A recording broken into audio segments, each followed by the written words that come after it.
to get the best results. And there's a whole book called Flow about this that really talks about getting in this point. We made a joke and we talked about making t-shirts that said trade harder. Do you remember that, Patrick? Oh, yeah. We love to bring it up, and we need to actually do that at some point. So, again, you can't trade harder. You can't do anything harder. It is what it is, and it's just going to take time. So, what happens is you get this sunk cost of, I've been working 8 hours a day on trading for 2 years. I should have more than I have. Well, guess what? Only an hour of that 8 hours was even productive. You haven't really been working all that much. You've just been spinning your wheels doing dumb stuff. That's one of the problems with ambition is you are going to spend lots of time doing really things that aren't going to add any value to your bottom line. Yeah, like consuming content. First of all, thank you for listening to this podcast, but that's what so many people do. They just think by osmosis. The more they absorb, the better they're going to be with that execution. Meanwhile, people who are barely consuming any content are out there running circles around you. You have to understand that balance. But I want to go back to what you said real quick, Rob, because it's funny. And again, dedicated podcast listeners know my story here. But I figured I had, back when I was first starting trading, I had about 18 hours waking hours in the day. By golly, I was going to use them. I didn't have the family thing to put the brakes on. I was single and by myself. I had all the time in the world, and I used it. I would get ready for work at about 2:30 in the afternoon. I would go into work at 4, wait tables, and then come back a little before midnight, eat, get myself ready to trade the London session, and then trade Forex until about 6 in the morning. Go to bed with an incredible amount of anxiety, and then wake up around 1:30 so I could get ready for the next day, and just repeat that over and over again. And did it work? Absolutely not. It did the exact opposite of what it was expected to do. My trading was terrible. I was frustrated. I never thought I would get anywhere, and I would look in the mirror and my face was changing in a bad way. My body looked terrible. Like everything was just a complete net negative, because I had become so ambitious to get out of the industry I was in that I overworked myself to death. I was not being intelligent about it, and I had to become intelligent about it. But that was good, because I was able to share that, makeover, and share those changes I made with the rest of the world, and that ended up helping them too. But I had to go through that period of absolute overwork, burnout, physical, mental, emotional stress before I had that come to Jesus moment where I was like, okay, life cannot be like this. This is not ever going to work. I don't care what the prize is at the end of the rainbow. This is not what I signed up for. This is not what anybody signed up for. Yet for some reason I figure, I should be putting my ambition to work, and this is the way I should be doing it. But there is a smart way and a dumb way to approach just about anything, but especially something like this. Patrick, this reminds me of an analogy that a trader just gave me last month, and I loved it. And he was talking about being patient. He's like, I'm working on being patient because when a lion or a tiger hunts, they're not out there hunting all day long because they get exhausted and they've got to be ready to pounce. They have to expend this short burst of energy that is very intense for that moment. And then they go back to sleeping or sitting 22, maybe 23 hours a day and sleeping. And he talked about how in Forex, how the market's moving, but he doesn't want to waste his energy. He's saving up his energy for when the moment comes, he can truly pounce and truly get there and get in and make his trade and get out. And then he goes back to that resting phase. I love that analogy, and I want everyone to think about themselves as that lion, as that tiger, that, hey, you can't be out there running around all day long. You've got to rest. You've got to conserve energy. You've got to get ready for that burst of activity and that flurry. I just think it's a great analogy to really help out this whole thing of ambition, of thinking, I need to be hunting all the time. Save up your energy. I would say it's a pretty good analogy. I mean, there is a lot of work you have to do to get yourself to that point. Don't ignore that, at least. I don't want people, I don't think they will, but I don't want anybody hearing that and thinking, oh, I just got to work, a very short amount of time per day and then I'm done. No, there's a lot that goes into it. But yes. Well, let me clarify that. It's the trading portion should be like that. It should be like the hunter.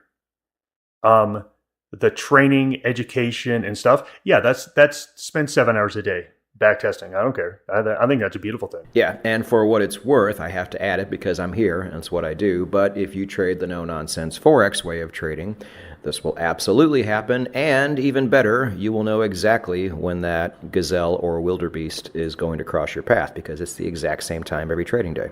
All right, let's move on to the next one. And this is the one that I really want to get across to you. So I know you've been sort of listening, sort of not, just kidding. But this one I really want you to pay attention to. Short-sightedness. This is one of the problems, and this really ties in with the get rich quick, is that I was truly unable in my early 20s. And I don't think anyone is able, I just don't think it's possible, to where you really see a life for what it truly is. Now I'm in my 50s, and I remember hearing people say, oh, I would never go back to being a teenager. When I was a teenager, I thought, these old people suck because being a teenager is so much fun. And now that I'm older, I have to say I would never go back to my teenage years because you get it, you understand it. And so in my 20s, my ambition led me to shoot myself in the foot a lot of times. It caused me to, again, push too hard and overtrade and sometimes overposition size. And it just caused, I slowed down my process in my early 20s for sure with my ambition, for sure, because I wanted it too much too fast. And I remember a moment where I looked at my results. Again, I had good results, but remember, I wanted to be Bill Gates. I wanted to be Bill Gates. I wanted to have hundreds of millions of dollars by the time I was in my 30s. I looked at my results and I said, I guess that's not going to happen. And I remember my dream died at that moment. And I remember telling myself, I guess I'm just going to have to work my whole life to become wealthy. And from that moment on, I just put my head down and just day after day after day after day, I just worked and followed my system, did my thing, built new systems, tested it, did my thing. And I remember about, let's call it 5 years later, I actually stopped, looked around, and said, holy shit, I think I made it. But that's all I did. And then I put my head back down and kept working. That is what age and wisdom brings. And I wish that I could just give that to you if you're young. I wish I could just show you, go into a compounding interest calculator and just see what 25% a year will do for your life. It's amazing. But if you push too hard and you can't get that 25%, it doesn't mean anything. So the one thing I really want you to take away from this is that it's not going to happen for you in the next couple of years. It's just not. And guess what? If it does, great job. I'm going to pat you on the back, but don't set yourself up for that trap. I need you to just realize you're just going to have to do this for your entire life. And I don't mean just this as in trading. I mean this as your other responsibilities. This is your other stresses in life. This is your other thing. It's just how life is. And the sooner you can kill off that delusion of grandeur that you're going to be the next Bill Gates or you're going to be the next Warren Buffett or Elon Musk, the earlier you can kill that and just realize, hey, I just want to have a good life, it's going to help you out so much. Just put your head down, keep working, keep growing. One day you'll look up and say, holy shit, hey, I think I did something here. And then you're going to say, I don't care, I'm going to keep going. That's what I really want you to take from this podcast. Yeah, and I'll throw in a takeaway too, and I'm really hesitant to do this because this idea is on the spreadsheet. Maybe this should just be the next episode you and I do, Rob, and just kind of continue off of what we've been talking about. But I don't I mean, and here's it's an absurd idea to somebody with a ton of ambition in their 20s, because this is not what they want. But it doesn't matter. This is what it has to be. Every day I wake up, I'm not doing anything for myself for the right now. I am either doing something for myself either 1 year ahead, or, as is more often the case, 5 years ahead. And I've had this conversation with friends, and they're like, well, yeah, Patrick, that's your problem, is you're not doing anything for the now. You're always doing things for the future. And I'm like, you know what? You're right. But you also know what? One day that future comes. And I am super, super happy that my 5 years ago self had the foresight to do things for me in the future. Because man, is it paying off nicely. And so, again, when you're all geeked out on ambition and you're young and you want things now, this is not the way to look at it. But man, oh man, if you can just start putting down the pieces in place right now and play the setup game instead of the instant gratification game, oh buddy, it gets really, really good when that time comes. I can't explain it to you. It won't make sense to a lot of you, but I can't think of a better way to explain it, and I can't think of a better process, because it just keeps on paying off over and over again. And then once it finally does, you're still in that process of doing things for yourself 1 to 5 years down the road. And so it's almost like Christmas every year. Something you did in the past will be paying for itself for you every year of your existence. And it's fantastic. It's like just getting paid for really smart things your previous self did. So if that sounds good to you, use your ambition for things like that. Not for what's going to happen to you today, but for what will happen to you in the future. Because like with Rob said, I used to fear older age until I got there, and then I found out how awesome it can be. But the only reason it's awesome is because I did things for the mid-40s version of VP when I was in my 20s, when I was in my 30s, and when I was in my early 40s. One of the things I always used to tell my kids was where you are today is a result of what you did yesterday. Where you'll be tomorrow is a result of what you did today. I have about 5 nephews, and I've all sat down with them and talked to them when they were 19, 20 years old. This is the advice I gave them all. Figure out what you want to do in your life as fast as possible. Figure it out in your early 20s. Then you need to spend 5 years throwing everything you have at it, becoming an expert with no expectations that you're going to make any money doing it. But after those 5 years, when you then get into your 30s and you've got 7 or 8 years of really good experience and really 7 or 8 years of really just eating up every single bit of expertise you can, then you're going to be able to go out in the marketplace and you're going to make a lot of money for the rest of your life. That's the advice I give all young people now, is figure out what you want to do as early as possible. Spend 5 years working at it with no expectations of making any money. Or if it's a job, if it's a career, you're going to make the lowest amount of money that someone could possibly make. That's not your goal. Your goal is to build the skills to be able to pay off in your 30s, 40s, 50s, and 60s. I didn't understand that. So play the long game. One of the ways that I found out how to play the long game was, instead of just looking at my trading account, I started looking at all my net worth, all the other things that I was doing at the time. And I thought, oh, okay, let me focus on my net worth, not hyper-focus on my trading. That helped me so much, to where now, yes, I had all this ambition, I had all this energy, but it wasn't hyper fixated on my trading. It was hyper fixated on growing net worth. Patrick, what do you think about that? I don't know how I feel about that, because I think we all start at a place to where our net worth is really small. And it's like, well, how do I even get off of zero?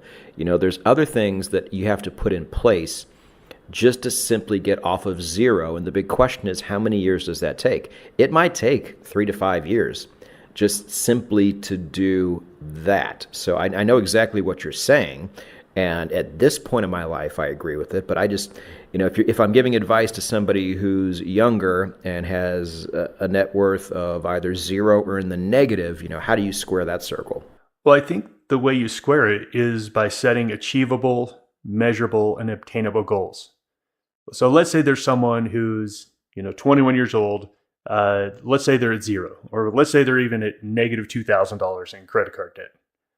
Okay, so the first goal is, hey, I need to obviously. There's two components of cash flow. There's income and there's expenses. You can change both. So if you're looking at this saying, okay, well, my rent is $1,500. This is this, and my job pays me $2,500 a month. Well, guess what? If there's nothing left at the end of the month, then you can't do anything with the math. So you've got to change those. You've got to change those numbers. You either have to decrease expenses or you have to increase your income. Or why don't you just do both? Things like, hey, I'm going to move back in with my parents, save this $1,500, and I'm going to pay off my credit card debt and save up that rent that I would have been spending. Then I can go out and get started with X. Again, it's setting these little goals. I know we all want to be that Warren Buffett or Bill Gates. Maybe you don't. But guess what? They got there just one step at a time as well. They had to take all the steps. So make sure that those goals are just, as long as you're growing, and let's say that you have a goal to grow your net worth by 10% a year. Okay, so the first year you're at $100, next year at $200. Hey, good job. You doubled your net worth. And then you go on from there and there. So that's what I'm talking about, playing the long game. Playing the long game and just taking step after step. And I like that you brought that up because so many people, especially if they're young or, and I'll say this too, especially if they're from a very poor country and they themselves are in a bad situation, they tend to think that once they find trading, that they will be able to trade their way out of this bad situation. And maybe that's the case, but it's going to take a long time, especially for them because they have so many negatives in their life, so many things in the minus column that have to get fixed first. So I tell people, look, study and learn trading, and you probably shouldn't be putting any actual real money towards it for a while until you work on those negatives. That should be your main focus. So maybe don't get all starry-eyed with the upside until you at least shave off some of that downside first. Because that's just, it's almost trying to like winning a race with, a 50-pound backpack on. You're not going to be able to do that. You have to lighten that load somehow. And I guess people don't think that that's really exciting to focus on reducing negatives. But I think that's tremendously exciting because that's just less money I'll have to waste in the future. And that can go from the debit column to the credit column. So yes, be excited about trading. Focus your energy on learning the game and getting good at it. But when it comes to actual money, which is probably why you got into this game in the first place, do what you can now to drop a lot of that negative weight because, again, like we talked about before, that is going to do nothing but set you up for success in the future, 1, 3, 5 years down the road. That's really the message that we want to leave you is just grow. It's just growth. It's just growth over your whole life and just focus on each little step. Focus on putting one foot in front of the other. One of my favorite sayings is the only difference between successful people and unsuccessful people is when they fall forward. So when they get up, they've gone somewhere. So just keep moving. And to wrap this whole thing up, I want to finish out my Bill Gates story. It was summer in my late 20s. Bill Gates was on a talk show. And they asked him, is it true that over the past 20 years, you've only taken off 3 days of work, including weekends and holidays? And he said, yes, that is true. And I remember watching that.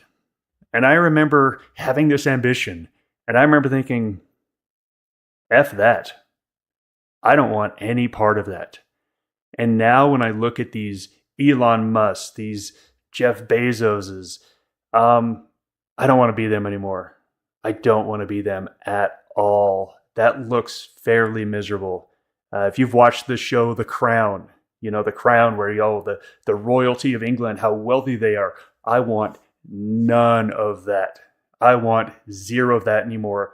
I just want to have a good life with enough money. I want to do some travel, take care of my family. That's it.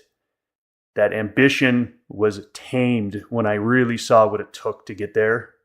And it really helped me focus on my true goal of just, I want to be happy. I want to have enough money to do things. And that's it. So I wanted to leave that story at the end with you just to show you, you know what? You don't need to be Bill Gates. You don't have to be Elon Musk. You don't have to be the greatest trader in the world.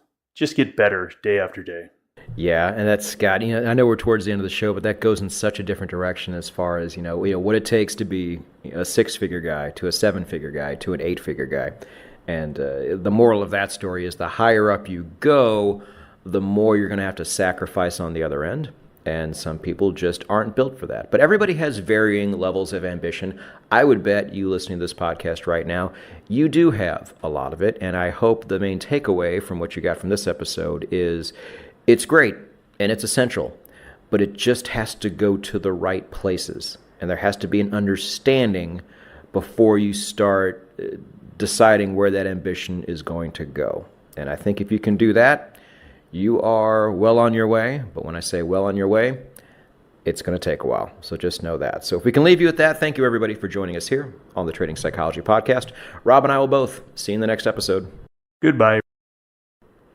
This is the Trading Psychology Podcast. This is VP, creator of No Nonsense Forex and author of the book No Nonsense Forex Trading Psychology. And with me, as he is every episode, he wakes up every morning and plants excellence. That's what he does. It's Rob Reinhold.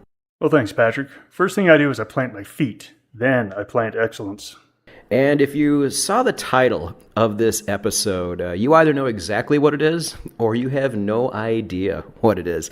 This is one of my episodes, so I'll go ahead and kind of kick things off here by defining terms. And the term planting bamboo is a really interesting one. So this one hits home with me a lot because when I first heard about it, I was still kind of on my way. I was on my journey, and things had been going for a few years, and they just weren't working out.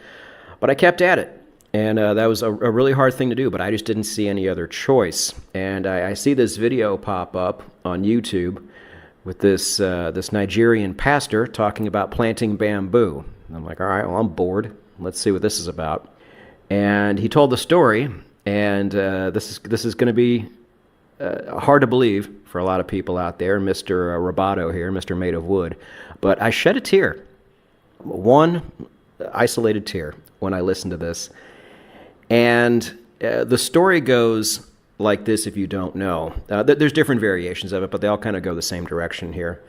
There's a man who lives in his house, and he goes out to the front yard and starts planting bamboo in his front yard. Now, bamboo, if you didn't know, does not grow at all for 5 years. But when it does grow, it grows a lot right away. And so he knew this, but most of the world doesn't know, unless you're in East Asia and you're familiar with bamboo. They don't know what bamboo does or the growing cycle of it. It's very unique this way. So he's out there and he's planting the seeds and he's out there watering dry ground every day. And nothing's growing. And obviously his neighbors are coming by, and after a while they're like, what are you doing? He's like, I'm planting bamboo. Like, but nothing's growing. He's like, no, you just got to keep watering it. And so, then obviously the neighbors start to talk, and then his family hears about it, and then they start to talk, and they start having a little bit of an intervention, and because they honestly think this man's going crazy, going outside every day for 4 years, watering dry ground. And so the time finally comes when the bamboo starts to grow, and then it grows 20 stories high. And so the moral of the story is, of course, anytime you start any type of endeavor that has the potential of securing your future, this is kind of how the process is going to go. And it might not even be 5 years, it might be longer. but you just got to keep going outside and keep watering dry ground, despite what other people might say or think. And I was going through this too, Rob. I had family coming to me, I had friends coming to me, said, hey, why don't you're a restaurant guy. This is what you understand. This is what you're good at. Why don't you just go into management? And, I didn't want to say it out loud, but I was like, I don't want to work 70, 80 hours a week and give up on the thing that I'm building just to work a job that I know I would hate. Like that's always sounded like a death sentence to me. And so, as usual, everybody thought I was just crazy until the day came where I wasn't anymore.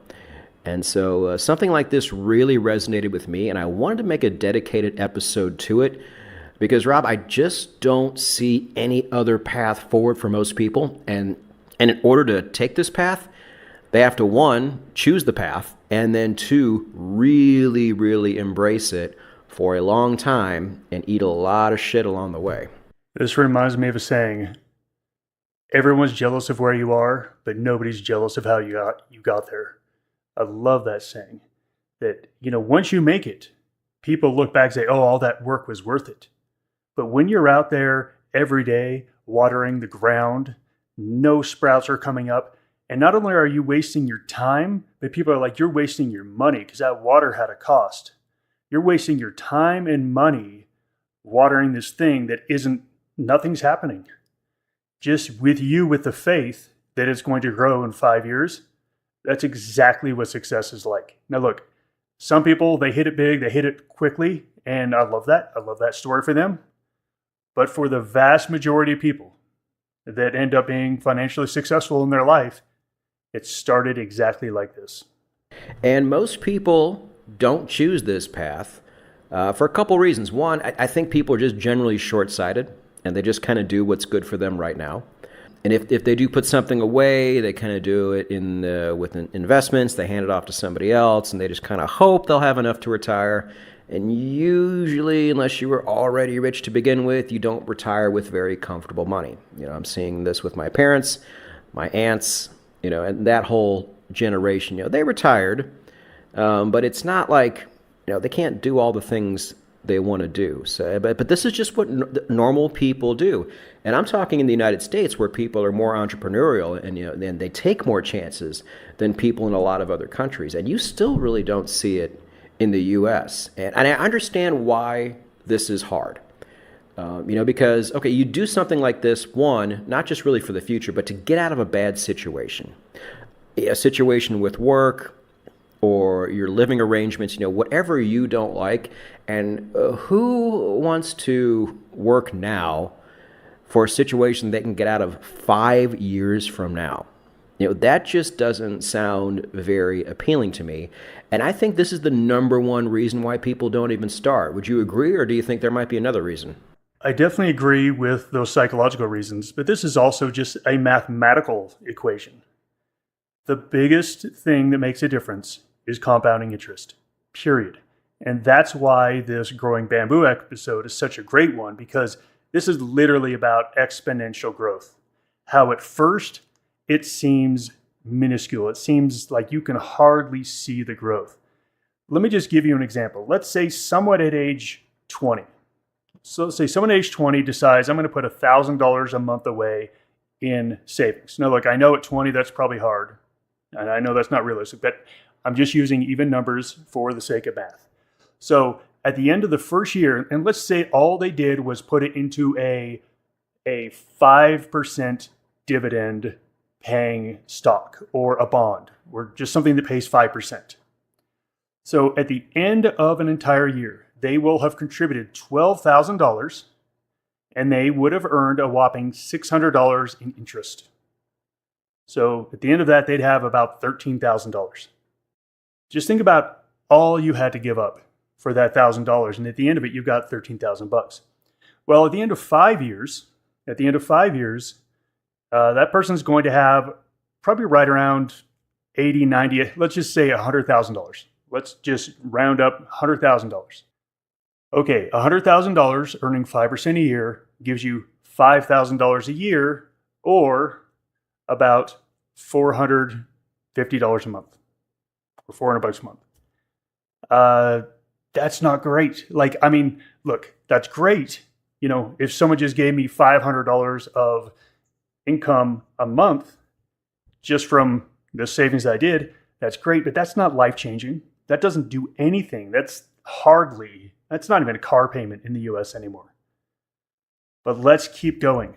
Let's go to year 10. Year 10, when it's somewhere around $200,000. Now it's $10,000 a year or closer to $1,000 a month. Now we're starting to be able to pay for some stuff. This is after 10 years of sacrifice, of putting that $1,000 away. And that's all you've got. And then you go to 10 more years. It's now $400,000. This person is now 40 years old. They've been doing this for 20 years. That has grown to about $400,000. Now they get $20,000 of interest. Okay, now they're getting about $1,600, $1,700 a month. Okay, that covers half of a mortgage payment in the US. That starts to cover some things. And then we go forward to age 50. They now have $1 million. They now have $1 million, maybe a little bit more as we're adding in that $1,000. Now they're making $50,000 a year for doing nothing. You take that to 60, now they're making $100,000 a year doing nothing. And now they can be like, oh, I want to retire. This is why it works this way, is that this is the longest game you can ever play. It's a long, long game. And at age 20 and 30, to have the perspective, I didn't have that perspective, to look forward to what it could grow to. Until you live compound interest for yourself, you don't really get it. I thought I got it. I'm telling you what, I didn't. When you have millions of dollars and you're making 10% a year, if you have $3 million, you're making $300K a year. A 10% return is very doable just with basic investing things. You don't even have to trade. You just have to do basic investing. Compound interest is the real key to this. Yeah, and I've touched on this numerous times on my other podcast. There's people who listen to this podcast that actually don't know I have another one. It's an investing podcast. It's called The 10-Minute Contrarian. You can also get it on whatever platform you're listening to us right now. But what I say there is, we do talk about the rule of 72, which illustrates on more kind of black and white terms what you were just talking about, Rob. And I always tell people too, I was like, look, all the money I save as far as cash and all the money I spend, I get paid for it. I make sure all of my cash in the bank is earning interest somehow, whether it's on the blockchain, whether it's through a bond or a money market fund or a bond ETF, something that actually pays me for having the cash there. And then when I spend money, I always make sure I am part of some like loyalty program with wherever I'm at, which grocery store, whatever the case is. For some of you guys, it's gasoline. And I'm also using credit cards that give me points. Now, when you talk about this to somebody for the first time, they kind of do the math in front of them, and they're like, oh, well, this really doesn't seem like a whole lot. But they're missing the point, Rob. The point is what you talked about. If you keep doing it and just do it all the time, that little number you're looking at in front of you gets a lot bigger over time. And so this is really hard for people to understand. So that's another reason why I don't think a lot of people start. And I also think there's a couple more reasons that are really preventing anybody from doing anything like this. Before I get to those, do you have any you want to add or an extension to what I just said? Yes, Patrick, we have never talked about this before, and you have opened up Pandora's box. I am the most annoying person. If you meet me in real life, within 10 minutes, I'm going to be talking about credit card points with you. I guarantee it. It's like that really annoying religious person where you have any conversation with them and you end up talking about God or Jesus eventually. I'm like that with credit card points. I love credit card points. I am completely devoted to playing the game. I travel the world and spend little to no money on flights and hotels. And I go on big trips. I go down to Australia, New Zealand. I go to Europe. I go wherever I want, most of the time business class, and I use points to pay for it. So when you total that whole thing up, and I actually Patrick, I put this into ChatGPT. I run everything through ChatGPT and it tracks all of my credit card points, and it tells me how much money I'm saving by using these points. I just took my family to New York. That New York trip would have cost $9,800. I ended up spending about $2,000. So I'm sorry, I told you, you opened up Pandora's box. I know this is not an episode on credit card points, so I will shut my mouth and let you take over. It's not, but it needs to be said. I mean, the more we can glorify something like this, the better, because this is a perfect example about how people see what's right in front of them and they're not interested, but they have no idea how it can affect them in the future. But I will say that our example with interest and credit card points and the example of planting bamboo both have one thing in common, and that is they have definitive outcomes. A big reason why a lot of people don't even start is because there is no guarantee that anything's going to grow in 5 years. It could take longer than that. It might not grow at all. There is a real chance of that happening. You know, a lot of it has to do with how much work you're actually putting into it, but this is a real problem for a lot of people because there is no guaranteed outcome. And the one thing I guess I would say to them is, well, there is no guaranteed outcome in life, but at least you're giving yourself a chance. You know, you tell me, sir, madam, what's the alternative to that? That would be my biggest question. And you're exactly right. The alternative is to not do this. Let me tell you a little story. I've never told this story really on any podcast before, and very few people know about it. But back in about 2003, 2004, so I've been trading for about 7 years, and I started to have a good amount of capital, and I started a development. So my buddy and I bought a property, and we started to develop, I think it was going to be like 18 lots on this property. It was in a historic district in my city, so we had to jump through lots of loopholes to, get city approval and all this stuff. And I knew that the market was going to turn. And we needed to get it done within the next 2 years. This was like 2005 in the US. It ended up taking us 3 years. When we finally got city approval, it was 2008. And do you remember what was happening in real estate in 2008 in the US? It wasn't great. So we ended up holding on to the property, but I had sunk like $300,000 into development costs. And by the time we finally sold it a couple of years later, we sold it for less than we bought it for. That set me back quite a bit. That one event right there, when I take a look at my compounding interest, if you take a look back at like my equity curve of my net worth, that slowed me down quite a bit. Do I regret it? No, not at all. Why? Because I've done other stuff like that that's been a great success that did the exact opposite to my equity curve. The only alternative is I didn't take any risks. I didn't take any shots. And if you live a life like that, you can get a wage, you can save up, and hopefully you have enough, but you'll never have that life that you dream of.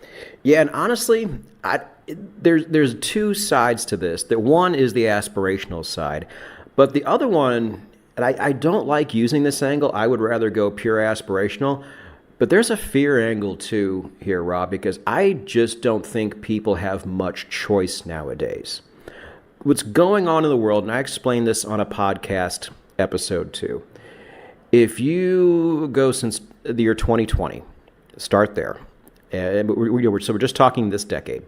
The United States dollar, according to government inflation statistics, has lost just a little over 25% of its value. That's a quarter of people's earning power that's just not there anymore. And inflation doesn't really go the other way to where you get that back. It's just a matter of, do you lose more or do you lose less every year?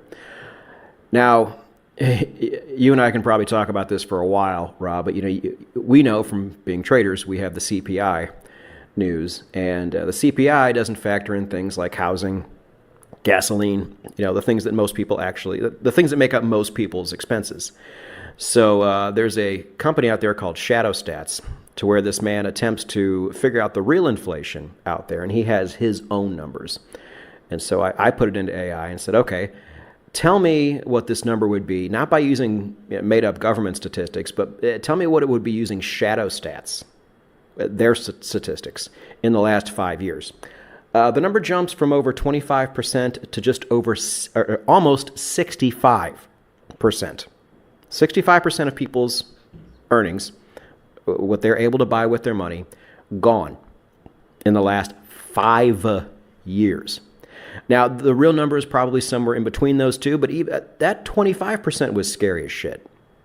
And it just, we have accelerated the path due to the amount of spending we do now compared to what we used to do, and how much we wasted, trying to solve a problem back in 2020, to where it's not going to get any better. And on top of that, if it wasn't scary enough, there's a good chance for many people out there that AI is going to take a chunk out of your workforce. Whether it's you, whether it's your friends, whether it's all of you, it's probably going to take a chunk out of some of you.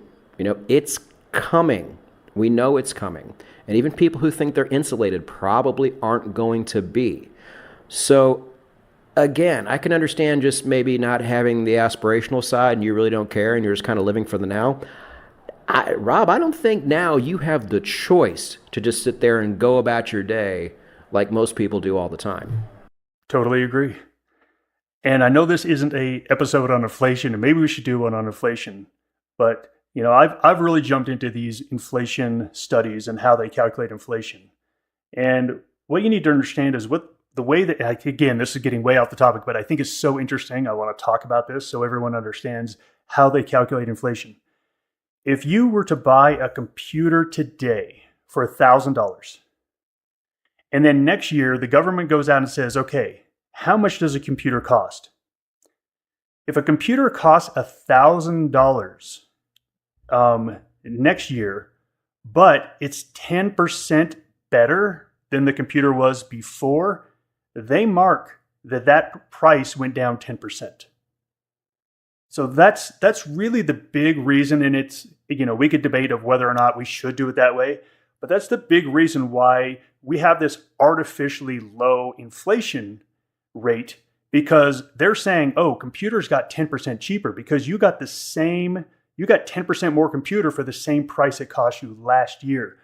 Technology and the advances in technology will only increase this difference between the real costs and what the government numbers are. Again, I know this is not about psychology whatsoever, but I think it's just such an interesting thing because you're exactly right. Inflation really doesn't matter as long as your income goes up more than it. Let's say that inflation was 10%. That sounds horrible. But let's say that your wages go up 20%. You are richer. You're richer. That inflation didn't hurt you. In fact, part of the reason your income went up was likely because of inflation going up. It actually helped you. But here's the problem. In America, especially if you're in the bottom 50% of earners, wages have absolutely not kept up with inflation. And every year you go to work, you go to your job, they give you your 3% yearly raise, and inflation goes up 5 or 6%. You're right, Patrick. This isn't about being aspirational. This is about survival. So the question is, how do you increase your income faster than inflation? And to do that, you've got to do something different than everyone else is doing. Yeah, and I'll even argue too, if that number is closer to 60% or even somewhere in the middle, even the higher wage earners, only a very small amount of them actually had their wages keep up with inflation. I really do think this is affecting almost everybody. And, people will come back and say, well, okay, well, that just means that I need to put my money into things like gold or into things like Bitcoin or into things like assets. Because, people say, oh, we're doing so well. Look how great our stock market is. It's like, well, yeah, that's also a byproduct of a weakening currency. It's like, well, there's one stock market doing way better than ours, and that country's name is Venezuela. It'd be great if you had stocks there, but most people there don't. So this divide just keeps getting bigger and bigger and bigger. So Yeah, okay, and you want to save in Bitcoin and gold and assets. That's fine. That's a good idea, but you need money to do that, and you're just at the end of the day, the big solution is to make more money. Make more money somehow. Now you can do that by working extra jobs. I've done it. It sucks. You don't have any time to build your dreams or anything like that. Trading becomes very hard, but that is an option. Or you can start planting some bamboo. Now, here's the thing. Most people listening to this podcast, they are already trading. So they think they are in good shape. I will say to you, dear trader, you need to do more. You need to plant more bamboo in other places. Have multiple streams of income in case one just doesn't work out, in case multiple don't work out, or in case over time you have all three going, but these things aren't necessarily consistent. You're going to have times where some of your income streams don't pay you much, but the other one will actually start footing the bill, and covering, and then vice versa. These things fluctuate. As somebody who has a lot of different income streams, trust me, they go up and down with the tides. But you need to build them first.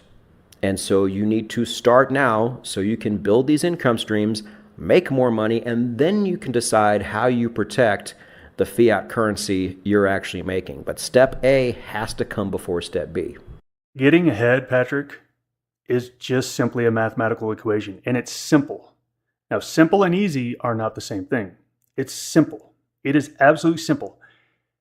What you just talked about, this inflation thing, the only people that beat inflation were asset holders. Anyone who is not an asset holder, they fell behind. If you owned assets, if you owned a house pre-COVID, you killed it. You killed it. Just by buying it, you killed it. Your house went up 50, 60, 70%. That's real money in your pocket. You need to be an asset holder if you want to beat inflation. Because I'll tell you what, inflation's not going away. It's going to be dragging at you your whole life. You must be an asset holder. So, if you don't have assets right now, it's a really simple mathematical equation. How much money do you have coming in? How much money do you have going out? If you don't have more money coming in than going out, you have no ability to buy assets and become an asset holder. It's a very simple equation. You must have money left at the end of your monthly budget that you can allocate towards investments, or else you will never get ahead. You will always be falling behind. So, in this episode, we're talking about bamboo. We're talking about both income. We can even talk about cutting expenses, and we can also talk about growing your assets. I hope everyone can see that in their brains so clearly. You have to have more money left at the end of each month than you spent. If you don't have that, you got to fix that first.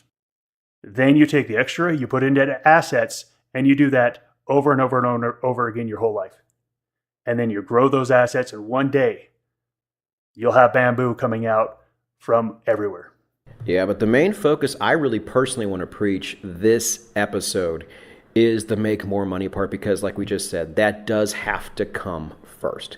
And you are going to continue to see as this divide gets bigger and bigger and inflation gets worse and worse all over the world, these stories of how your everyday person just can't do anything anymore. And it's going to be very sad, but I guarantee you at the same time, my sympathy is not going to be as high as some others, because those people had the chance to take a chance and to try and plant some bamboo on their own, but they just didn't.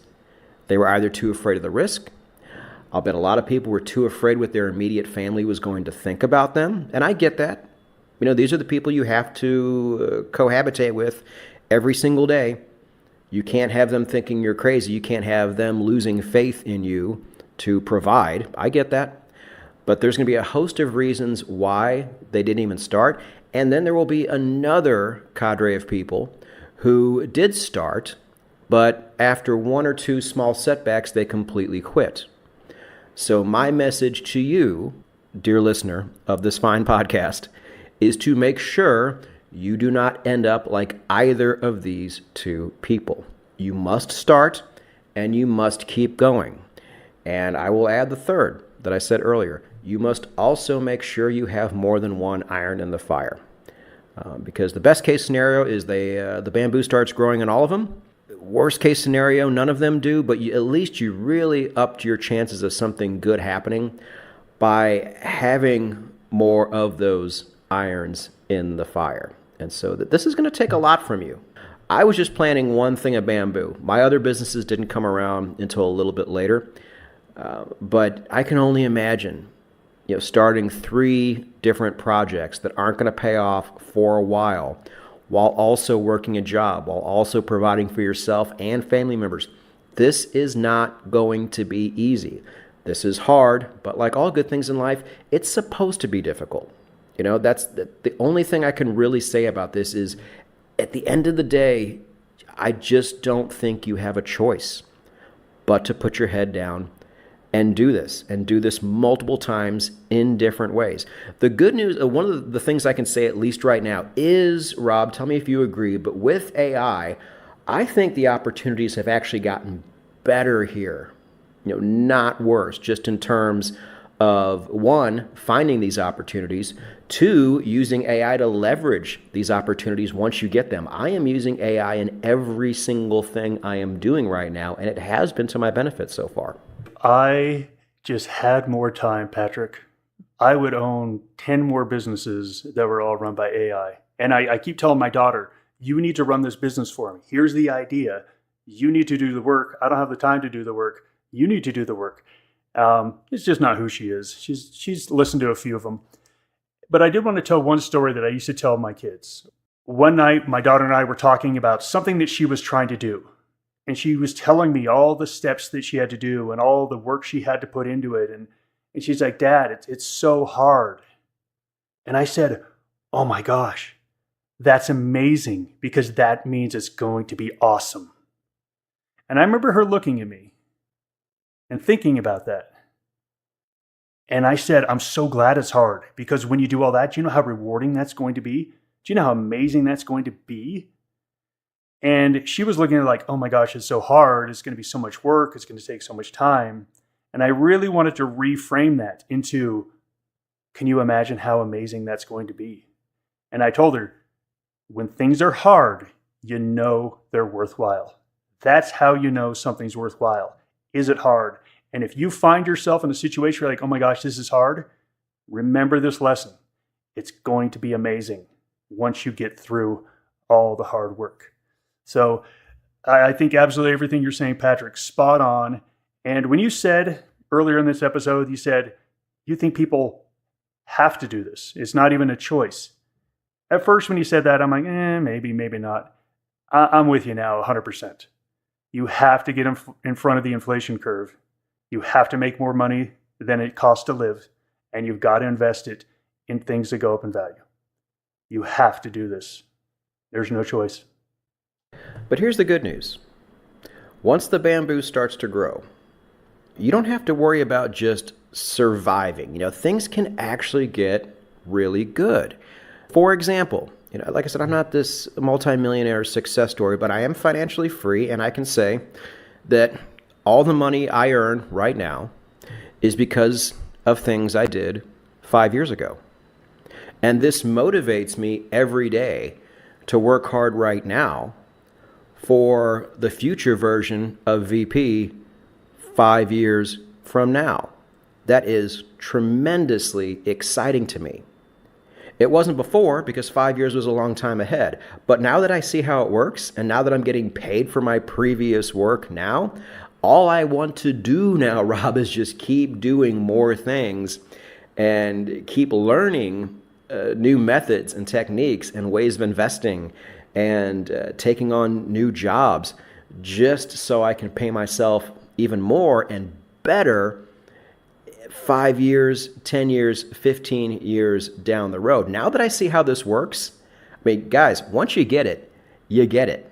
And that engine just never, ever stops. I can only speak for myself here, Rob. How do you feel about it? You're exactly right. And first, at the beginning, everything is sweat labor, or sweat equity, let's call it. If you've never heard of this term before, sweat equity is like, let's say you buy a really dumpy house. Let's say you buy a really dumpy house that needs lots of work, and you buy it for $200,000, and you put a year of your life into it. You spend $30,000-$40,000, and you fix it up, and by the end of the year, the value is $300,000.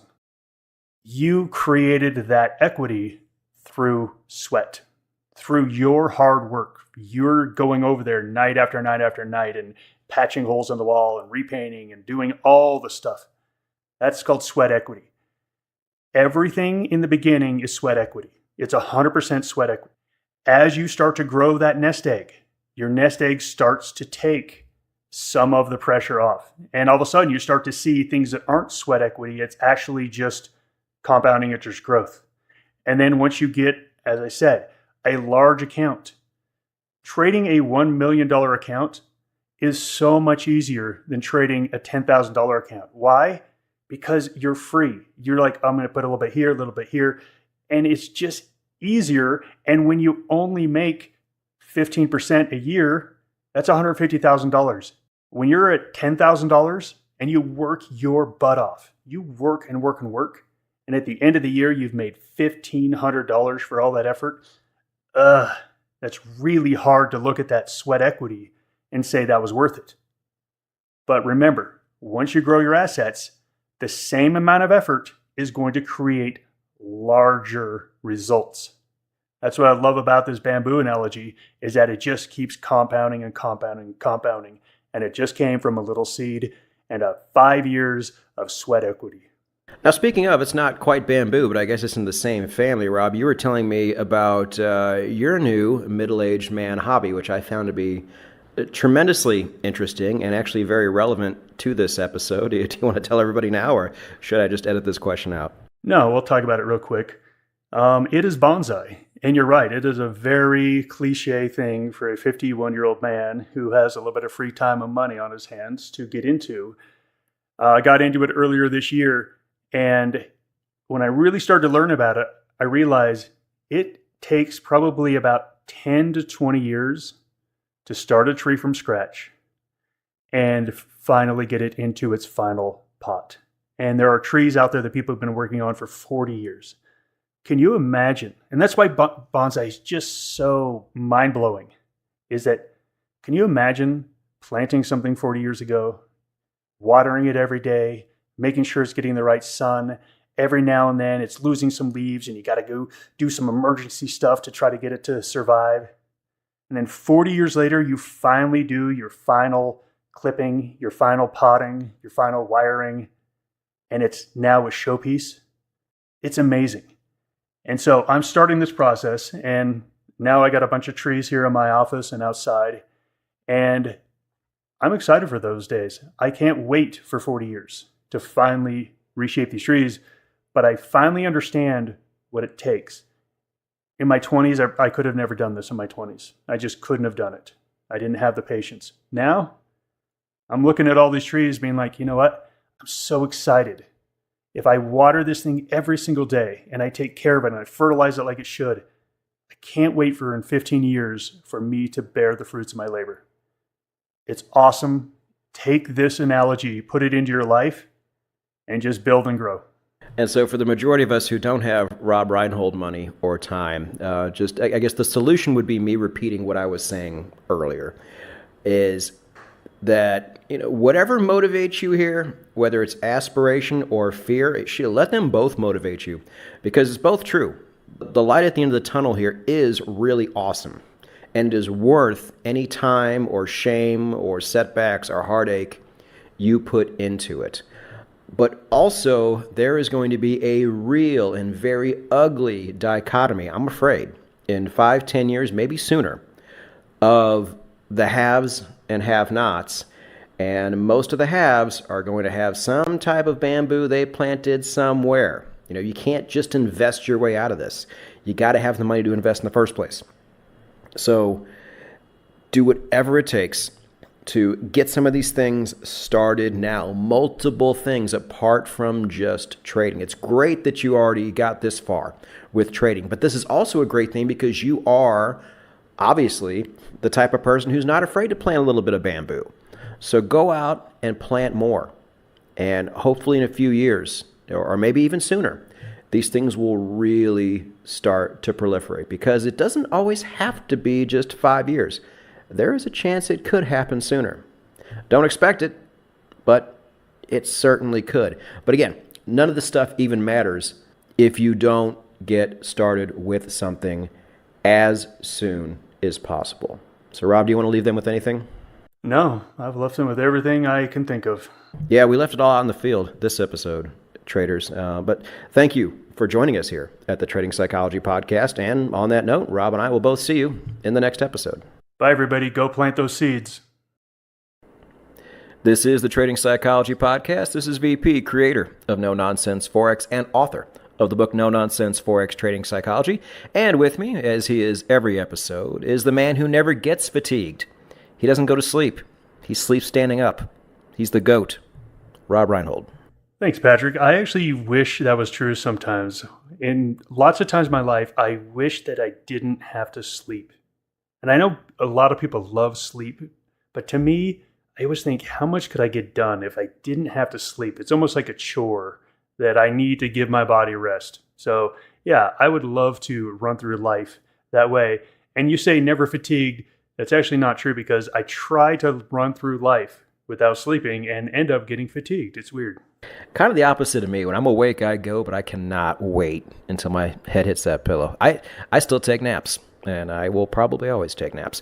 But anyway, this episode, Rob, it's more about something called decision fatigue. Now, listeners at home, if you haven't figured out at this point, we either come up with something brand new, like we did last time with planting bamboo, or we take episodes from the past and take certain concepts of those episodes, or combinations of concepts from those episodes, and drill down even further into episodes that I think are very relatable, that people can actually kind of wrap their hands around and say, oh yeah, I suffered from that before, or I suffered from this now, or I still see some of these things creeping into the way I trade, and it's concerning. And I think this one is pretty common, if we're being honest with ourselves. So pay very close attention to this episode as we go ahead and start, as we do with every episode now, and define terms. So Rob, this is your creation, so go ahead and define terms in your own words, and I'll let you know if I agree or disagree. I'll probably agree. All right, thanks. Decision fatigue is an actual thing that's been studied quite in depth. I mean, if you type in, decision fatigue in Google, you're going to be led to actual studies where they've really studied this, and it's a real thing that causes people to underperform. So I'm just going to read the definition here.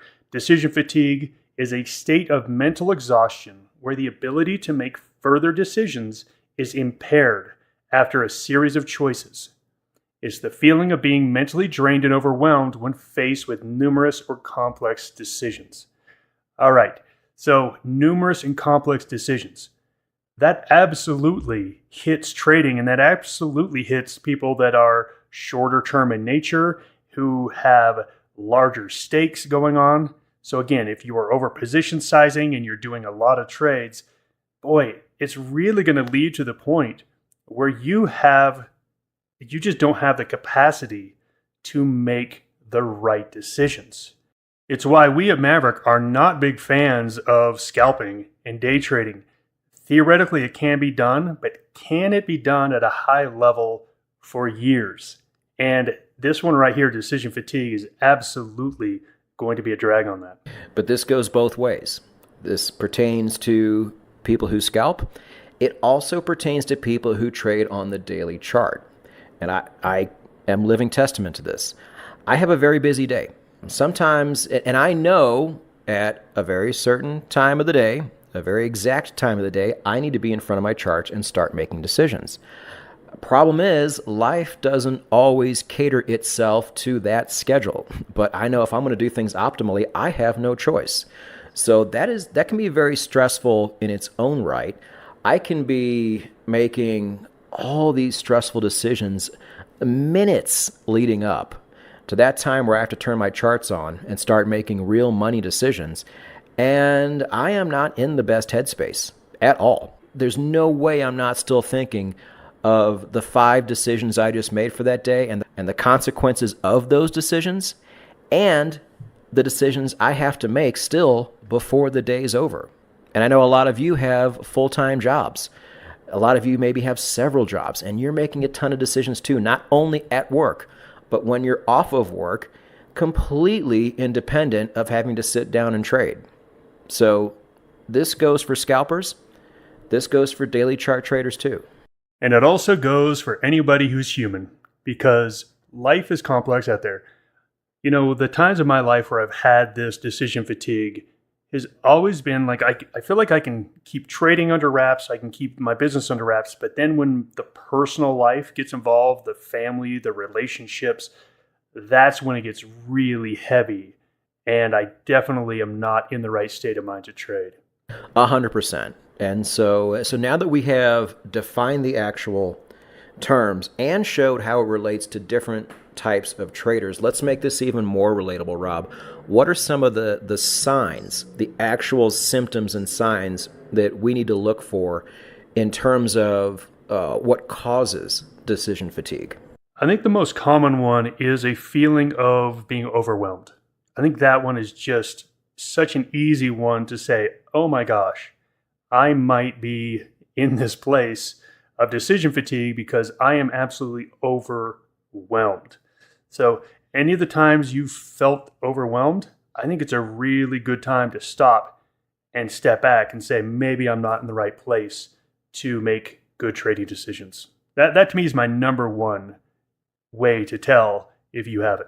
So then we can just break down, okay, what does feelings of overwhelming, like what does that mean? You can be irritable to where like, if I have to make one more GD decision, I'm going to lose my mind, that kind of stuff. Irritability, brain fog, where you say, I just can't deal with it right now. How many times in your life have you said that? I just can't deal with that right now. Like one more thing, I can't deal with it. That comes with mental exhaustion and decreased willpower. So these are the things that they've studied. They've actually studied these things and said, hey, when you hit this point of decision fatigue, these are the things that are going to happen to you. Sometimes people get headaches, but it really comes down to, sometimes it is just apathy, where you just don't care anymore. So these are all the signs to let you know that you're not in the right place for trading. I can remember vividly having this and some of the really bad decisions I made as a result. You have those days where there's so much going on and it's stressful and you're just having a bad day overall. It started bad. It's still bad. You woke up with a headache. You still have a headache because now you're stressed. And all of a sudden, here comes trading time, and you can see it on your clock, and you're like, fuck, it's the last thing I want to do right now. So what I would do, I would open my charts, and Murphy's Law, my charts would be giving me like 6 or 7 signals, and like 4 of those would be on the euro. So now I got to do math and divide my risk and stuff like that. And I'm just like, you know what? Fuck it. I'm going to pick one trade, and that's the trade I'm going to make, and I'm going to ignore the rest.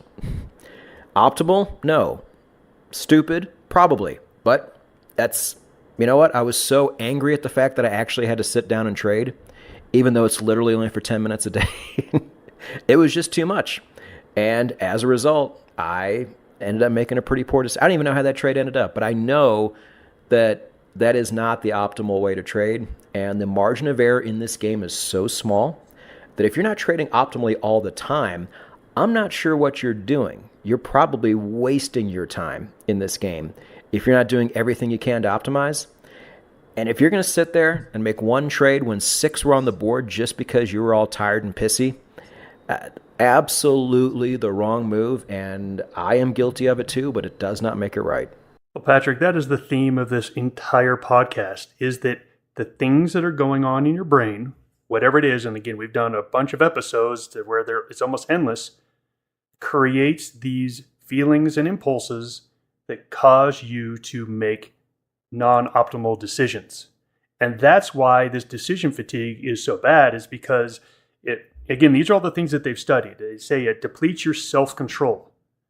So your self-control that you had yesterday or last week, you no longer have it. So the decisions you make, it could be very impulsive.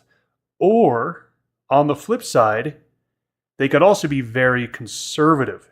And this is the one that I actually have seen more often than not, is that people say, you know what, I'm going to be conservative, or I'm just going to not do it, or I'm going to be safe. I'm going to sit this one out.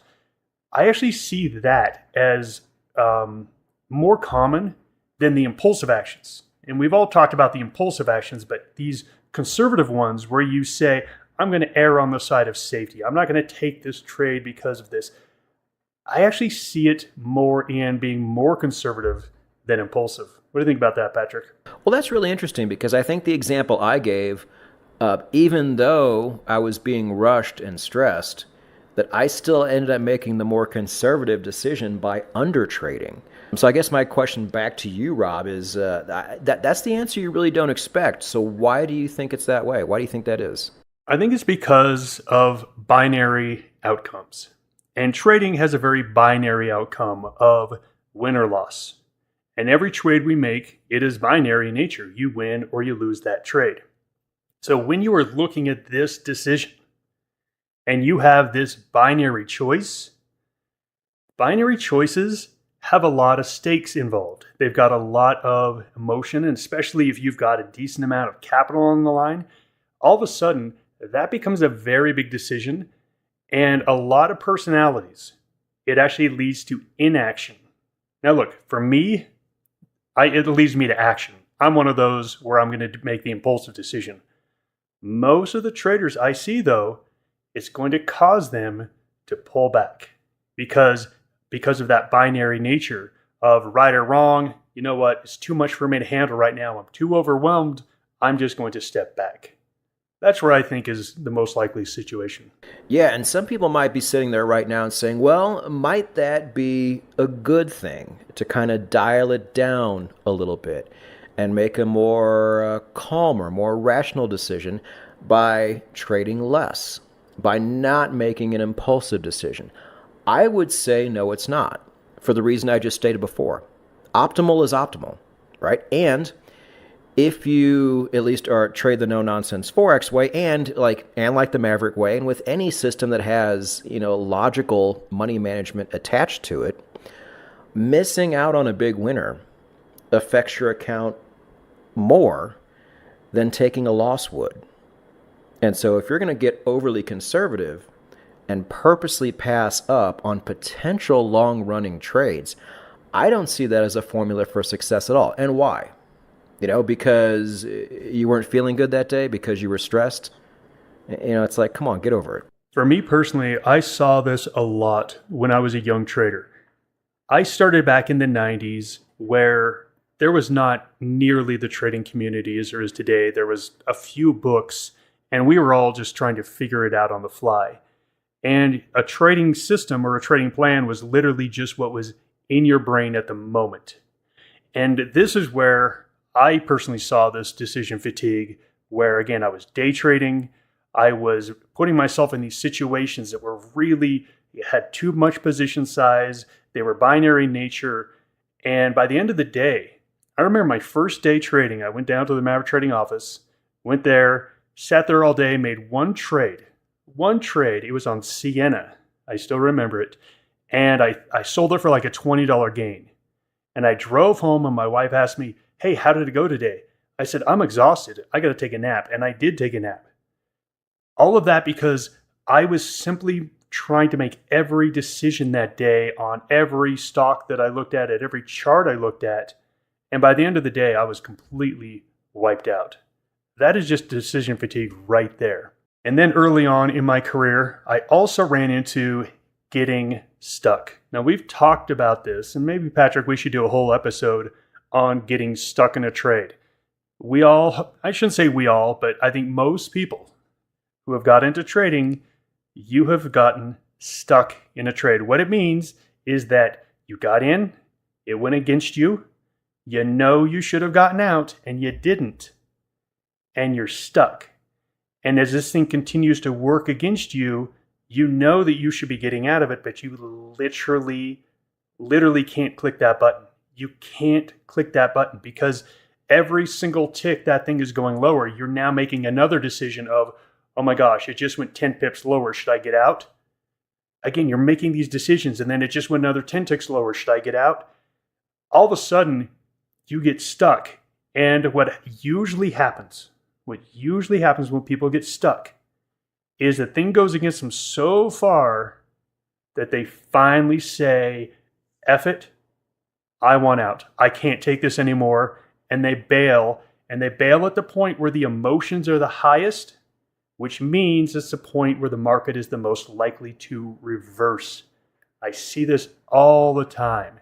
So getting stuck is definitely tied up in this decision fatigue because you've been making so many of these little decisions of should I get out? Should I stay in? And you've been making those and you've been conservative where you didn't want to take the loss.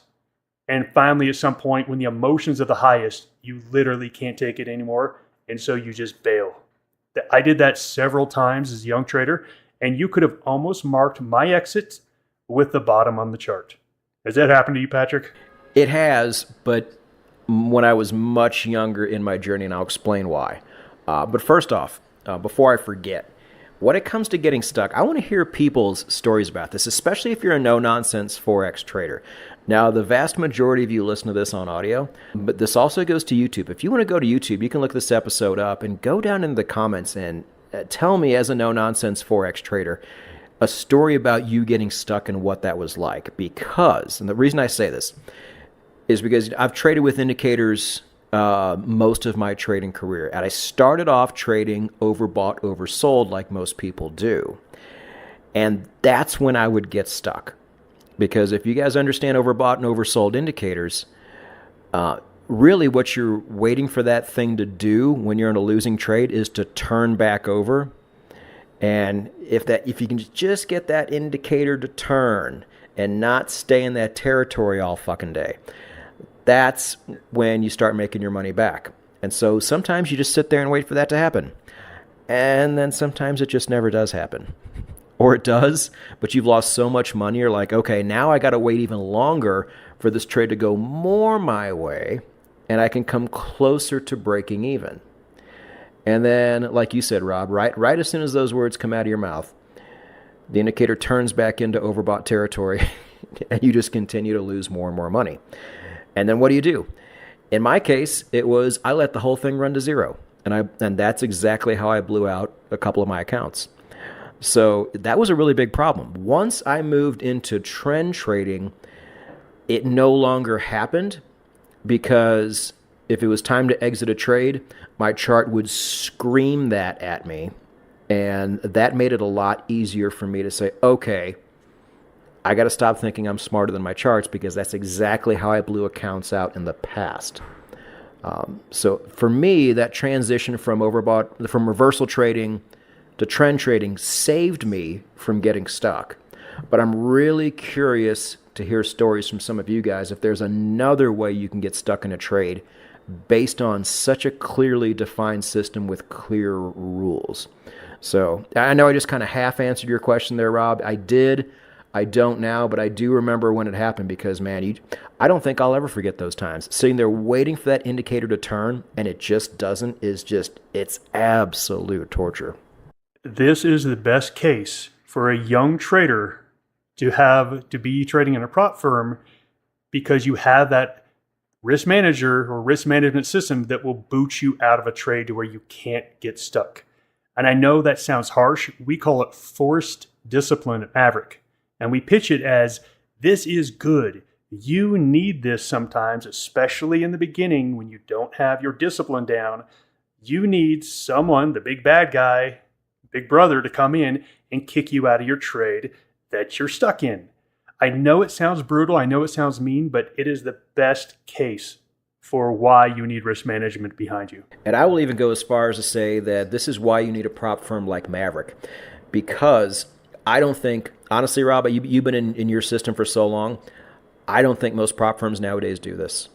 I think they're only there to make money off of you. And as soon as they're not making money off of you anymore, or they see that you're losing more than the desk fees they're collecting, they just simply let you go.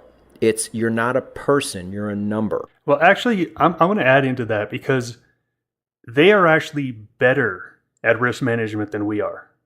Like we'll let traders go into our capital and we'll make the decision to write it out or to exit it. Theirs is all automated. Like they just cut you off without any remorse, without probably even an email. It's just, you're done, see you later, goodbye. Now look, that is getting you out of a stuck position, which is really good, but it's really not kind and it's really unforgiving. Yeah, and at the end of the day, is that best for the trader? It's best for the institution, probably, sure. But that's the question you always have to ask yourself. Is it better for the trader themselves? You know, in my case, because everybody knows my story, as soon as I joined, I started losing my ass. But, you know, I eventually came out of it over time. If I was with a firm that would have cut me off right away, that might not have been the case, and I would have been devastated. And who knows where I would have gone after that? I might have stopped trading. Who knows? So yeah, the right prop firm with the right systems in place, I agree, really, really makes a difference. But if you're not part of a firm like that, or if you're not part of a firm at all and you're just trading on your own, you're going to need some type of solution, some type of self-governance here. So Rob, we have a few listed. What's your favorite way in terms of how we accomplish that? Well, the first one, and really the only one we need to talk about, is you just follow your system. But our entire podcast is about all the times you don't follow your system. And so to just say, don't do it, follow your system, be robotic, we need to have a little bit more than that, because it's why we have our podcast, is because it's really hard to follow your system all the time. So that's really the only answer of how to fix it. Whatever your system is, just follow it, because you've already predetermined all of your actions. That's what a trading system is. You have predetermined everything you're going to do, so when you get in that situation in the market, you don't have to think about it. You just have to act. That is what a system is all about. Because we are imperfect people, then we have to talk about the extra things. But the only answer is follow your system, period. But since we're human, here's the one I like. Don't think in binary outcomes. When you get into a trade, and again, that trade, you're either going to be in profit or in loss. That's the only outcome that can happen. Okay, break even, but let's just call that a loss for commissions and stuff. So it's binary. We talked about this in an early episode about not thinking in individual trades, but thinking in blocks. Thinking in blocks of 10, thinking in blocks of 25 trades. Hey, I want to have this win-loss and this profit factor over my next 10 trades. All of a sudden, do you see how that gets you out of that decision fatigue, where like you don't have to make these really big decisions because you're looking at these 10 trades, these 25 trades, and say, hey, I've just got to make good decisions on more than I make bad decisions on, or follow my rules on these. So for me, stop thinking in binary nature. Start looking at things holistically. Start looking at things over the year. Hey, I want to make this percent a year. It's much better than looking at every single trade as the biggest thing you've ever done. And that's hard to learn as a new trader. I remember my first trades were the only thing that mattered in the world. There could have been a world war and I wouldn't have cared. I just cared about that trade. But once you've traded for a while, then, look at this big picture of, you're going to do this for your whole life. You're going to make, whatever amount of trades you make every year. You're just trying to get positive expectancy. Yeah, and along those lines too, we talk about the absolute non-negotiable importance of having a trading journal, and of how the comments section is the most important part of that journal, because that's where you chronicle how, where, and when you messed up. Over time, I began to become petrified of having to put in any kind of entry into that comment section. And I would make sure, no matter how I felt that day, how rough my day was, that I would do everything I could to make sure I did not make a mistake that would later have to get put into that trading journal. So fear of my own journal entries really kind of got me out of this. I think is one of the things. Maturity might have been another one, but one of the things that immediately got me out of this cycle, because I would experience this all the time, even though I was trading the daily chart, because I put a lot on my plate. I still do. I put more on my plate today than I've ever been. I figure while I'm young and smart and have the resources, I want to try to build and grow and make as much money as I possibly can, just in case a really bad downturn comes, or in case there comes a time where I'm not able to do it as much anymore. I'm striking while the iron is hot. And so every single day when I sit down to trade, I've told you guys this, I'm like, I don't want to do this. So I'm already in a negative headspace. One of the things that also helped me, and consistent listeners of this podcast, you already know that I'm doing this. I have kind of become forced to move to the weekly time frame. And, I did it because I was missing entire days and sometimes 2 days at a time of signals, and that is super suboptimal. So even though weekly has its own problems, I'm giving it a try because I think it's overall going to be better overall than a guy like me trading the daily. And let me tell you, from a mental perspective, it is like I'm on vacation. I check in on Friday. I don't even have to check in Friday right towards the end, because what's a weekly candle going to do in the last 3 hours on a Friday? Probably not much. So I have this nice wide window, 1 day a week where I have to go place trades. Sure. I'm in the greatest headspace possible. It's phenomenal. And, a lot of people get really nervous and concern themselves with news avoidance in our system, rightfully so, because it's always changing. I pretty much ignore all of the news, minus maybe a presidential election, in the weekly chart. And I have not, so far, a small sample size, I have not been any worse for wear as a result. So the mental toll it has taken away from me simply by moving one time frame higher, wherever you are. If you're trading the 15-minute, move to the hour to the 4 to the daily to the weekly. That could be just what the doctor ordered. If anything, it's going to take a lot of pressure off of you. Yeah, I absolutely agree with that. And I think, with this concept of decision fatigue, the less decisions you're making, the better you're going to make the decisions you do. I 100% agree with that. And then our last idea is automation. We had a whole episode on automation. We're both quite positive about it, but we had our caveats of, hey, make sure you do it right. But this is where automation just rules. You are no longer making decisions in the moment. You've completely removed yourself from the equation. You are going to trade your system perfectly because you've literally programmed it. There are no decisions to make because they've literally been predetermined and pre-programmed to happen. So if this is something, again, you're struggling with, look into automation. And frankly, everyone has done some automation, like a stop order is just simply automation. A trailing stop order is some sort of automation.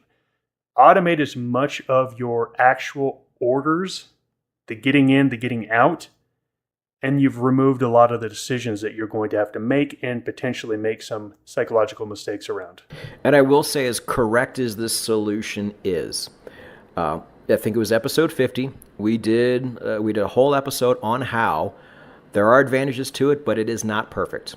There are certainly caveats, and there are certain deal breakers with an automated system that some traders just don't want to deal with.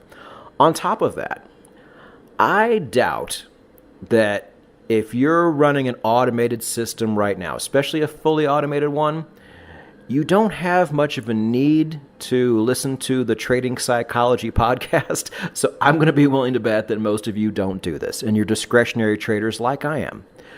So things like this could be very helpful to you. So I hope that Rob and I were able to explain and identify the pieces of decision fatigue, because I will bet it affects every single one of you to a certain degree. And so identifying it, realizing the symptoms, realizing why it's bad, and most importantly, the solutions you can use to help either fix it all together or just maybe alleviate some of it. A little goes a long way here.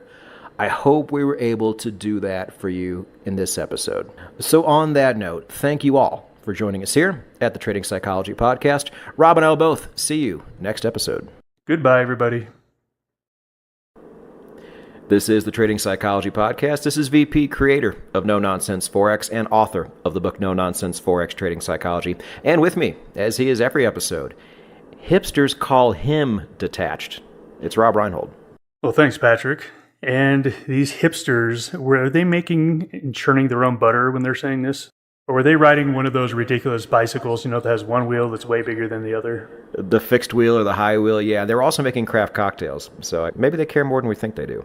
But either way, this, if you haven't figured it out, this is all about detachment and how important it is, and how I think really, Rob, this is a natural progression traders go through anyway. Especially if they actually get good at this over time, God forbid. So I feel like if we can accelerate the process here and just tell you, look, coming out the other side, as you and I both have, and getting to this level of detachment has been not only tremendous for our overall trading, but for our well-being at the same time. So let's go ahead and define terms here. I've always thought, I feel like it's pretty simple. Detachment is just simply detaching yourself from the outcome of something, outcome independence, not caring. And just, the results are going to be what they are no matter what. Me caring more or less is not going to affect that. And if anything, me caring too much is probably going to affect it in a negative way. So the best thing to do, obviously, is just to simply detach myself altogether. The biggest problem with that is, and I've said this for years, and I've learned this throughout my life, how much something matters to you is directly proportional to how much time and effort you put into it. And I always use this for kids. If any of you have had kids out there, kids are hard. They take so much work. They wake up in the middle of the night for years. They throw up on you. They leave messes. You have to change diapers. It is so incredibly, we're talking like 2 decades that you're raising these kids, 2 decades. And every time they talk back to you, they flip you off, like all these things. And you put so much time and effort into it.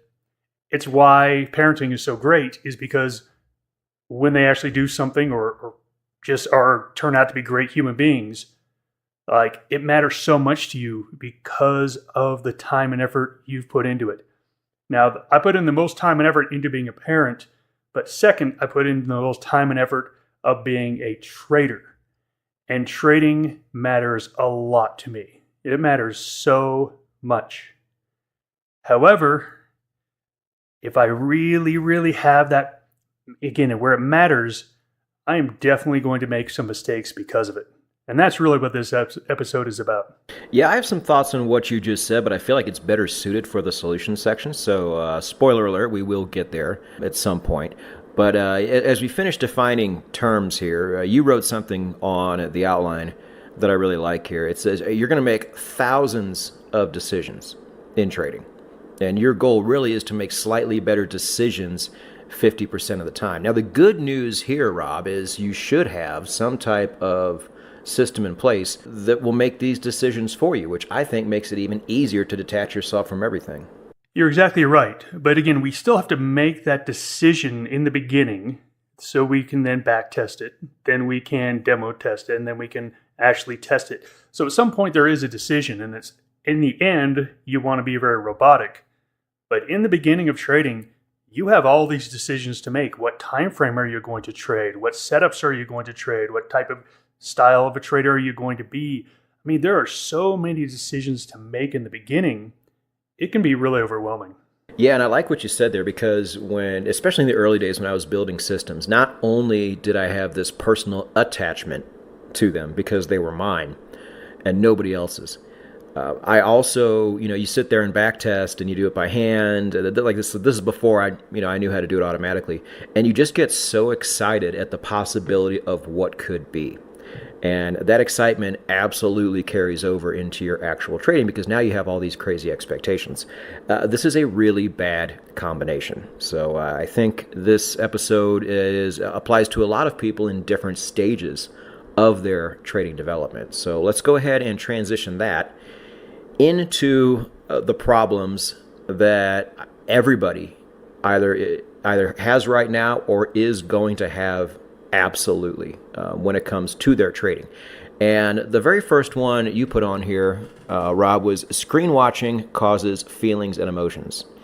And I not only thought about this when it came to trading, but it's kind of a generational thing. So many people nowadays, especially the younger generations, love to go on social media and do something called doom scroll, where they take in all of these inputs and all of these horrible realities or sub-realities or complete misinformation, whatever it is, and they just do it to get some type of feeling out of it.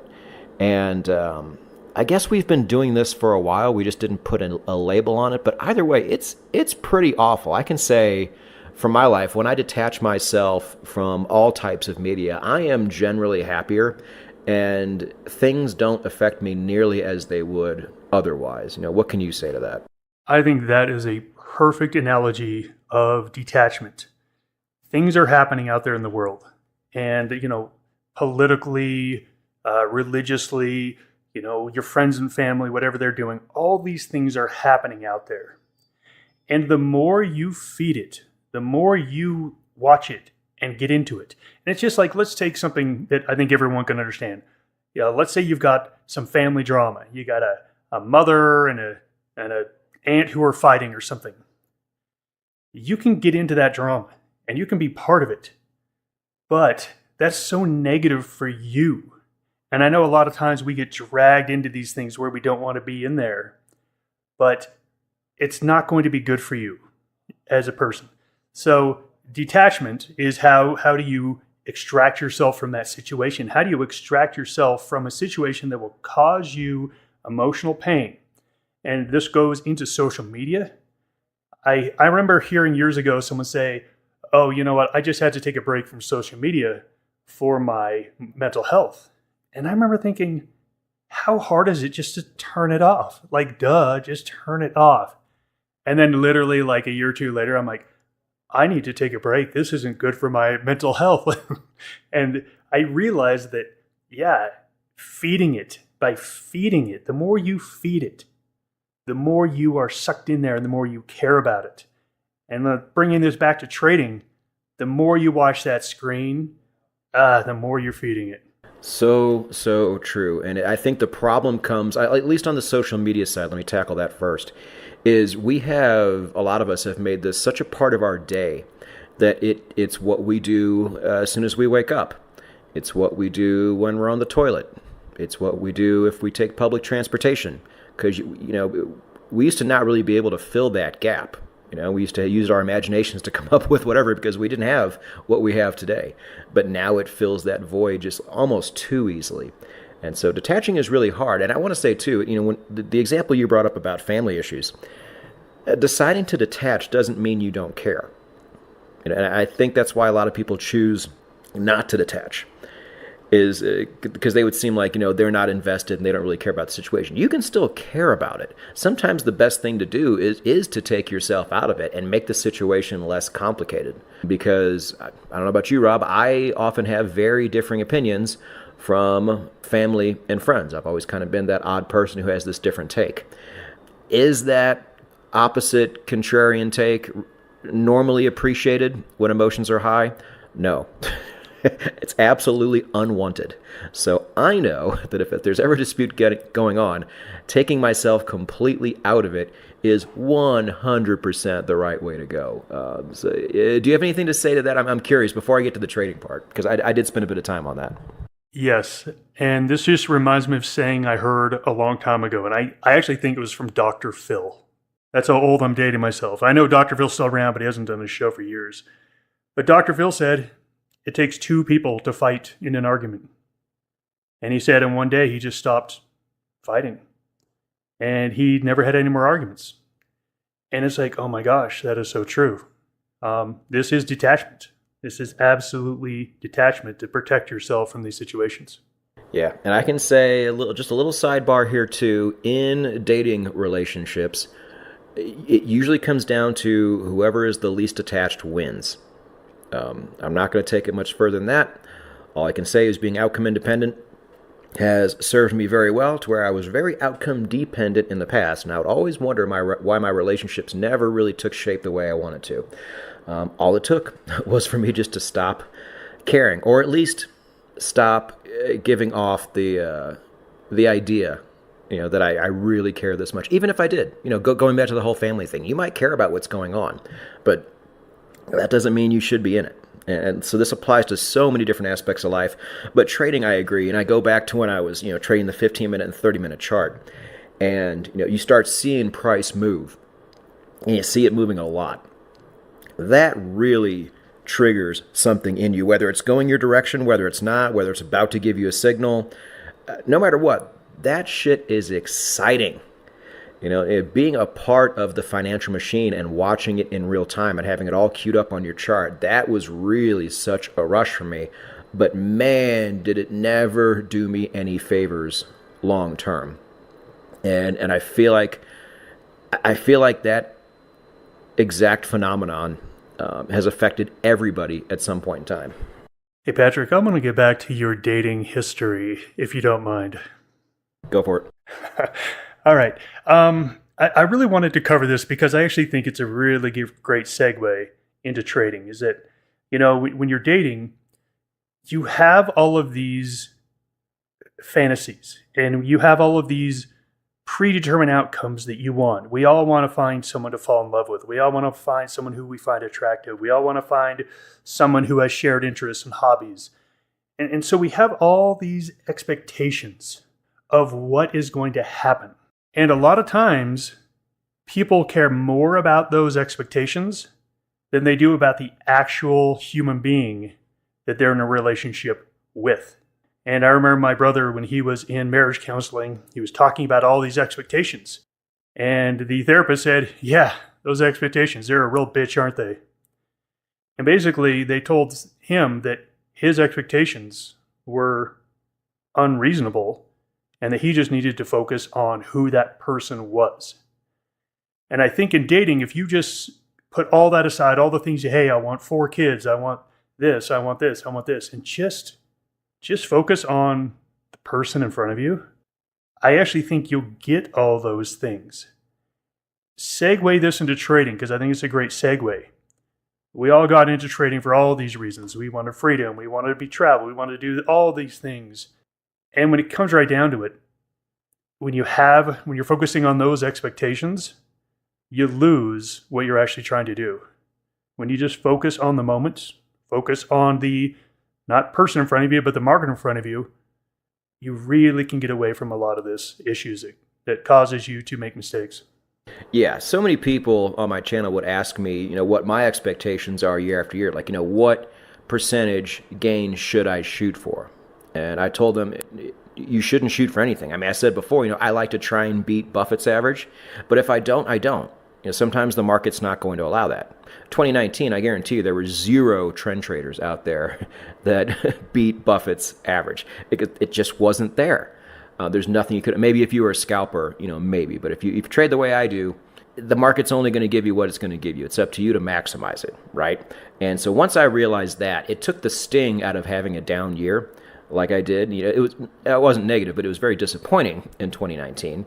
And I was like, all right, I don't think this is going to be the way things are going forward. So I didn't have any expectation there, and I said, let's just keep on trucking and just keep doing it and see what happens. And over time, as anybody who's been in the game for that long knows, it did get better. So yeah, the whole lack of expectations thing is really huge. That's something else I did when I was younger. If we were just going up like on a weekend trip or something like that, I had all these crazy expectations about how awesome it was going to be.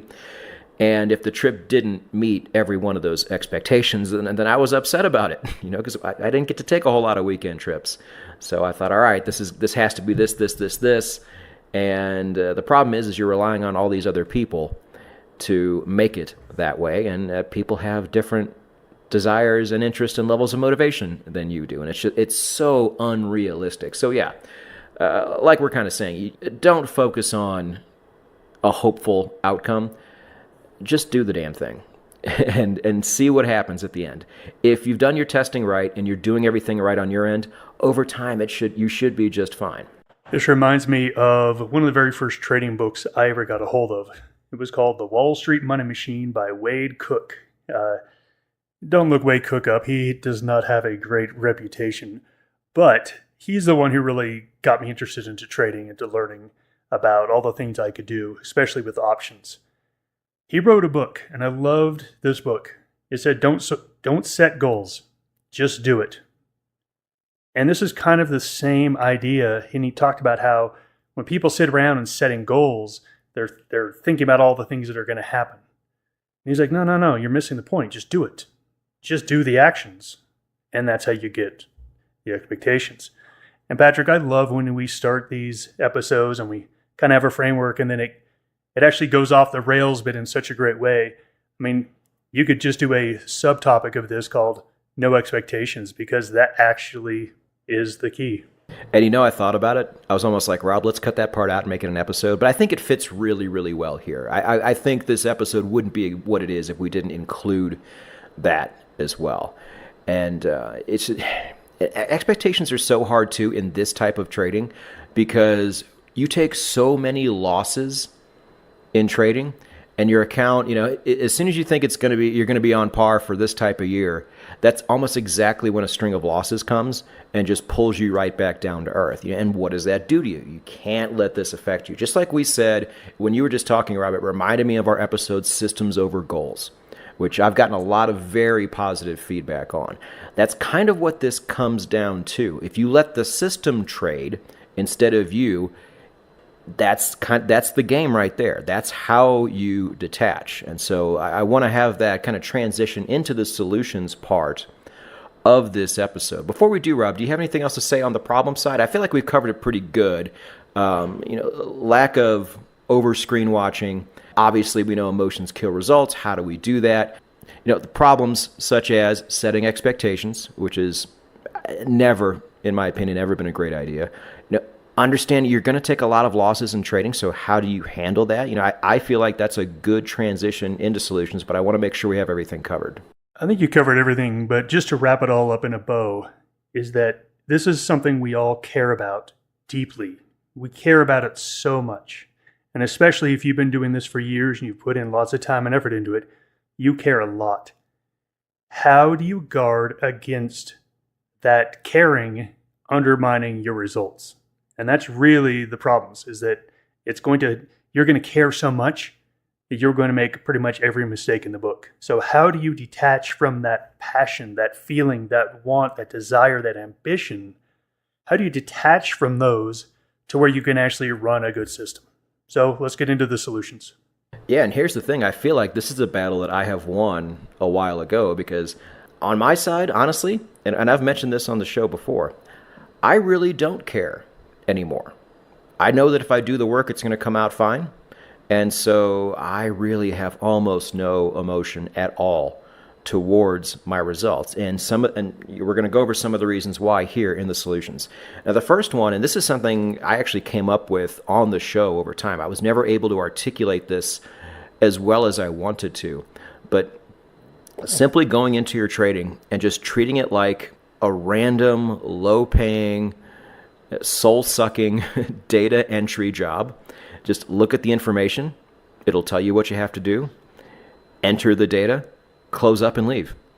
Simple as that. If you can just it's so easier said than done, I know that. But if you can just take this approach to your trading, the quicker you can get here, in my opinion, the better. Yeah, I think that's great advice. And the market is going to do what it does. And I think one of the big keys to basically clocking in, putting in your work, and then clocking out is to really just understand that the market is the market. And sometimes the market is boring, sometimes it's exciting, sometimes it's up, sometimes it's down, sometimes it's choppy, sometimes it's smooth. To understand all of these things, and I wish that you could just understand them right away. This is now my 28th year of trading. Every day I wake up, I turn on CNBC, I jump in the shower, and I get caught up with what's happened. I've been doing this for 28 years. I have seen crashes, I've seen panics, I've seen bubbles, I've seen slow markets, I've seen fast markets. And I've always told our traders that once you view trading as boring, you've made it. And other than just going through it and seeing it for yourself, I can't impart any wisdom on you. But the quicker you can get to understand that markets are markets, everything is the same, really. Even though we have new things like AI is new, guess what? Stocks still just go up, down, and sideways. Forex just goes up, down, and sideways. That's all it's ever going to do. The stories are a little different, but it's all the same. You are just trying to fit your strategy into the current market regime, take some money out of it, and move on to the next one. To understand that perspective, like I said, I wish I could give you wave some magic wand to make you understand it, but just as you've been doing this for a couple of years, it's all the same. It's all the exact same thing, so you don't have to get excited about anything. And speaking of people who detach very poorly, I've always gotten great joy and happiness in watching CNBC anchors flip out when the market turns down, as if that's not supposed to happen, as if the market is only supposed to go up all the time, and there's something wrong with the time-space continuum when we actually see a pullback or, God forbid, a recession. For some reason, that's the only time I watch CNBC, is just to watch this complete meltdown. You know, speaking of people who don't know how to detach. And that's the bottom. That's the bottom. When there's meltdowns on CNBC, you're close to a bottom. Yeah, I've always felt like the bottom comes a little bit later when it's, God, what's the word? Defeatism, to where people are saying, hey, this might just be the new normal. And then we should just expect this to happen for the next few years. And there's really no positive news out there. There's no liquidity in the market, blah, blah, blah. That, to me, kind of the fallout from the move down, that tells me the bottom is at least starting to come in. But hey, you and I could really go back and forth on this for a while. But let me jump on that, because we have a term at Maverick called capitulation. And capitulation happens on both the bullish side and the bearish side. So when you have a long bull market, and when my perma bears that I just cannot get to jump on the bull side, when they finally say, yeah, AI is probably going to change the world for good, I'm going to get in. I'm always like, oh shit. Oh shit. When the most bearish person who's fought the market has finally decided to capitulate and give in, yeah, you're close to a top. And same thing with on the bottom. So capitulation is a perfect word for that. And that's the word I was looking for. Thank you for finally saying it. Yeah, this just recently happened with a podcast I really like. This guy interviews people on the Bitcoin side and on the altcoin side. And as soon as Bitcoin started getting more dominant, he started migrating that way too and almost became a bit of a maxi. And he even went on the record saying, he goes, altcoins may never go up again. And I go, bottom. bottom signal. And no kidding, altcoin season probably started 2 days later. So you're right. When that last holdout finally capitulates and gives up, that's a really good signal to at least start. I mean, even if you're a little bit too early, you're not going to be that early. You know, you could do a lot worse. So moving on here, because again, this is a Rob Reinhold original that we did on the show that I thought was just so fantastic. I think we need to remind the audience, and we have a lot of newer people watching this too. Maybe they didn't see this episode, but trading in blocks and tracking your quarterly performance, and then which kind of begats yearly performance. Can you go over that just briefly one more time and kind of explain what that was all about? Because I thought that was a piece of advice I wish I had so many years ago. Is the entire idea that, when you make a trade, it's going to be a binary decision. And anytime you have a binary decision, there's lots of emotions tied up into, like, do I go left or do I go right? And how big of the result is going to be is how big that decision is. And so as new traders, we go out and we fight this battle. Every single trade, this binary decision or, in or out. Do I hold or do I exit? And I say, stop doing that. Say, I want to win over 25 trades. I want to win over a block of trades. So you're going to make 25 trades, and all you're trying to do is to have more winners than losers. Have a better profit factor on your winners than you do on your losers. And then you won. And all of a sudden, you've taken away that binary fight of every single trade, and it's now about the system. It's now about, I need to make a profit over 5 trades. I need to make a profit over a quarter. I need to make a profit over a year. And then you're not fighting every trade because it doesn't mean anything. It's the best way to detach from the current trade you're in is to have it be a group of 25 that is going to get evaluated and scored after.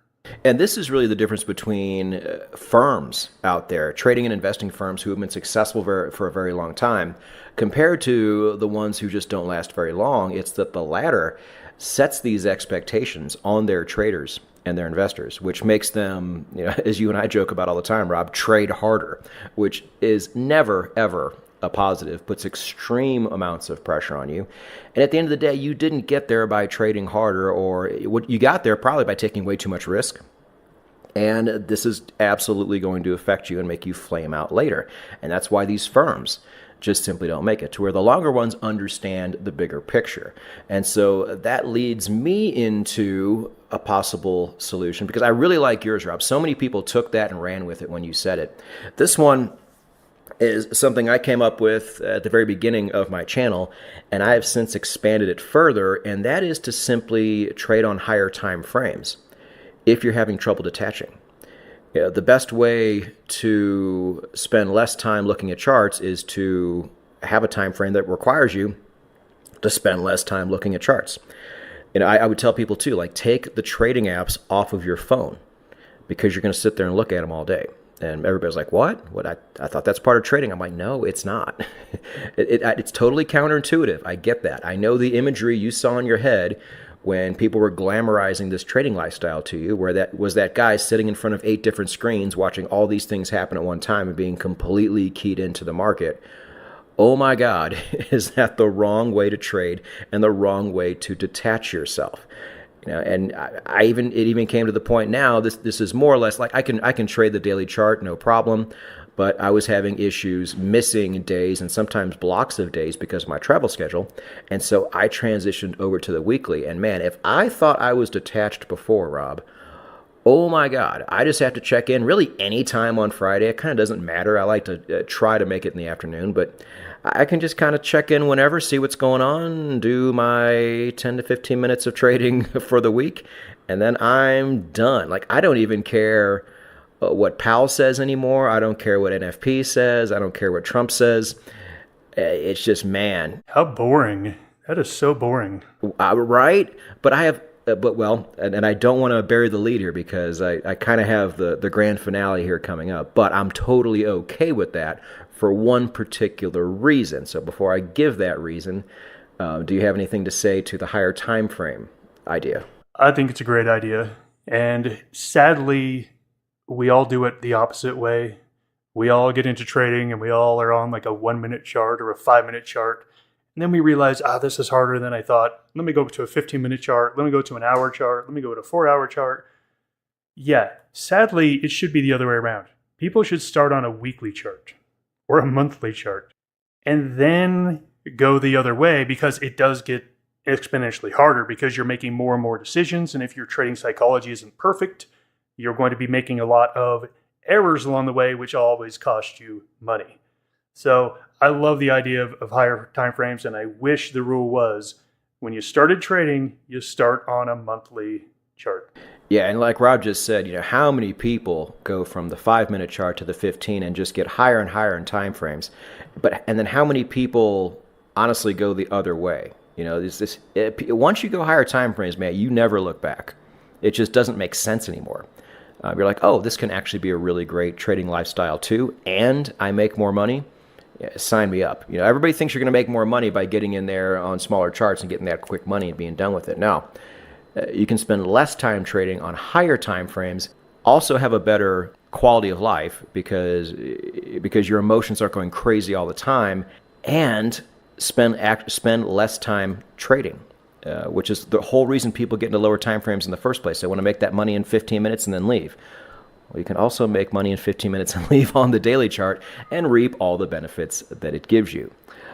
So transitioning into the last one I had, Rob, feel free to add on if you've thought of one, but the last one we have on our list here is one of the biggest reasons why I don't care about my trading results nearly as much as I did before is because I have built out different income streams, and trading is no longer my ticket out. It hasn't been for a long time. Even before YouTube, I had other things going on, which is why, when I started my channel, or started my blog, I didn't have to run ads on my blog because I hate them. But people do it anyway because it's free money. I don't run mid-roll ads on my videos to this day. I never did before. It's good money. It's easy money. It's completely passive money. Why wouldn't you do it? Because I just didn't want to, and I just didn't need to. I had other income sources apart from everything else I was doing. And those income sources have only proliferated and grown now. So, let's say if I don't do 20% return on my trading this year and it's 13 or 14, it's like, so what? Like, my bank account will still be fine. So that is a big way for me to detach. The whole 8 Mile thing you and I talk about, you don't just get one chance to make it. Trading doesn't have to be your only thing, and it shouldn't be your only thing. It should be one of many things, because that is a perfect way to not only detach, but to also maximize your results, which I have noticed the more I have detached over time, the better and more consistent my results have gotten. Let me say to everybody who is listening to this the exact same thing that the psychologist told my brother. Expectations are a bitch, aren't they? If you have the expectation that this is going to lead you to mansions and Ferraris and all that stuff, boy, 1 out of a million is going to be right there doing it, but there's going to be a whole lot of disappointed people on the way. Set your expectations at the right place with the right ways, and it's really going to help you stay involved in trading and stay profitable. Yeah, and we've all been there. I remember when I first started trading, I told my mom I was going to buy her a house, because I found it. I knew what I was going to do. I found the magic formula with the magic indicator, and the rest was going to be history. And that dream lasted about a week until reality really hit me in the face. So really, to kind of take it back to everything here, traders, we've mentioned variations of this before, but we really want to hone in on the detachment side of things. Because it really, the less emotion you spend into something, even if it's there, the more you can detach yourself, the better everything is going to be. And hopefully we have laid out a good blueprint as to how to do that. So do you have anything else to add before we sign off here, Rob? Nope. Just again, expectations are a bitch, aren't they? They really are. I can't think of one time where they haven't been. So that's kind of one of the great new things I think we've kind of brought up on this show that we've really never talked about before. So we hope you enjoyed it, traders. And on behalf of Rob here and myself at the Trading Psychology Podcast, we will both see you in the next episode. Goodbye, everybody. This is the Trading Psychology Podcast. This is VP, creator of No Nonsense Forex and author of the book No Nonsense Forex Trading Psychology. And with me, as he is every episode, word is he invented the carnivore diet. It's Rob Reinhold. That's not totally true. I ate the guy that invented the carnivore diet. 5 million years ago. Nice job. All right, so today we are extending a little bit off of a previous episode. If you've been with us a long time, you probably remember the episode where we talk about just how important having a healthy body is when it comes to having a healthy mindset too, and getting yourself ready to trade. I don't personally know anybody who is good at this who also lets their health slide. I think, maybe you know some people who scalp and sit in front of the computer all day, and that's just what they do, and they have the brain for it. But I've just never thought that was the right way to live, and I think if you can put it all together, why sit there and get really good at this and make a bunch of money if your health is just going to suffer? Health to me is even more important than money. And Rob, do you agree? Am I going off the reservation here too much? No, and when you said that, I remember thinking back to all of our yearly summits. Once a year, we have a summit where all of our traders fly in from wherever they are. We all meet together. We talk trading, but we really just eat and drink and have a good time. And I'm thinking about, was there anyone there that was just really unhealthy? And I'm sure there was, but I just can't remember it. It seemed like everyone of our traders that were there were in good shape, took care of themselves, and I think it is part of being a good trader. Yeah, I've said this before when it comes to being a nomad and meeting up with other nomads, especially ones who have left and started their own business, already had their own business. I hang out with all these guys. Not a lot of fat dudes. They don't exist. I've been to one of the Maverick Summits. I noticed the same thing. I wasn't really looking for it, but now that you say it, I'm thinking of the people that were sitting there in the morning and the people who came later at night. Everybody is in pretty good health. They look good. They look healthy. They look happy. And if you're not there yet, that's fine. But you can start putting this side of things together as you are putting your trading life together as well, because they really, really do go hand in hand. Rob and I, for reference to qualify ourselves, we're both middle-aged men, but we have tons of energy and we're very busy and we do a lot. And we've been relatively successful at those things we've done. And I'm telling you, Rob, I don't know if you can speak for yourself. This is kind of a softball question, but I think health has played a really large part in this whole equation, as far as where you and I both are today. Fair? Absolutely fair. And I heard a great quote about 2 years ago, and it was just one of the best quotes. I really am excited to share that with everybody, is that when you're healthy, you got 100 problems. You got a ton of problems. You got all these things happening. When you're unhealthy, you only have one problem. And I've seen that with people. I've seen that from, people that were healthy before and then they get a cancer diagnosis and all of a sudden that's the only problem they have.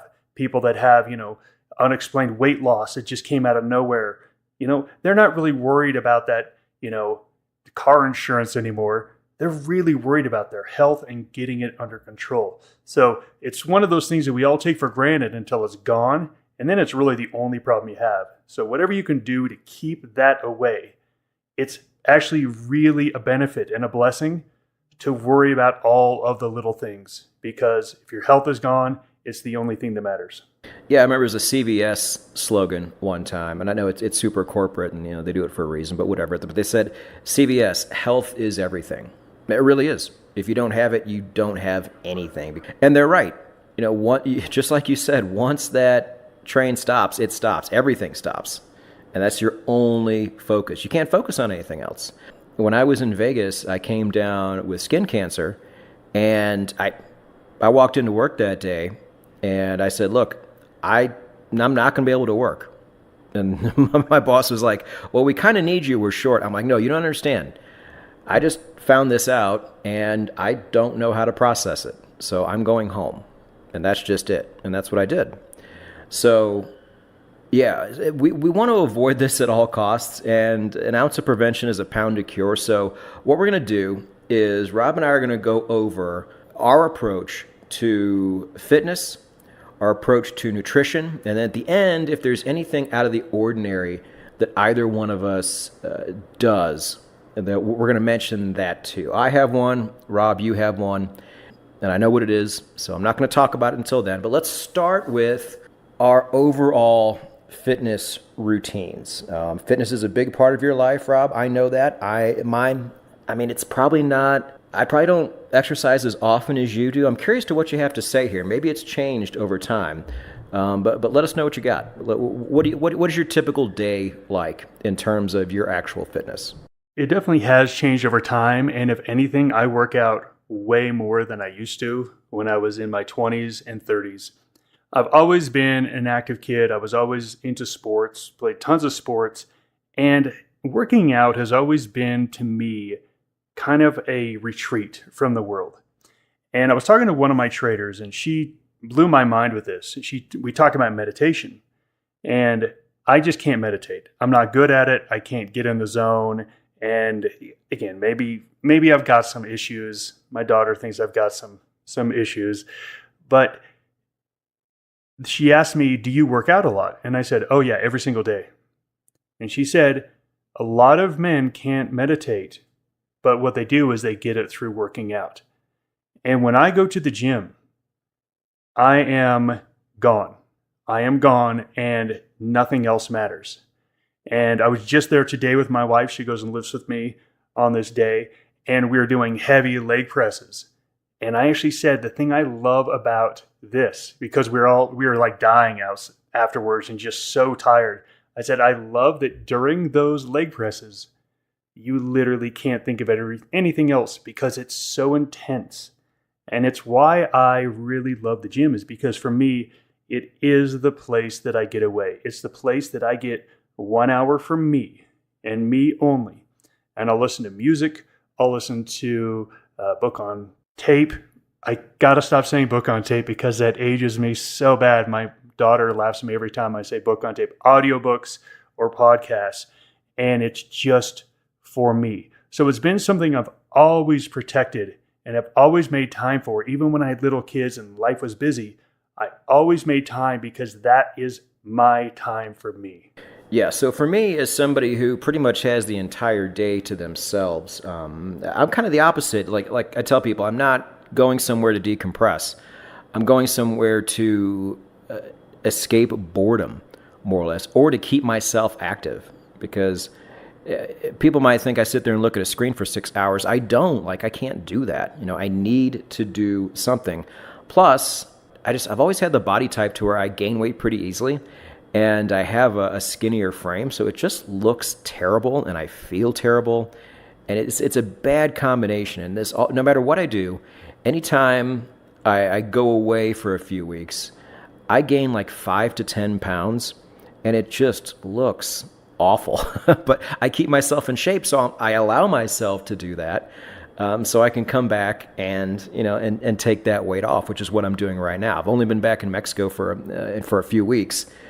And it's such a good feeling because it's such a routine. So when I wake up in the morning, no matter what day it is, I have a gym in my apartment, and I get up and I jump on the elliptical machine, and I do 30 minutes with the podcast on, and that's just how I start my day. Dietary-wise, this is something they used to call stoking the furnace to get your metabolism going. This is debated, but it does work really well for me, and that's all I know.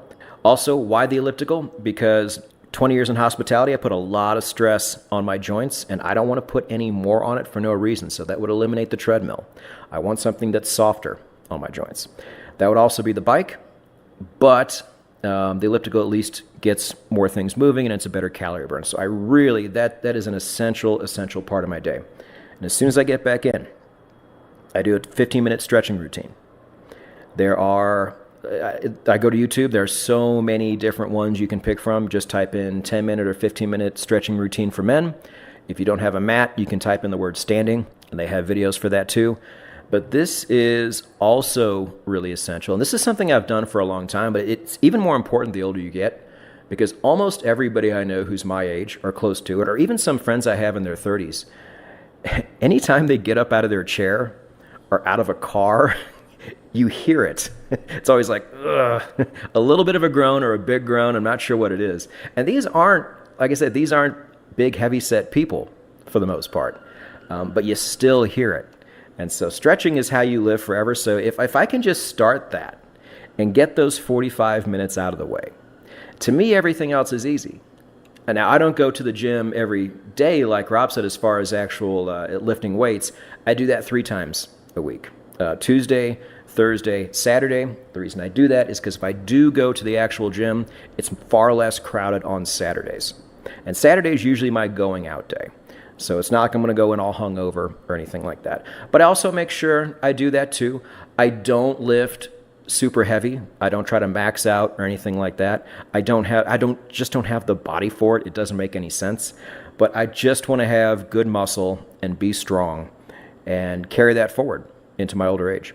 And for me, I generally lift 4 to 5 times a week, and I will do 2 to 3 days of cardio. Not entire days, but 2 or 3 days of cardio. I typically do my lifting Monday through Thursday or Monday through Friday, and let me tell you why. I have 1 hour. I have 1 hour, and that's it. That's how my life works. That's all I have. I can't do cardio because after cardio, you need a shower. And after shower, then you got to re-get ready. That's about an hour and a half process. I don't have that. So for me, it's always lifting. And the time I go lifting is very, very deliberate. Now, my life is wildly different today as an owner of a prop firm and a risk manager than it was when I was just me, a young kid as a trader, I was trading, day trading at Maverick Trading, and yeah, you'd sit there all day long, and I would kill the open. I would be great at the open, and then I would give my money back over the rest of the day because I was sitting there clicking buttons when there really wasn't good action. So I told myself, you need to leave. You have to be gone from 10 a.m. to 1 p.m. I'm in the Mountain Standard Zone, so that is like 12 to 3 Eastern Time in the stock market. You have to be gone. You have to be gone. You cannot be behind a computer. So to facilitate that, I got a gym membership and I got a trainer at that time. The reason I did that, I didn't need a trainer because I'm disciplined. I like to work out. But I got a trainer because before I said, I'll just make sure I go to the gym at 9:30. I'll just leave at 9:30 to go to the gym. And then all of a sudden, it would be 10, it would be 10:30, it'd be 11 and 12. And then it's like, oh, I missed it. I'm not going to go work out today because I had a trade that I needed to be in. So I hired a trainer that I didn't need or even want because I paid money for it and I had to show up. I talked about this in the overtrading podcast that we did. I think it's episode 6 or 5 or 6, if I remember correctly. And I talked about how I needed to get out of the office. I need to leave because if I don't leave, the computer's there, the phone's there, everything's there. I get really distracted. So for me, I must leave the office. I must leave my house. I have to leave in order to get in the right space. The cardio I do is spin class. I went to a spin class probably 20 years ago, just kind of on a whim. I love club music. I love dance music. And so it is a great high energy, just really high energy where you're just all out for 50 minutes. My workouts need to be intense for me. I'm a very, very strong extrovert. They need to be as intense as possible. And I said this in prior episodes. A tired Rob is a good Rob. If Rob is tired, he actually is pretty mellow and makes few mistakes. But Rob that has all this energy bouncing out all over the place definitely can be an issue here. So for me, high intensity is what I do. So funny what you said about the music, too. In Latin America especially, people like bringing their own music in and blasting it with no regard for anybody else. And they always play club music. You see these big jack dudes that they're playing like Cher and Madonna. I never quite made the connection, but I guess that's what it is. I probably should have said this at the very start. If you're not familiar with Rob and I already as far as what we do in our daily lives, we're very different. And I think that's important when it comes to if anybody wants to take any parts of what we say and tailor it to their lives. Rob runs a brick and mortar prop firm. Rob has a wife and 2 children. VP has none of those things. You know, I have 3 businesses, but I can kind of schedule things in wherever I really want. And so it gives me a lot more latitude that way. And I realize that's not typical. So take the things I say with a grain of salt. That doesn't mean they're wrong or wrong for you, or that Rob's are any more or less right. Just, fit this in as best you can if you're going to use any of our advice, and just understand where it's coming from. This is the classic extrovert versus introvert. And we've been a really great pair throughout all of our episodes because we really showcase that quite well. What is the crazy extrovert who can't sit still? What do they do? And what is the introvert who is much more thoughtful, more reserved, where you're holding that energy in, and then when that time to release that energy, it's ready. Instead of me, I'm always shooting energy out. I think this podcast has been a great illustration of extrovert versus introvert. So based on who you are, if you're more of an introvert, you should do what Patrick does. If you're more of an extrovert, take a look at what I do. That's true. I'm a little bit country. He's a little bit rock and roll. Yeah. And also, too, body types. Rob's a mesomorph. I'm an ectomorph. Different methods for different people when it comes to working out and nutrition as well. Different protocols need to be followed. If I had Rob's mesomorph body and I saw these jacked muscles, I'd probably never stop. But my emphasis is more on staying lean and overall weight control. So let's transition into nutrition. I have some very, very strict rules here because, on top of the fact that I gain bad weight very easily, I also have a terrible stomach. I've had leaky gut syndrome ever since college, really.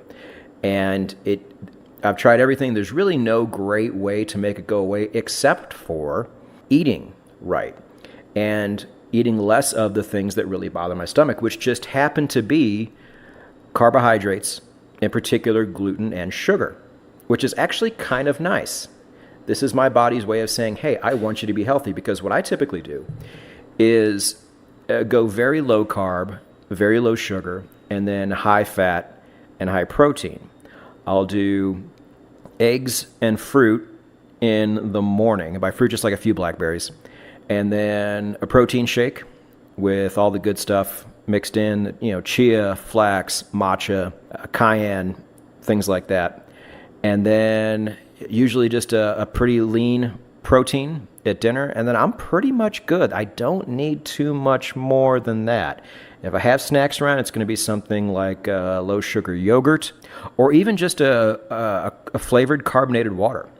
That'll get me by. And that's always done me really well. Now, this is impossible when you are traveling, especially if you're going to be at airports. There's just no way you can get around this. So I kind of use that time to say, okay, let's eat all the things that I've kind of wanted to eat and never did. And that's my time. But I'll tell you what, though, especially when you get your sugar down, so many things you would think you would crave, you really don't. I don't know if you had this experience, or, with your larger body, you just need more fuel. Like, how do you approach this? Do you take any parts out of my playbook, or do you completely have your own here? Well, good general nutrition is ubiquitous across the board. So I absolutely do some of the things you do. For me, in the morning, I don't love carbs, and I'm so grateful for that in my life. Like, I'm one of the only people I've ever met that doesn't like bread. I just don't care for bread. To me, bread is like cardboard. I'm eating nothing. There's nothing in it. And pasta, there's nothing in it. I like really nutritious, rich foods, and I always have. And so I'm very, very blessed. My wife, she likes all that stuff. And again, it takes willpower and determination. So for me, I don't eat a carb, not one single carb, until lunch. So for me, it is always lean protein and fat. That's it. Lean protein and fat in the morning. And I really find that I'm very alert. Now, look, I'm alert as a person, so I'm not sure how much my diet does it. But again, for me, that is the rule. No carbs until after I work out. So once I get home from working out, then it's usually a protein shake, because protein shakes are the best and quickest and easiest way to get those nutritional elements into your body. And a lot of protein powders will be fortified. Fortified means that they've added in all the vitamins and minerals, which means you don't really need to take a dietary supplement, vitamin. If you do one protein shake a day that's fortified, you're getting everything you need. So for me, it's usually a protein shake, and this is where I will put in like a frozen banana, or something like that to get my carb. But it's usually a fruit carb. It's not usually a bread carb. And then for dinner, I just eat whatever I want.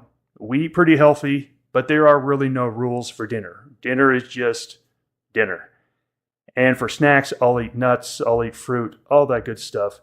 But that's pretty much what I do. And it's funny because as you get older, and I hate this because when I was younger, I'd look at all these older people and they're like talking to their friends about their eating routine and what kind of hummus they eat. And I would just be like, oh my God, kill me. If I ever talk about my nutritional routine, please shoot me. And here I am telling you about it, and really excited to tell you about it because it's an exciting part of my life. So it just happens as you get older, you build routines much, much easier.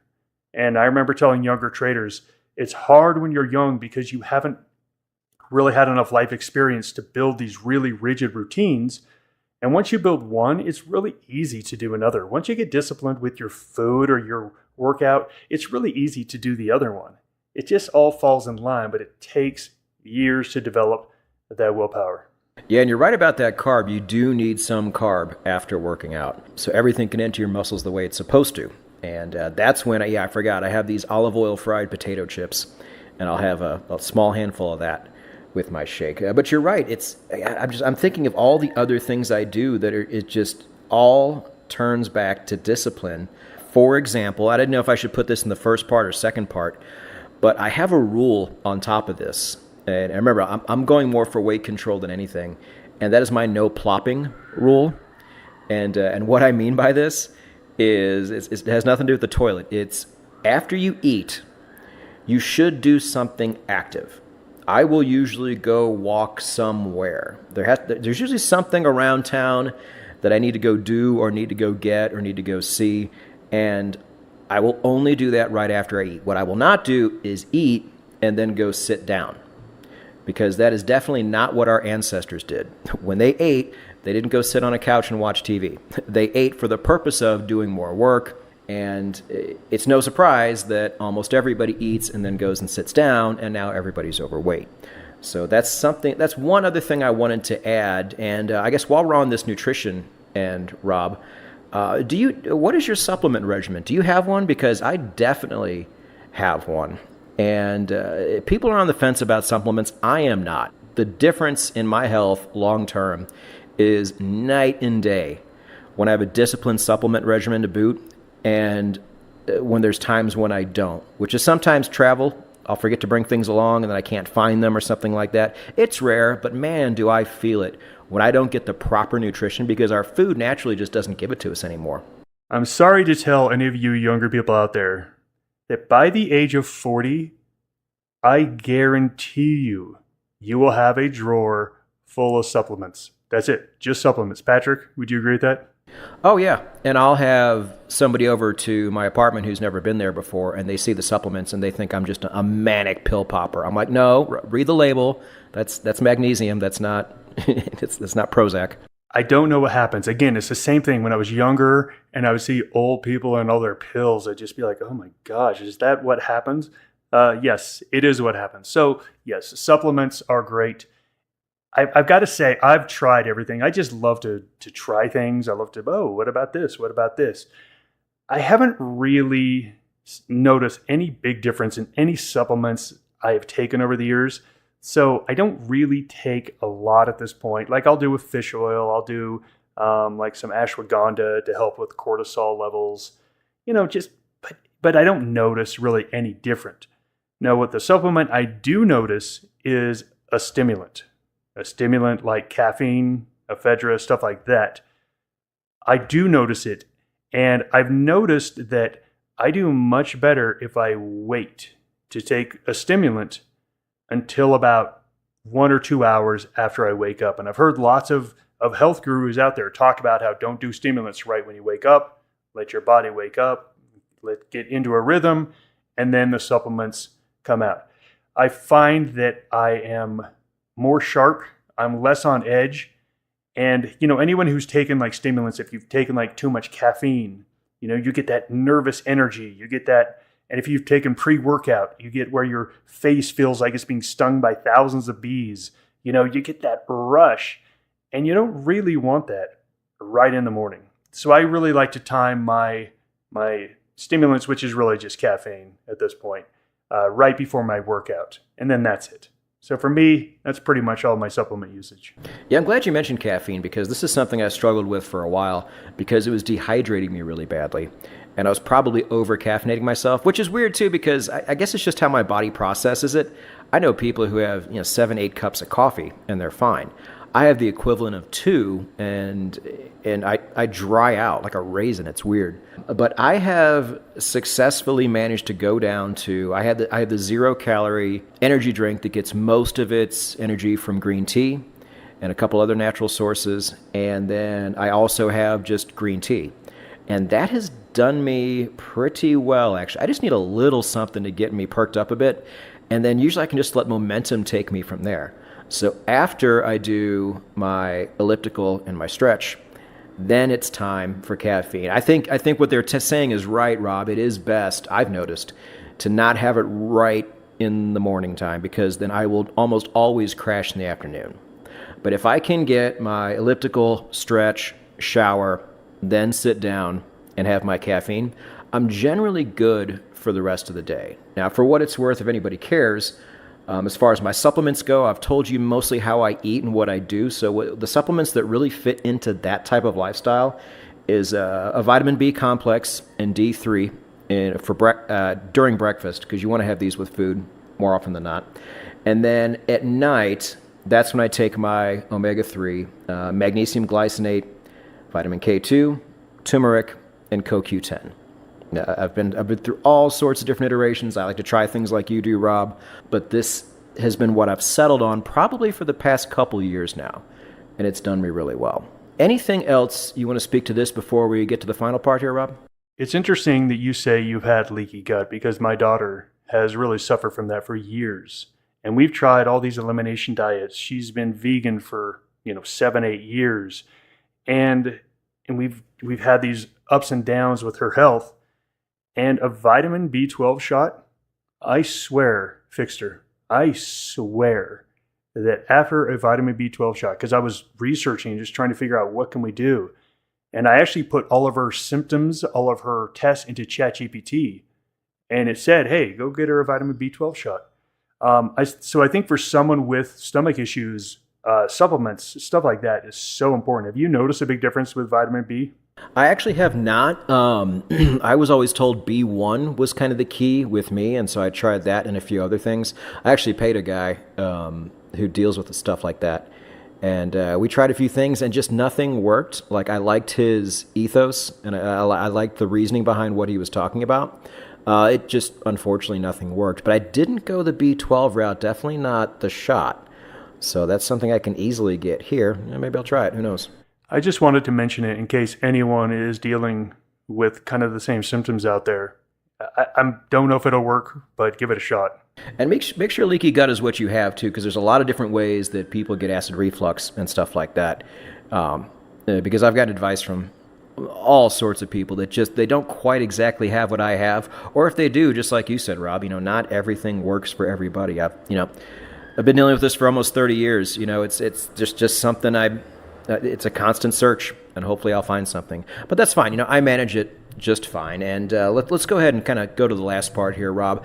The last part I have on the outline is there anything that you do, if what we do already doesn't seem out of the ordinary to some people, anything you do in particular that the majority of the world probably doesn't in terms of fitness or nutrition that has really served you well up until now? I can't say it's served me well, but I do like a long intermittent fast. Now, there's several ways to do intermittent fasting.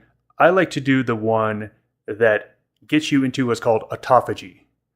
So autophagy is a process that the body goes through when you are completely out of blood sugar. So it takes about 16 hours after your last meal of fasting to get to where your blood sugar is at zero. And then there's another, I can't remember now the name of the backup, but there's about another hour of other sugars that your body can use. And then after that, your body has to go get energy somewhere. And one of the places it goes to get it is fat. It'll go now to your fat cells, but it won't go to your fat cells until you cross that line. And then it'll also start a process called autophagy. Autophagy is where the body goes around and looks for old proteins that were not utilized, and they're just kind of like garbage sitting around your body, to where they're not being cleaned out. They're just kind of sitting there. And a lot of people think that these proteins are the things that really can cause some cancers. So this autophagy is where your body will actually go search out these proteins and convert them and use them for energy and muscle synthesis. And what it does is it clears out the old garbage of your body. So this is something that I like to do, usually like a 3-day fast. Past 3 days, it gets pretty miserable, but a 3-day fast for me is right about the right time where it's like, okay, I'm getting pretty miserable at the end of it, but I've got my body into that autophagy long enough to where it's going to do some good. So I do that about once a month, and I can't say it's doing anything for me The science is behind it. Go check out the science on it. But I also like that it is a battle of will. I love that. And I really love to put myself in these situations where can you fast for 3 days? It's not fun. It's not easy. Here's the cool thing. Once you get past about that 16, 17 hour mark, you're not really all that hungry anymore. And it's more of a cruise. And it isn't until day 3 where it's like, so that after that second and third day, is actually you feel great. You feel really good and really alert. And then by the end of the day 3, you're like, I am starving. I need to eat. So that's my one weird thing I do. I don't know if it's helping me at all, but hopefully it's getting rid of those proteins that potentially could cause some issues down the road. Okay, so I can speak a lot to this. What you were describing when talking about autophagy is the main parts really of the ketogenic diet. Is if there's no carbs to burn, then it just starts, it has to burn something, so it starts burning fat, and then your body produces ketones, et cetera, et cetera. So yeah, all these things kind of do follow a similar path. I will say too, I have done intermittent fasting for about a year now, and I have never felt better. What you were talking about is the 16-8, eat for 8 hours a day and then fast for 16. I went on AI a while back, and I was like, can I do like a 15-9? Is there really any difference between a 15 and a 16? And it said it's actually pretty negligible. So that's what I do. It helps because I do sleep for 9 hours. And so really it's only a few hours before I go to bed, which you shouldn't be eating at that time anyway. And then when I get up, I'm so busy doing my exercises and guzzling water that it's almost time to eat by the time I'm done. It's not that hard because I set my life that way to where this part actually becomes quite easy. But yes, the benefits are awesome. Weight loss and weight management comes a lot quicker and easier. And I cannot recommend enough. If this is something you can pull off, I do it 6 out of 7 days. I have that one cheat day. I do go out on Saturday nights, usually on Sunday morning. I just want a Red Bull and a donut, and that's exactly what I have. and everything I was doing for the past 6 days goes out the window. And then I start anew. And then it's fine. My body doesn't mind at all. So that's been very good. The one other thing I wanted to bring to the table, though, that you didn't, Rob, and this is something that has come into vogue the last few years. So some people just aren't quite ready for it yet, but it's one of the really safest and most productive things I think you can do for your body, and that's red light therapy. Have you ever known anybody to do this, Rob? Or you don't do it yourself, do you? I don't, but as I've said, I love to try everything. I've been meaning to try this out. The science behind it is phenomenal, and I really believe it's very beneficial. I'm telling you, you want to live forever. I have a great aunt who's still alive, and she's 95 and no walker or anything like that. And she had these indoor plants with this red light. I never forget this part of her house because I always thought it was so cool looking. And I can't help but think that might have had something to do with it because she was always in that room tending to her plants. But it's very easy. They come in tabletop varieties or like ones you can hang up on your wall. You can even have these stands to where it goes over your bed. It's 15, 20 minutes. And I usually do my stretching in front of it. So I kill 2 birds with 1 stone. Now I do have these glasses I put on. You can actually look at it, but I'm not ready for that yet mentally. So I have these, put on my little glasses. I know these stretching routines in my head, so I can just do them just by listening to the guy's voice. And I do it right in front of my little red light origin, and I'm good to go. And I don't know. This is one of those things I don't really feel on the surface. It's kind of like supplements. You don't feel them until it's kind of part of you, and then you're just like, wow, why do I feel good all the time? I can't point to anything. But it's one of those things, and there are just so few drawbacks. And I kind of wonder if this is going to prevent me from having any troublesome moles or anything like that going forward, because all my life I always have, and I've always had to get them taken off before they become cancerous. And I just wondered if I had this before, if it would have maybe prevented that. I don't know, but I'm really excited to see where this goes. It's supposed to be amazing on inflammation. And as we've learned more and more about the body, we find out that, inflammation in the body, and all inflammation is when something is not perfectly running, it gets inflamed. Like when you hurt a muscle, it gets inflamed, it's injured, and so the body has to fix it. Well, the body has to spend a lot of energy like fixing that muscle because it's inflamed. The inflammation is telling the body there's something wrong. And so like if your kidneys aren't working, they're going to get inflamed. If your liver's not working, it's going to get inflamed. So it's really nice to get that inflammation out of your body because it really makes your body able to allocate resources to general overall health instead of dealing with these injuries and inflammation. I think it's a fantastic thing. I was looking into going into the infrared spas where it's like a tanning booth, but you're just laying down in an infrared bed. So those are supposed to be really good for you. Yeah, I think somebody bought one for Joe Rogan, and he used it for like a week. And he used to have to use readers to read books, and now he doesn't. Like the amount of things that this therapy can actually cure in a very short amount of time, it's up there, man. If you don't want to sit down and watch a YouTube video, just go on AI and say, hey, I have these issues. Can red light therapy help? Maybe it can, maybe it can't, but you never know until you look it up, and that's really how I discovered it. Boy, this podcast just turned into a really good commercial for red light therapy. Did we get any sponsorships before this? We really should have. I should have thought of that. And I want to tell everybody this is not official medical advice. If you use red light therapy and then you become permanently injured, don't blame us. But I think it's certainly something worth looking up. I've never spoken about it before because it's like anything. I want to give it time. I don't want to use something for a week and then run around and preach about it. But I guess while we're here and while it's on topic, look it up, man. You might be really surprised what it could do for you. So before we get too on our horse about anything else, as we already have in this episode, I hope there is some type of takeaway for you out there. I imagine most of my audience already does pay attention to their health more than your average person does, because like I said, like attracts like. Water seeks its own level. But if there was anything you could have taken away from this episode, I hope it was worth your time.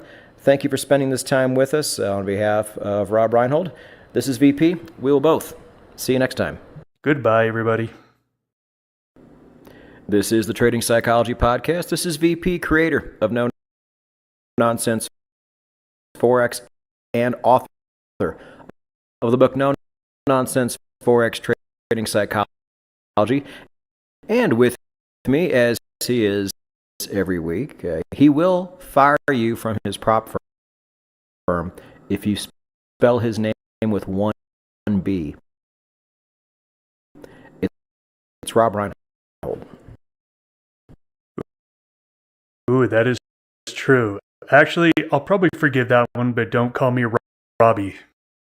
I have never liked that ever since I was a kid. Haven't done that yet, but I'll put that in the old toolbox here. So this is going to be a Rob-focused episode times 10, because what we do here on the show is really try to get you ready to trade professionally in some capacity, whether that's trading for yourself, for a firm, anywhere. But the concepts we talk about are generally more abstract. I guess that's fair to say. Today, we are getting right down to it. Rob, if you didn't know, is the CEO, the head of trading at Maverick Currencies, the prop firm that sponsors this very show. Maverick Currencies is a full-scale, full-service prop firm, probably the closest thing you're ever going to find a trading at Goldman Sachs as a prop firm. In a sea of fly-by-night companies, Maverick is the gold standard. You can trade stocks, options, Forex, crypto, all of it. And Rob, anything else you want to say to that end before we actually get started? We haven't talked about the firm in a while. I feel like it's time. And, sometimes there's some problems we need to deal with, but we'll deal with those when they come. All right. Well, I respectfully decline your offer then. Let's go ahead and move on to what exactly are these risk managers even looking for? Because I think it helps if a new trader's coming in. I guess this is where I kind of had a misstep here. I mean, I was drowning in my own paranoia that first year, just wondering what these people were looking for in me, and if I made this move, what would they say? 90% of the time, I'm sure they didn't even care, and they were just looking more at the big picture. So kind of spell it out for new traders coming into really any well-run prop firm. What is the risk manager looking for in their trading? Break it down piece by piece for us. Let's go ahead and start with kind of the daily grind. The daily grind is you are looking for risky positions. You are looking for traders that are exhibiting behavior that is not great. So that's really the first layer here is, okay, where's the risk of the firm? Where are my, because look, every trader has a different risk tolerance. And we at Maverick, we have very risk adverse traders. We have very risky traders. So really, we don't really know how someone's going to trade until we watch them. And then all of a sudden it's like, okay, this person trades in a style that has some big swings. We need to be more active with that person. This person over here is very risk adverse. We don't really need to check in on them until the month is over and we go through statements. So that's really the very first job, is to be there, ground zero, looking and watching while the markets are open. And in Forex, it's tough because markets are always open. But again, identifying the traders are going to need a little bit more assistance. That is, again, the day-to-day grind of a risk manager. We're also looking at the risk for the firm as a whole. So yes, we are looking at individual traders, but then we have to take a step back and basically group all the trades together that the firm is in. And we have software that does this to where we see, oh, we are really long dollar here. And in fact, we're way too long dollar as a firm. We don't want to go in and hit our traders over the head and say, hey, you need to take down your dollar exposure. We'll actually take down that exposure by, again, selling a little bit of dollar to bring it down. This is the daily grind of a risk manager, looking at individual performance, looking at individual risk, and then looking at firm risk and making sure that we're always going to live to survive another day.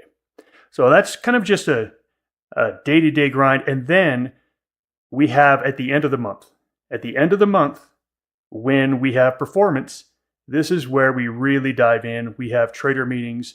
We discuss the performance of traders on that monthly basis, and we identify who can we help, who can we assist. So for all aspiring traders out there, aspiring prop firm traders who have not joined a firm yet, if they aspire to join Maverick, and if somebody is more risk tolerant and that is just their style of trading, that does not necessarily work against them, is what you're saying, right? No, it's our job to manage them. It's not our job to limit them and to hold them down. It's our job to manage them and help them and make it to where they survive drawdowns, to where they can thrive when they're hot. That's our job as risk managers to do that. Okay, so that's more of like a holistic overview. So drill down a little further. In particular, what specific things might you be looking for after you've already gotten that first data set from their first 1 or 2 months in live trading? Well, this is where performance reports and metrics come in really handy, because now we can say, okay, we've got a month under the belt. Let's take a look at their numbers. And this is where we can take a look and say, okay, this trader, they made some mistakes here. They don't understand the software well enough. Let's get them with a coach so they can understand the software better. Basically, we have our trader meeting to say, okay, what can we do with each trader? Now, look, some traders, they just do their thing.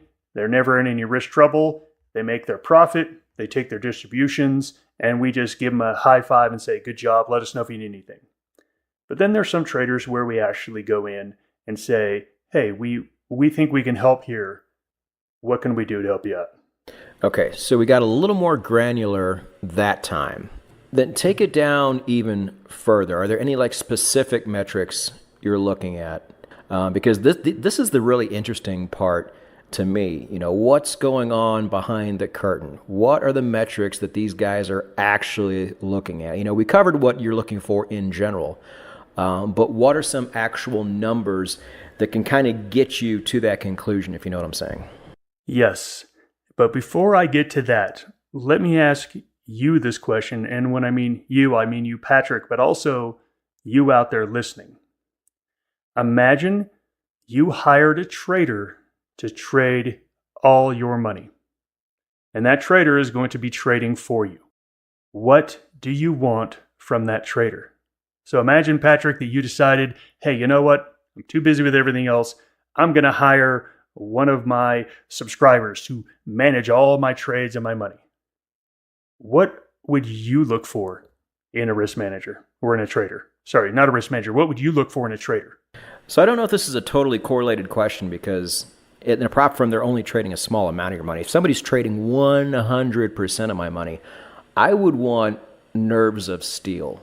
I would want them to be almost completely detached from 99% of the things going on in the world and just be able to look at things in a very mathematical and analytical way. Like there's no room for creativity here. I want a very regimented approach because until I get an actual data set from this guy in the arena, guy or girl, I'd probably hire a girl because they're better at this part. But until I get that actual data set of how they trade in this particular arena, I don't really know where else I can go. So I'm going to err on the side of caution here and say fairly low position sizes to start. You know, let me see how you do under pressure, but without risking a whole lot of my money at the start. Maybe that's not the answer you're looking for, but that's, you know, if it's 100% of my entire net worth was in this person's hands, that's how I would start the first 1 or 2 months. Let me ask you this question. You've got two traders. You've got one that's going to lose you $10,000 one month and then make you $12,000 in another month for a net of $2,000 of gains. And then you have another one that's just going to make you $1,000 a month and never really have much variation. Who are you going to choose? At first, I'm choosing person B because I have to see what these swings look like from person A.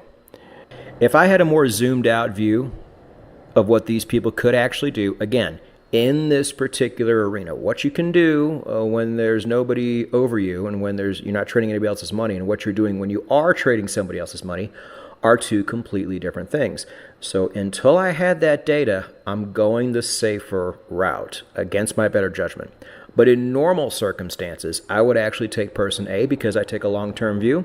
I know losses are part of the game, and I want the most bang for my buck without taking unnecessary risk. So I know that's not a direct answer to your question, but early on, person B, down the line, if those numbers prove to be consistent, person A. Well, in my example, they both gave you the same return. So I'll just go ahead and say for me, I'm looking for the lowest bit of drawdown I can possibly get. Now, wait. That to me is way more important. Sorry, Rob, objection. You said person A was minus 10,000 plus 12,000, and person B was plus 1,000. Oh, sorry. I meant plus 1,000 per month. Oh, okay. Well, if that's the case, then yeah, just give me the person who has zero drawdown, and I'll ride that mythical unicorn to the stars. Okay.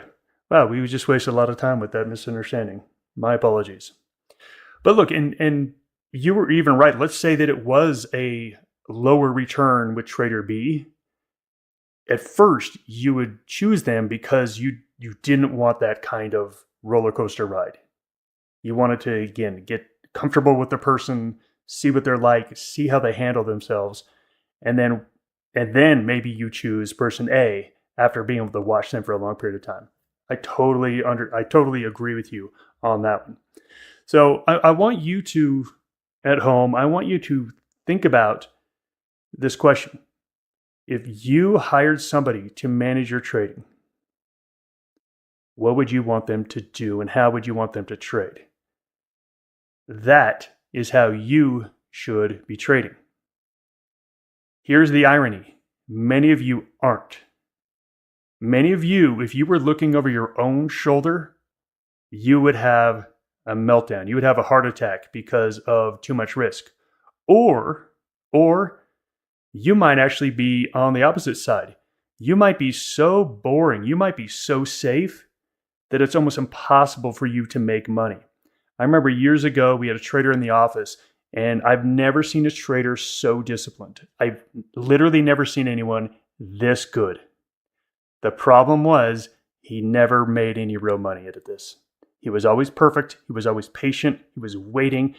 Everything was perfect, but he was so risk adverse, he would make pennies and never really made real money. You need to find someone in between. And that's really where you want to be. You want to be risk averse, never put yourself in a situation where you take a big drawdown, but you've got to have that killing instinct. You've got to have that instinct to go after it. So for me, and again, in a Maverick, what we're really looking for is that type of trader that is, again, can keep drawdowns low, but put the pedal to the metal when it's time. Okay, so you described kind of a mishmash of different personality styles all kind of rolled into one. So that's a little tough to track for your average person. So let's do this instead. What are some of the, let's say, individual traits or individual behaviors that you would look for somebody who embodies, all of these more general traits that you're looking for? Well, let's start off with those two extremes. I talked about how you need to be able to take enough risk, but you can't take too much risk. One of my favorite sayings in poker is another one of my favorite sayings in trading. In poker, you can put all of your chips in at once and bet them all at once. It works every single time, except for the last time. If you trade like an all-in poker player, I've seen hot streaks, I've seen really amazing hot streaks, but it always ends at zero because that's the nature of the way you trade. On the other side, you've got the person that's just too risk adverse that never ever makes any sort of real money or any real bets. So again, as a risk manager, you're identifying both of these people as problems and say, hey, how do we fix these problems? The people in the middle that are consistent, that have larger gains than losses, that have positive profit factors, that you don't worry about risk management at all with them, they're fine. Yes, there's a little bit of maintenance to do, but as a risk manager, you're really looking for those extremes. And how do you figure out those extremes? One of the questions I always ask my trader whenever there's a risk management call, I always put them in my situation. If this was your money on the line, would you be able to sleep at night? Now, sometimes they say, of course, I'd sleep like a baby. I'll push a little bit against that. But a lot of times they say, yeah, if I was in your situation, I would be calling me too. I get it. And then all of a sudden, you have a different perspective. The perspective I gained as a risk manager, and this is really what I want everyone to be able to do after this episode, is I am 100% objective because I don't have, I have skin in the game, I have my capital in the game, but I didn't pick their trade. I don't care about their trade. I don't care about their entry point. I could care less what the stochastics are saying or what a Fibonacci's. I don't care about any of that. And whenever I call a trader and they start telling me about their position, I'm like, hey, look, save it. I don't care. I don't care why you got into this. I don't care. There's either too much risk or not enough risk on it. Can you sleep at night? If you find yourself not being able to sleep at night, that is an issue. So let's wrap this up to where, okay, you understand that you are your own risk manager in trading on your own. You need to be in charge of you and your trading. You need to be your own risk manager. So how can you do that? First off, ask yourself, if this was someone else trading my money this way, would I approve? That's the first question to ask in every single situation. And just be objective about it and step back. Now look, I've had many times, especially in my younger career, where I made a trade and I knew I shouldn't do it. I knew I shouldn't do it. It was like so clear. My biggest loss I've taken, I can't remember if I told this story, but it was after the biggest gain I'd ever had in 2008. I shorted Aussie yen, made a ton of money, and I was on a high. My next trade was 100 lots. 100 lots. As soon as I clicked the button, my P&L was like $3,200 lost just from the spreads. And I remember thinking, uh-oh. I didn't get out. I didn't just say, hey, don't be an idiot. You're being an idiot. I needed me to be my risk manager and kick my ass and say, that's a dumb thing to do.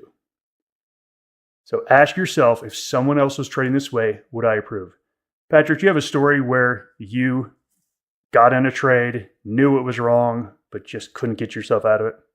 Not really, because, well, I mean, there's plenty of trades I should have gotten myself out of, but I let it run too far. Because as an indicator trader, especially if you're doing overbought, oversold, which I did in my early days, you're always waiting for that indicator to make that turn back the direction you want it to go. Now, the punchline there is it can take a very, very long time for it to do that. So do you want to sit there and wait and find out? Or do you just want to cut your losses? Well, I would always sit and wait and find out. But I don't think I ever entered a trade that I felt bad about. I was always probably the opposite. I was probably way too optimistic about every trade I entered because I had back tested, not formally, but in my mind, some of these new indicators, and they seemed to be amazing. So I couldn't wait to actually put it into practice. So that's kind of where I was. So the second half, yes. The first half, really for me, never. I would never. I don't like. That's why I don't gamble at casinos. I don't like going and putting my money down when I'm expected to lose. I always feel like I'm expected to win. And if I do, I do. I don't, I don't. All right, so that is the entry, but what about a position size? Was there ever a time where you knew the position was too big? The only time where that happened to me is where I was already down and I was going, quote, all in, which you should never, ever do in anything unless you're in a poker tournament or something like that. But that was like, all right, this has to work. I got $200 left to my name in this account, and I'm just going to let it ride. Now, that in the scope of a $1,500 trading account, that's way too big for one position, of course. But, I mean, look, man, I'm already down $1,500 down to 2. I'm not going to get back to 15 with regimented trading. I don't even know how to do that. So this is the younger me talking. So what I'm going to do is I'm going to go all in, and we're going to try to turn this 200 into at least 600 or 800, so I can finally get back on track and maybe attempt to get back to even. So that was the logic train I followed when it came to those quote all in trades. Stupid, of course. Like you said, they work until they don't, and then all your money's gone. But looking back, I think that's the only time I would fall into that category. But at the time, did you know it was a dumb thing to do? Totally, but I didn't care. What's the difference between 200 and 0 to me at this point after I've already lost that much? Not a whole lot. So yeah, I'm willfully doing something dumb and hoping it works. Look, I get that, and I understand in that situation, that's not really a huge risk. Like if that's all you got left, YOLO, go for it. But there's been many times, at least in my life, where I just knew I was in the wrong. I knew that I had done something against my plan. And that's when your objective risk manager has got to take over. It's got to take over because you made that decision because of psychology, because of what's happening in your brain and all your brain chemicals and your chemistry right here, right now. You have to understand that, I'm engaging in self-destructive behavior. I need to stop this. So you need to be your own risk manager. When you recognize that self-destructive behavior, you've got to put yourself in a trading halt. And we do that at Maverick. If I see people that are doing stuff that's, totally outside of the trading plan, sometimes I don't even have a chance to call them and get in contact with them. I just slap a restriction on their account. It says, hey, and when they try to make a new trade, it says, call Rob. Call Rob to get the block lifted. That's what you need to do for yourself. You need to be able to objectively say, I'm engaging in destructive behavior. I need to put myself in a trading halt. It's very, very difficult to do. And that's one of the things we talk about at Maverick, which is beneficial about having a risk manager. We call it forced discipline. If you're having a hard time with discipline, get yourself a risk manager. They're going to be forcing discipline upon you. But again, I know not everyone can do that. So again, we got to be objective and say, okay, if I'm deviating from my system, I have to understand my brain chemistry is all over the place. I need to stop. And so what I do is I put these halts on people. And I just say stuff like, hey, you know what? Take the rest of the week off. Just take the rest of the week off. Or hey, you know what? Let's circle back at the end of the month. What I like to do is I like to wait for long enough to where the market dynamic has changed. Because the reason the trader is feeling that, and let's take you, Patrick, where again, something was overbought or oversold, and you were trying to reversal that, you are like just so eaten up by this inside and say, it's got to turn sometime. It's got to turn sometime. I'd love to break that and then have it to where the market dynamics change. Then when they come back, they no longer have that bias. That's one of my favorite things to do with traders. It's just like, I can see like if they're looking for a reversal, I just say, hey, you know what? Now look, every so often the reversal happens, right when I cut them off, and that does happen. But a lot of times the reversal doesn't happen. And 2 weeks later, they come back and they're saying, I'm glad I was cut off. I'm glad. And now they are coming back with a new open mind instead of whatever they had stuck in their head that was causing them to have that behavior. So again, trading halts, we've had an episode or two on this. I've talked about this. Trading halts are really beneficial for you. Yeah, I completely agree here. And this does go against a lot of, well, if any of you out there are fans of the podcast, you know how I usually approach things like this. When the going gets tough, the tough get going. If you're going through hell, just keep going, suck it up, buttercup, figure it out. There's going to be times where you're down in your trading. You can't just stop and quit every time this happens.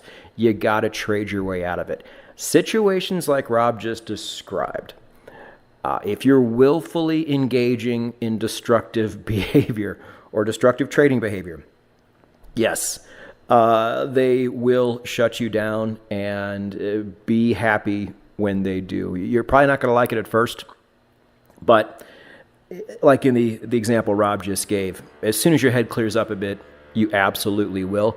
But like Rob said too, you should already be doing this yourself. A good prop firm, unlike most prop firms out there, will do this for you, but you cannot rely on them to do this for you. So you have to be able to do this yourself. Am I kind of making sense here? Yeah, no, every single person, because look, by the time the risk manager gets in touch with you, you've already messed up. You're already past that point, and you knew. Everyone always knows that the call is coming or the email is coming. People are never surprised when one of us reaches out in the risk management department. They know it's coming because they know where they are. They fully understand it. We all know when we're struggling and doing bad, and this is where, again, you've got to check yourself.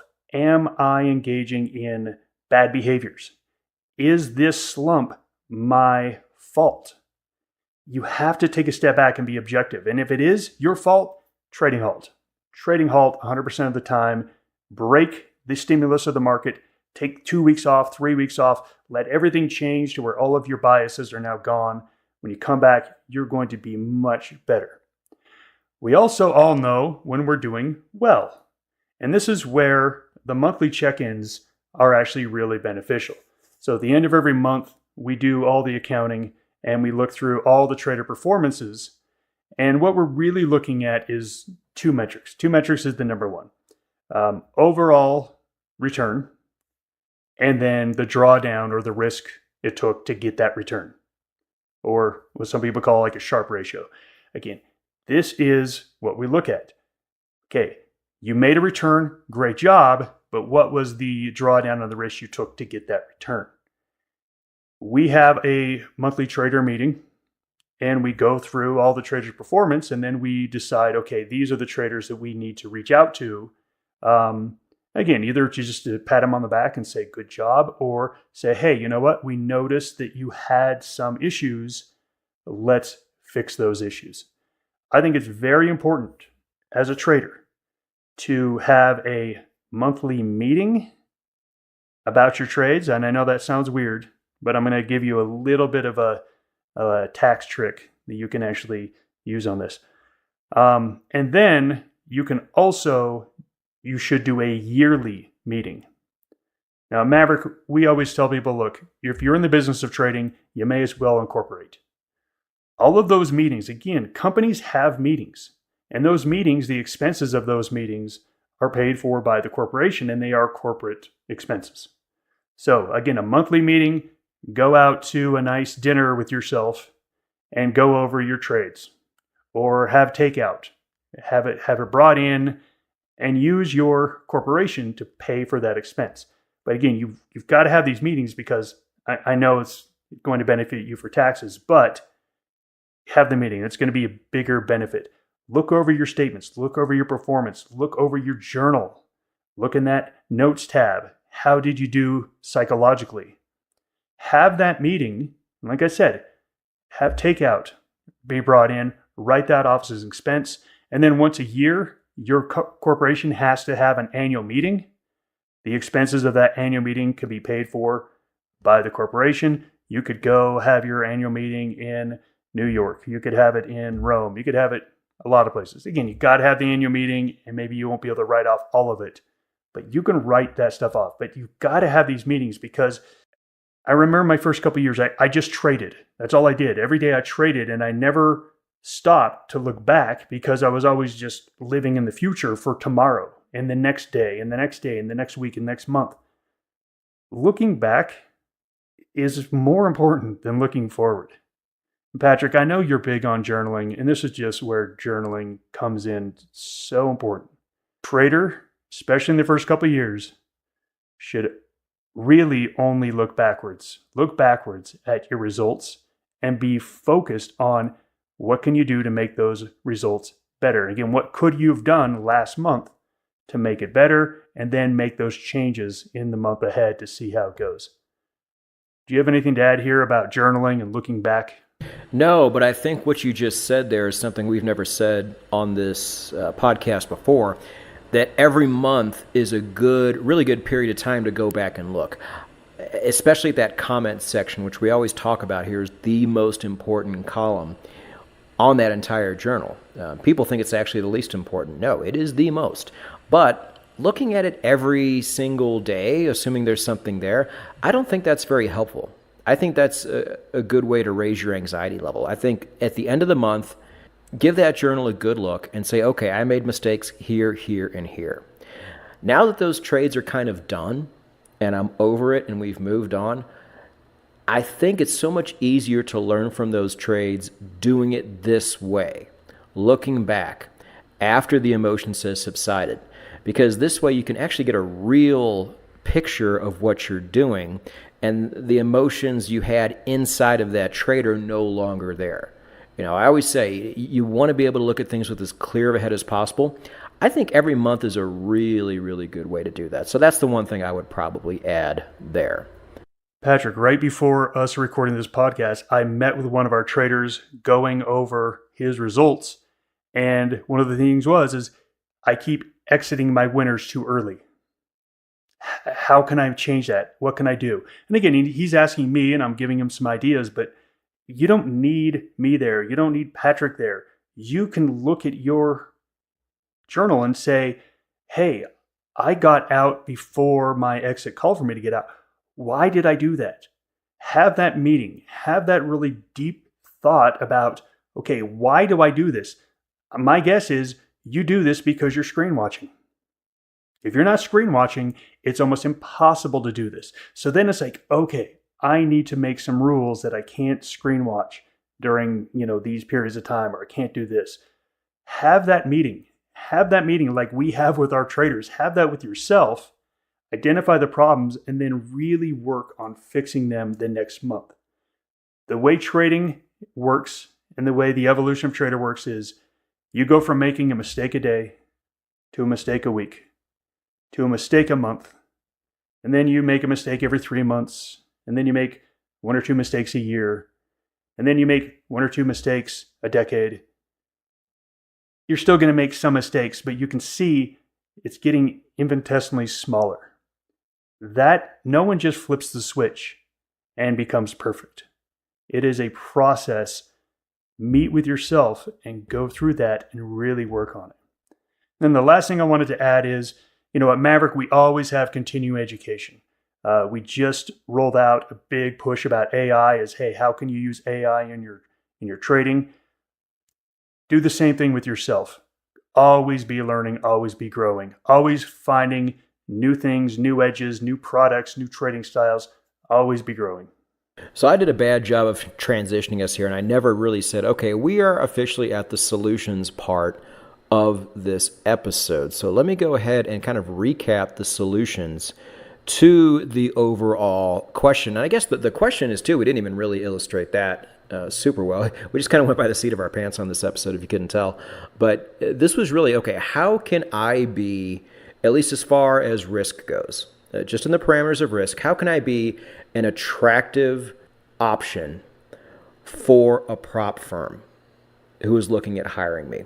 Now, passing a test is one thing, but this is a relationship that's going to go a very long time if you're good at it. So how do you become one of those people that says, hey, I am not only in this, but I am trainable, I am coachable, I am adjustable, and I want to be just the best gosh darn prop trader in the entire firm. I want to be exactly what you want me to be. This is how you do that, at least how you do that here. And I would imagine if you could figure out how to be the ideal client for Maverick, you're probably going to do pretty well in most places. But again, it goes beyond just passing a test. So the solutions there are, asking yourself, if this was somebody trading my money, would I approve? Having your monthly meetings, maybe even adding tax benefits onto that. We don't talk about taxes on this show. I don't talk about it on my channel because it's a very sensitive, ever-changing topic that is different for everybody. But I will say, if you're interested in trading as a business and incorporating, there are in-house videos and webinars that they do at Maverick for that. Patrick, we actually have one up on our YouTube channel. People could check out. Oh, nice. Okay, that's wasn't aware you did that. So good. Let's. I'll give you the link. Yeah, perfect. Let's do that. Next solution: putting trading halts in yourself if you need to, because some prop firms will, some prop firms won't. But you can't assume that any prop firm is going to do it for you at all. And then the last one that Rob just said, checking in for training and continuing education. There's certain rules you just don't break in this industry, but there are certain things that continuously evolve and evolve for the better, and you should be embracing those things. Now, another solution I want to add, and Rob, I think you can speak to this, is if you follow the no-nonsense Forex way of trading, a lot of this stuff is already built in. A lot of the problems we just talk about, a lot of the problems we just spoke about in this episode really are not going to apply to you for the most part, because the system kind of takes care of all of this for you. I mean, I know there's a lot of no-nonsense Forex traders already there.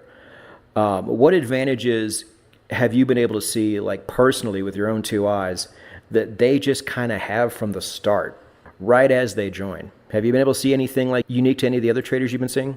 Yes, and thank you. First of all, most of the traders that come to us from your channel are trading on the daily chart, which right there cuts down on so many psychological mistakes. I mean, that right there gets rid of like 90% of the issues.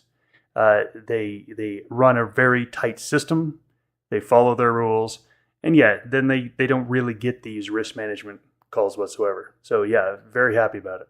Yeah, and the other thing too that I wanted to add as well is you've heard us mention all these things you can do to become a more attractive trader for a prop firm, but I wouldn't obsess over these things. These are general guidelines and just things you can do in general just to be a better trader overall.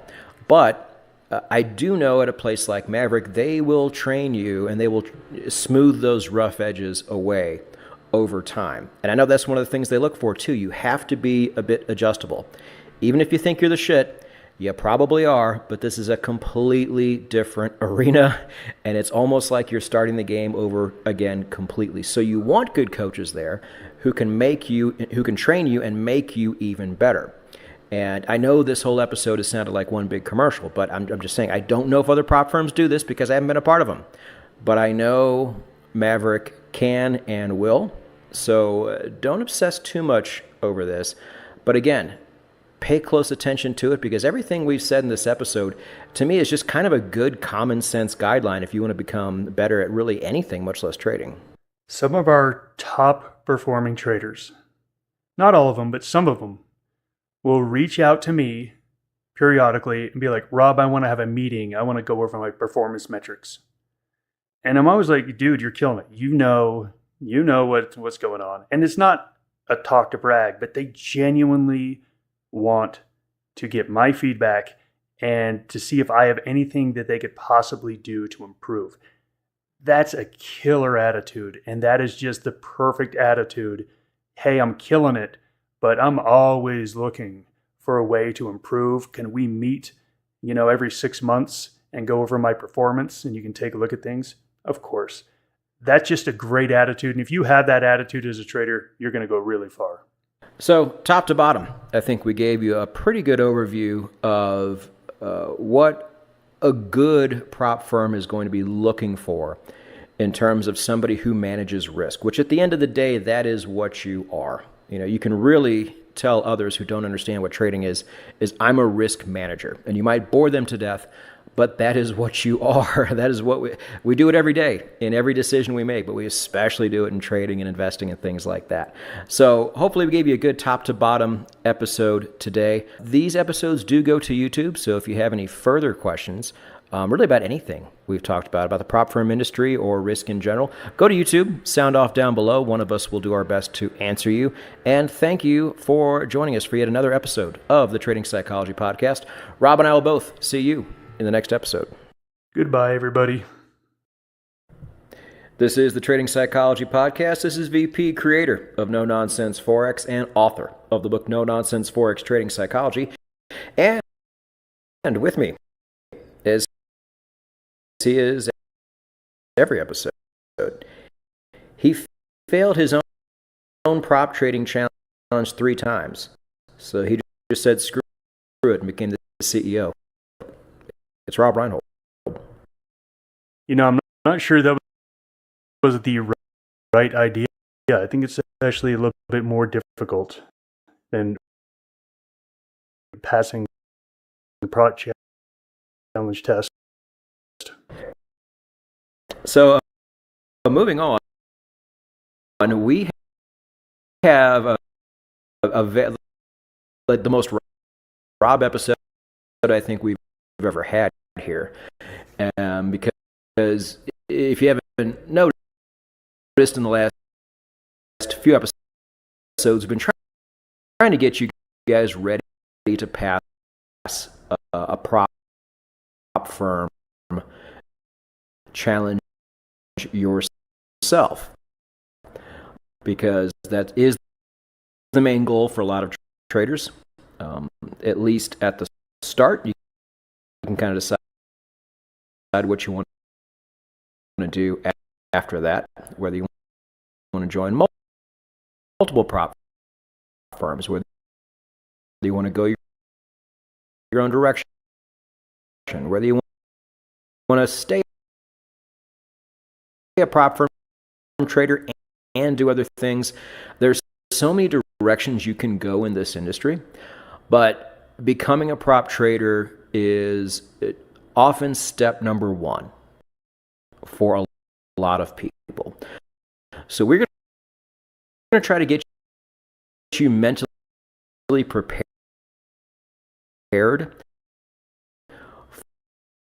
for this endeavor.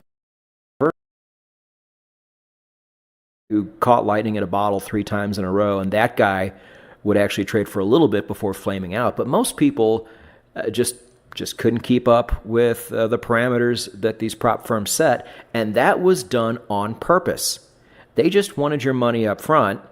They wanted you to flame out on your own to take the liability off of them, and then just keep recycling these people in and out, in and out, in and out, and making their money that way. I will bet a lot of those companies have gotten cleaned out over time, but maybe not all of them. So the only thing I wanted to say here is just be on the lookout. I've said this before in previous videos. I have not said it lately. If the challenge itself just seems unreasonable, just avoid it. There are plenty of challenge firms out there who have very reasonable goals and will not hold you to them month after month, because that is stupid. Everybody has down months, and will give you a reasonable amount of drawdown to hit, and will let you hold positions over the weekend, like you should be doing. Things like that. Just keep a sharp eye out. Don't get too excited. Don't think it's your only chance just because this one prop firm reached out to you. Make sure you're joining one that you can actually stay with. I just want to say that because that's a big thing on the challenge side that I don't know if it's still around. Maybe some of you can let us know down in the comments section on YouTube if it is. But that's probably my one big contribution for the episode there, Rob. Well, Patrick, you are exactly right. And that was actually right on our outline as the number one thing to discuss is the rules. Now look, the prop firm is set up to where they want to reward the good traders and they want to restrict the losing traders. I mean, just think about it. That sounds predatory, but that's also how you run a trading firm. And then that's just how you do it. So traders who succeed, then yes, they should get more limits. They should get more. And the traders that don't, they should be restricted. I don't think that's predatory. But as you said, Patrick, there are some rules that are just unattainable. They're just unattainable, and that's where you need to start. You need to understand the rules of your trading. So we're talking about lots of different rules. What are the drawdown limits? Is there a daily drawdown? Is there a position drawdown? Is there a weekly drawdown? Is there a monthly drawdown? You have to know these things because when you go into your back testing, you need to be able to see, would you have triggered one of these drawdown limits? And if the answer is yes, then nothing to the right of that equity curve mattered because you were shut down and booted. So again, you have to understand the rules. And this is where, it's great that we have an online community out there. There's lots of websites out there that will share these with you. But from someone who runs a prop firm, the best place to get these rules is from the prop firm itself. They should have clear stated goals of how it goes and what are the rules. Some of the real restrictive ones I don't like. Again, a reasonable one is drawdowns. What happens in drawdowns? And again, are the drawdowns too tight? If they're not too tight, then that's a very reasonable rule. But some of the other unreasonable rules I don't like personally, and I'm not trying to talk bad about any one firm, it's just not how I want to run the firm, is there's minimum trading days. Like, you have to be active on, 80% of the days, or you have to make a minimum of 20 trades in this period. I hate that. You should not be having to make trades to meet a goal. You should be making trades because they're good setups. One of the ones that I have seen multiple times, and again, I saw these more back in the day. I don't really pay attention to them now. But something like you must make a minimum of 5% every month. You will never, ever do that. You might be able to do it for 2 or 3 months, if you hit some really good streaks, or if you over leverage, which is probably what they're looking for you to do so you can flame out. But just when you see things like this, just run the opposite direction as soon as you see it and go somewhere else. Yeah, and this comes back to, looking at these rules. You are playing in the prop firm's house with the prop firm's capital. So they do, unfortunately, get to write the rules. I said unfortunately, but I run one and I write the rules of exactly how I want it to be. So I guess it's not I'm not too apologetic about that. But make sure that there are rules in place that you won't violate. And if there are rules that you're going to violate, then it's not the right fit for you. So Patrick, you had one of goals, of a certain percentage amount of goals. I think that's very difficult as well. I think that's just setting you up. You could have a couple good months, but what about that fourth month when you don't meet those goals? A lot of these firms, they make you basically start back over at the bottom and rebuy in, which is going to be more capital. You're going to drop down in capital levels. It's pretty discouraging. At Maverick, we only have one rule. It's profitability, and profitability can be $1. If you make $1, that is considered a profitable month. 2 profitable months, you get a capital raise. If you don't, you stay where you are. And if you have too big of a drawdown, we put you into our trader retention program where you do some training and then you start back up. Those are very easy rules, and that's how we've run our firm. But look, there's lots of firms out there. There's going to be some that are better fits for some of you. So what I'm saying is make sure you understand their rules. And they even get into some pretty funky rules. And these are the ones I really don't like. I heard one of a consistency rule. Patrick, have you ever heard of a consistency rule? Not formally, but if it's anything like the one I described earlier, then I have. I don't know. Explain. I didn't know this one existed, but we have one of our traders. He trades with some other prop firms as well. And he got a warning that he had made money too quickly. It was too big of a gain too quickly. And he was put on a break for breaking that rule. That's pretty silly to me. It's pretty silly. You don't have control over the return and when it comes and how many, like you could have just one big candle off of some, news event or some surge in liquidity. And all of a sudden you violated rules because of something you have no control over and something that was ultimately positive. I just don't like that one. Yeah, it's like maybe they have a rule to where you can only have a 2-to-1 or a 3-to-1 profit to loss ratio on every trade, which I've done an entire video on. I said that's stupid. Why would you ever cap your upside?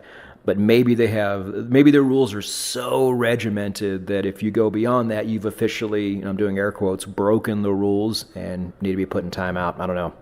The rules I really want you to think about avoiding are the rules that you literally have no control over. Like you have no control over the speed at which your profits come. Like we all have our targets on our trades, but whether it gets there in 3 hours or 30 days, we don't know. And no one does. And no one has control of that. So anything that you don't have control over, I really don't like. And like I said, if it doesn't fit you, it's nothing bad with that prop firm. It just doesn't fit you. Go find one that has some rules that work for you. Other rules that they have, no news, no holding over the weekends. I've seen some that have no holding over the turnover period from day to day. You have to exit and then you can get back in on the next day, which is just, I don't love that because that just generates some more slippage in commissions and slippage in the bid ask. But again, understand the rules. Patrick, do you have anything to add on that? Because I can't say that more strongly. No, and like Rob said, if you see things like this, don't despair. There are, especially now, there are so many prop firms out there. And like Rob was saying too, with one of the guys at Maverick, and a lot of people at Maverick do this, a lot of people I know do this, you don't have to just join one. You can join several. So if maybe there's some things in these rules you're not seeing, or some things about this particular firm you might end up learning the hard way 3 or 4 months in, well, now you have some other outs. So 1, make sure you can handle 3 prop firms time-wise. But 2, spreading yourself out and joining a few if you can isn't the worst idea either. And if you have multiple strategies, which you should absolutely have, you should literally shop for the prop firm that best fits that strategy. Like, we don't like scalping. We don't encourage scalping. We actually discourage scalping, and we don't want scalpers whatsoever at Maverick. Whatsoever. So we're not set up for that. We don't want that.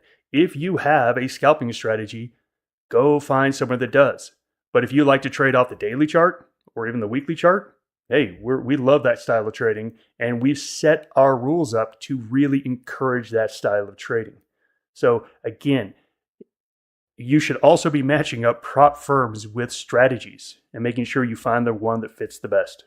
All right, and then next, number 2.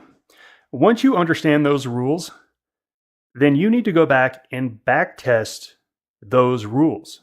Go back to your backtesting over the past year, 2 or 3 years, or whatever it is, and see, did you ever violate the drawdown limit? Did you ever violate the consistency rule? Did you ever hold over a news event that you wouldn't have been allowed to hold over? So again, example, let's say they say you can't hold over employment reports. Maybe that's one of the reports you can't hold over. Now, when you're trading, you don't care about those reports because you're trading off the daily and the weekly chart. So you don't even care about those when you're looking at your back testing. But guess what? One of those happened during your back test and you would have violated their policy. You need to go back and see, did your back testing, did it work with the rules that were provided by the firm you're looking at? Yeah, and one thing I'll say to that is you might run into a situation where you would not have hit those drawdown limits had you had just taken on a little bit less leverage or maybe just made your position sizes a bit smaller. And as long as that's not too restrictive to the way you trade, well then I would say don't let this be a deterrent for joining a prop firm. Just go ahead and make that one small adjustment. If the adjustment is egregious and it just completely flies in the face of the way you trade, okay, yeah, go somewhere else. Like Rob said, have an abundance mindset here because you should. There's prop firms all over the place. But if you run one of these tests like Rob is talking about and you do hit drawdown limits, my advice would be go back and just try a little bit less risk and run those tests again and then see what it would have looked like because that can make a big difference. Oh, that's a piece of cake. That's a total piece of cake. It's just you just adjust your position size. And you could also do it the other way. Like if you look back at your results and you see that you were nowhere near the stop out limits, hey, take a look at increasing the position size a little bit. Let's add a little bit more juice onto it to where you can make a little bit more money while still fitting within those rules. That's really what you need to do is you need to backtest your system under the rules and make sure that you aren't violating any of those rules because those rules will get you either put on a halt or even booted out of the firm if you violate them. All right. And then the next one, number 3, game the system. We've talked about gaming the system a lot in this podcast. I love to game systems. It's one of my favorite things. And it's actually, I think the reason why I've been successful in my life was that I look at a system or I look at, like, for example, let's take my first job. My first job I looked at the job and I thought, I see what everyone else is doing, but they're dumb. If they came in 5 minutes early and they did this and this and this, they could get all their work done well before everyone else.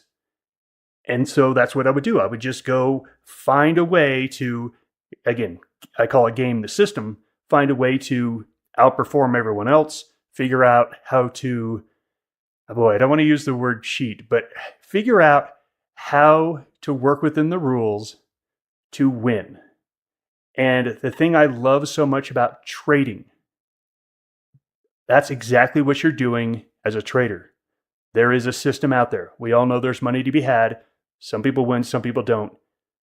Can you figure out how you are going to take money out of that system? Okay, I have to throw an objection out here, and this might be an isolated example. You tell me, Rob. But let's say I want to move up from level 1 to level 2 at Maverick. My first trade is a winner for the month, or for the time period that you're looking at me for. I'm not sure how it is at the lower levels anymore, but let's say my first trade is a winner, and then I just completely stop trading. I got the win, and let's say I do that for the next period. That's twice in a row. I think you should give me more money. What do you think? That has happened, and we do give more money. Because, again... You're kidding. No. I respect people that game the system. I actually have to tell our traders sometimes, like, hey, if you did this, that you could make more money. Now, it's better if they didn't do that for the firm, but I tell them, like, hey, you should do this. It's going to be better. And they're like, oh, yeah, you're right. Why would you tell me that? Because I the traders that learn how to game the system, they're the ones that win in the end. So look, maybe at higher levels, I've probably told a trader like, "Hey, look, you got to make more than one trade. I'm not giving you another $100,000 because you made me $2." Sure, that doesn't happen. But at the earlier levels, I absolutely respect people gaming this system. God, I wish I knew that earlier. Okay. Anyway, moving on. So this is kind of like reverse engineering. You're looking at the prop firm's rules, and you're looking at what they allow, how they allow it.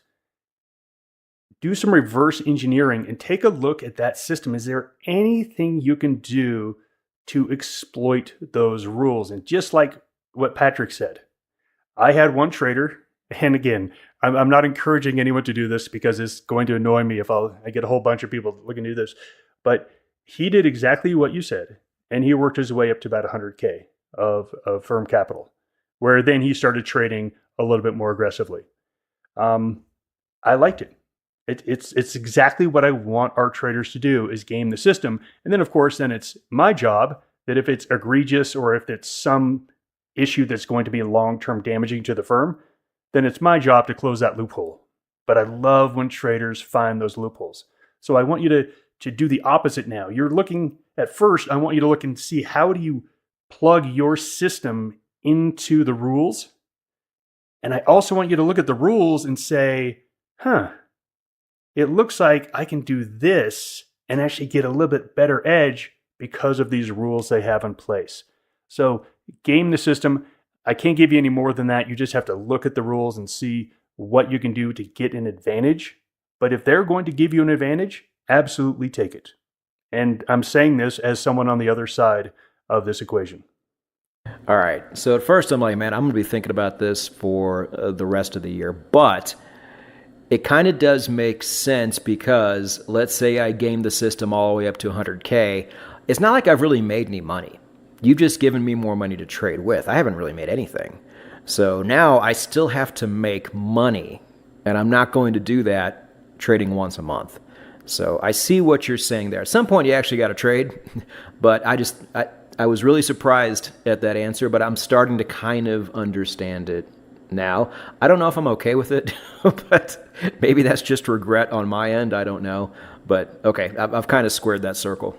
One of the things I was very surprised about in the beginning when we started this firm 27 years ago was not everyone had the same motivations that I did. When I got into trading, my motivation was to be like the superstar and, to have all this money and all this capital and all this everything. And then when I get other people, some people don't care about that at all. Some people just want to not lose money. I actually have had people come and say, I'm joining Maverick because I've lost too much money. I'm going to keep trading. I love trading so much, but if I could just break even, I would be so happy. That blows me away. I'm like, what? Like, that's your highest goal and motivation? I have some people who just said, hey, I just looking to manage my money a little bit better. I'm not going to be a super active trader. I'm going to do some longer term things, but I think I can add in an edge. It doesn't surprise me now. Every single person has different motivations. Some people, they get into a prop firm and they want to start making money now. Some people are doing the long game, like this guy, where he's like, I'll sit here for a year building up my capital levels so I can actually have a good stake to trade and make some good money. Everyone has different goals, and nothing surprises me anymore. So, all right, Rob, now that we've kind of talked about all of this, give everybody just a quick list of bullet points in terms of the things you have to really pay attention to before you apply and attempt a challenge for a prop firm, regardless of what type of prop firm it is. Okay, great.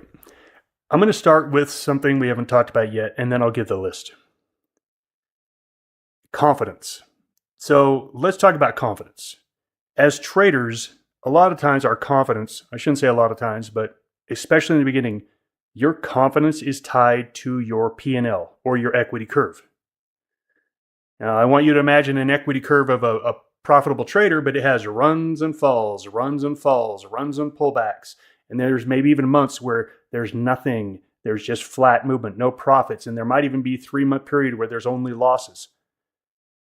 That's an equity curve of a trader. And you're going to be able to draw your equity curve for your whole life. If you start trading at 20 and you die when you're 90 and you made trades for the whole thing, you could literally see the equity curve of your life. Now, that equity curve, if we were to be able to put emotions over it, what emotions will you be feeling at those moments? And when we talk about confidence, your confidence is likely going to be the highest after one of your long runs, after one of the times where you see really good results with your trading system. Now, as a young trader, I only got more confident in that situation. Now, as an old trader, I get paranoid. Like, drawdown is coming. I know, Patrick, we've talked about this before. What do you do after you have a big, nice run? I get ready to take it in the shorts. Okay, so I wanted to talk about this phenomenon where our confidence is tied to our equity curve. And when you take a look at your equity curves, your highest confidence is probably at the moment right before drawdowns. And your lowest confidence levels are probably at the points after your longest drawdowns on the downside. So I don't want you to use confidence as the measure of, am I ready for a prop firm or not? Really, there is no great time. And I hear people say, I'm waiting for this market to change before I get back into trading. And I'm like, that's silly. That's silly. I've heard that before where, the market's been going down for a couple months and someone's like, I'm just waiting for the right market conditions. Or, hey, this market's gone up for 3 months in a row. I don't want to get in at the top. I'm going to wait for these market conditions. That's silly to think that you actually can call where we are in market cycles. It's just silly. So the time when you are ready for a prop challenge is when you are no longer making mistakes. That's it. That's it. And as far as time is ready, don't think about your confidence. Don't think about, hey, I'm on a real hot streak. And in fact, I think if you were to do this right, if you're a consistent trader, the best time for you to join a prop firm challenge is after a big drawdown. It's probably going to be statistically the best thing. I know it's kind of crazy to say that, and I think it's a bad way to make a decision, but I don't want you to be joining at the highs of your equity curve. Patrick, does that make sense to you? It does, and you really can't time things like that, so you're right. Just go, and go with confidence. That's one of the things I can say because that's one of the things I did not do at all. I was extremely confident going in, but as soon as I got there, I became very intimidated and very overwhelmed, and it showed. And I say it, you guys have heard me say it all the time, I massively struggled. My first 6 months at the prop firm, almost to the point to where I had to drop out or I had to get that call. I just avoided it, but man, that first 4 to 6 months probably was really, really rough because I just had no confidence. I was super intimidated. I was worried what everybody was thinking about me, and I was just a mess. If I would have just approached it with the same confidence I had going in, those first 6 months would have never happened, and I would have been on my way. Yeah, so there's no perfect timing as far as market conditions or anything. The perfect timing is when you are ready to trade perfectly and flawlessly and never deviate from your system. That's when you're ready. And don't worry about the market condition. Don't worry about the market cycles. It doesn't matter. Just get in. So once you have that down, then it's finding a challenge firm that has the rules to fit your system.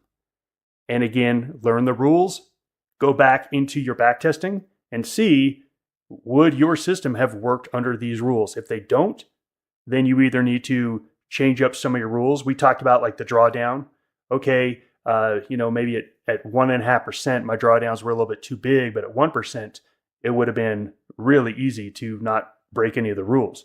Make that change. Make that change or go find a firm that has, looser drawdown limits. Make sure you understand those rules.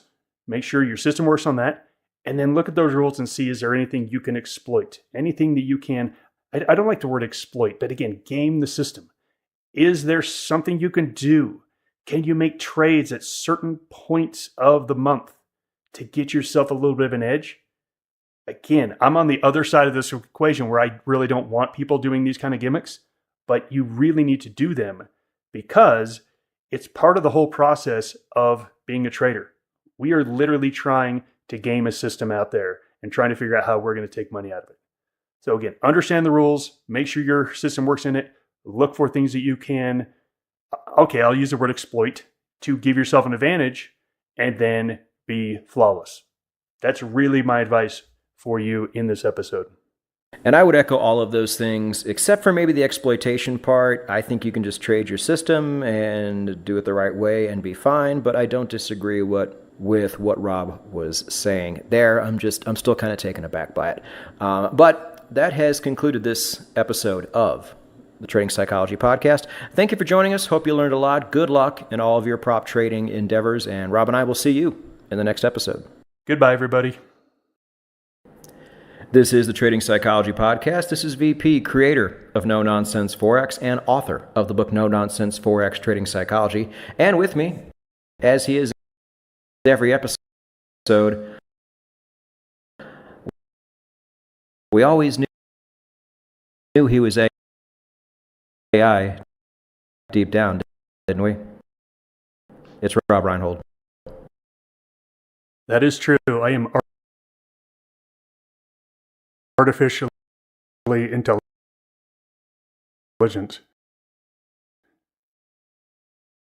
That sounds like a negative. Yeah. I'm going to call someone. You're artificially intelligent. And see what they say. What do you think? No, that is a very backhanded, slick little backhanded compliment. I kind of like that. Yeah, I might actually steal that one.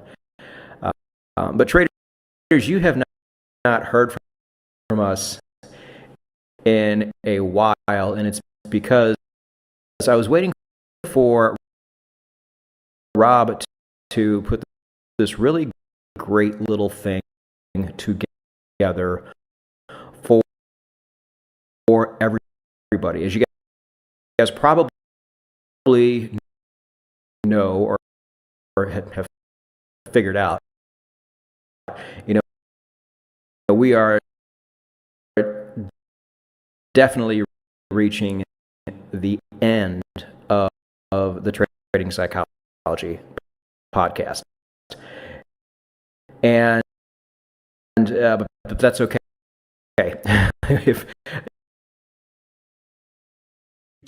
I'm learning about the War of 1812, and I heard that the English were really the aggressors. Is that true? And it literally will then talk to me and tell me exactly what the history was, and then I can ask it questions and get more information. I love the chat feature. So I want you to think about this. So you wake up, let's say you wake up in the morning and you start your trading day. You're going to start a thread with that prompt, and then it's going to say in the pre-trade interview, it's going to ask you questions. I actually asked it, what are some of the questions you are likely to ask in the pre-trade interview? So here are 5, and it actually broke it down into some things I wanted to know. Number 1 was emotional state in readiness. Now, Patrick, let's do a little back and forth here. Let's pretend that I'm the AI, you're the trader, and you are going to start your pre-trade interview on AI. Here's the cool thing. All you need to do is, after you put in the prompt, all you need to do is say into the microphone, start my pre-trade interview on this thread, and it will automatically start. And the first question it's going to ask, and again, this is what I asked it. For the first one, it says, what emotions are you feeling as you approach the session? Are you calm, anxious, confident, rushed, distracted? Tell me your emotional feelings right now. Honestly, I'm a bit anxious. I'm a bit distracted. And then it's going to go into probably some more detail, like what things in your life are distracting you at the moment. I am concerned my wife is sleeping with my brother. Well, I can't help you with that. I'm here for trading psychology. That's literally probably what it will say. But just want you to see the back and forth that's likely to happen. And once you do this a couple days, it's going to ask you about, do you have any negative feelings about the trade you took yesterday that caused you a big loss? It's going to ask you things like that. You're going to think about it. You're going to be like, yeah, I actually couldn't sleep last night because of that, and it really bothered me. So it's going to ask you questions, again, on your emotional state and readiness. It's going to ask you about your mental clarity. Is your mind clear today? Is anything outside of your trading pulling at your focus? It's going to check your biases.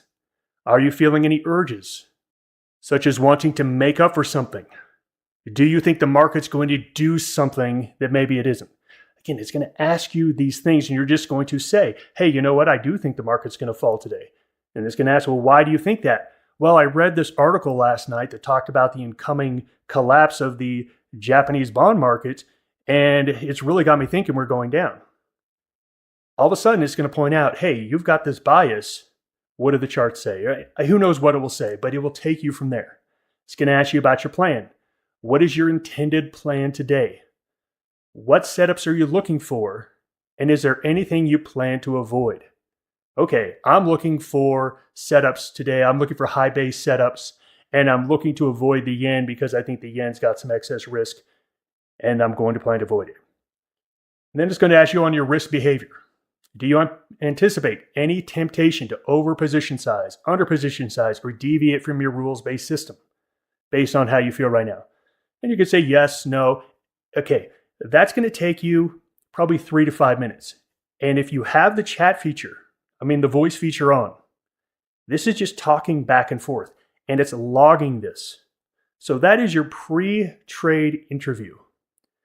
That's going to take 3 to 5 minutes, and you've gone through all the things that you should be going through in your head as a trader to make sure that you are mentally ready, making sure you're not carrying baggage in. Everything that we've literally talked about in the last almost 100 sessions, it's literally going to walk through and ask you if you're feeling any of these psychological problems that we've talked about. Patrick, one of the things you've always been very clear about is that your journal isn't just about the numbers. It's about how you feel at the moment and how you felt about each trade. Isn't this awesome that this is basically doing it for you and you're just talking? In a way, yeah, because we spoke before about how on your journal, it's the comments section that really is the most important at the end of the day. And for me, if I put a comment there, it means that I likely messed something up, and this is the reason why. And so I can go back and I can look and see, okay, where were the comments for this month? Were there any? When's the last time I had one? So I'm not sure. I guess you'll have to tell me here. For me, I kind of like that format where I can just kind of scan and look and see if I have actual comments. So how is this an enhancement to something like that? Because I'm open-minded as far as something that's better than what I have. I just really like what I have. Well, you're going to have to wait till the end of this podcast to find out, because at the end of this podcast, I'm going to talk about pulling up reports. It is logging everything you're telling it. And especially when we get to the post-trade interview. So again, you're going to do your pre-trade interview, then you're going to have your trading day. Again, I set this up for day trading, so you do your trading day. And when you're done with your trading day, the next step is you upload your trades. You literally upload the trades you took. Now, you can do this any certain way. You could actually just take a picture of your trades from your account, literally take a screenshot and paste it into ChatGPT like, here are my trades. And then you could ask it to, hey, take these trades and break down my win-loss for today. What's my profit factor for today? I am starting to really see this as a complete and total replacement of a journal. Just think about this. You can feed it the raw numbers. It's very easy to take the raw numbers. Like I said, I can just take a picture of my trades and throw it in there. Or if I use a trading journal, I could just put the numbers in there and then download the data from my trade journal and throw it into ChatGPT. Here's my trades. It has your trades.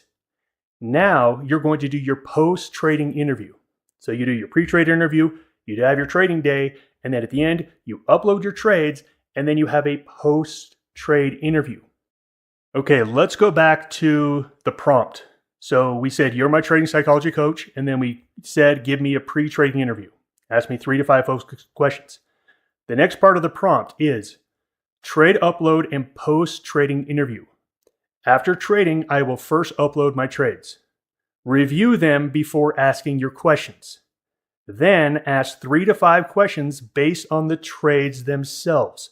For example, what emotions were present during this entry or exit? Why did you increase the risk or decrease the risk on this trade? Which one of my trades was impulsive, avoided, or rushed, or which one did I hold too long? It's basically going to ask you questions about your trades. Now, this is where it's really cool. It is going to be logging your response to that trade. Patrick, in your trading journal, you put in your trade, okay, I bought dollar yen here, I sold it here, and then you've got a space in your spreadsheet that says, this is how I was thinking about this trade. And you go in there and you type out how you're thinking about that trade.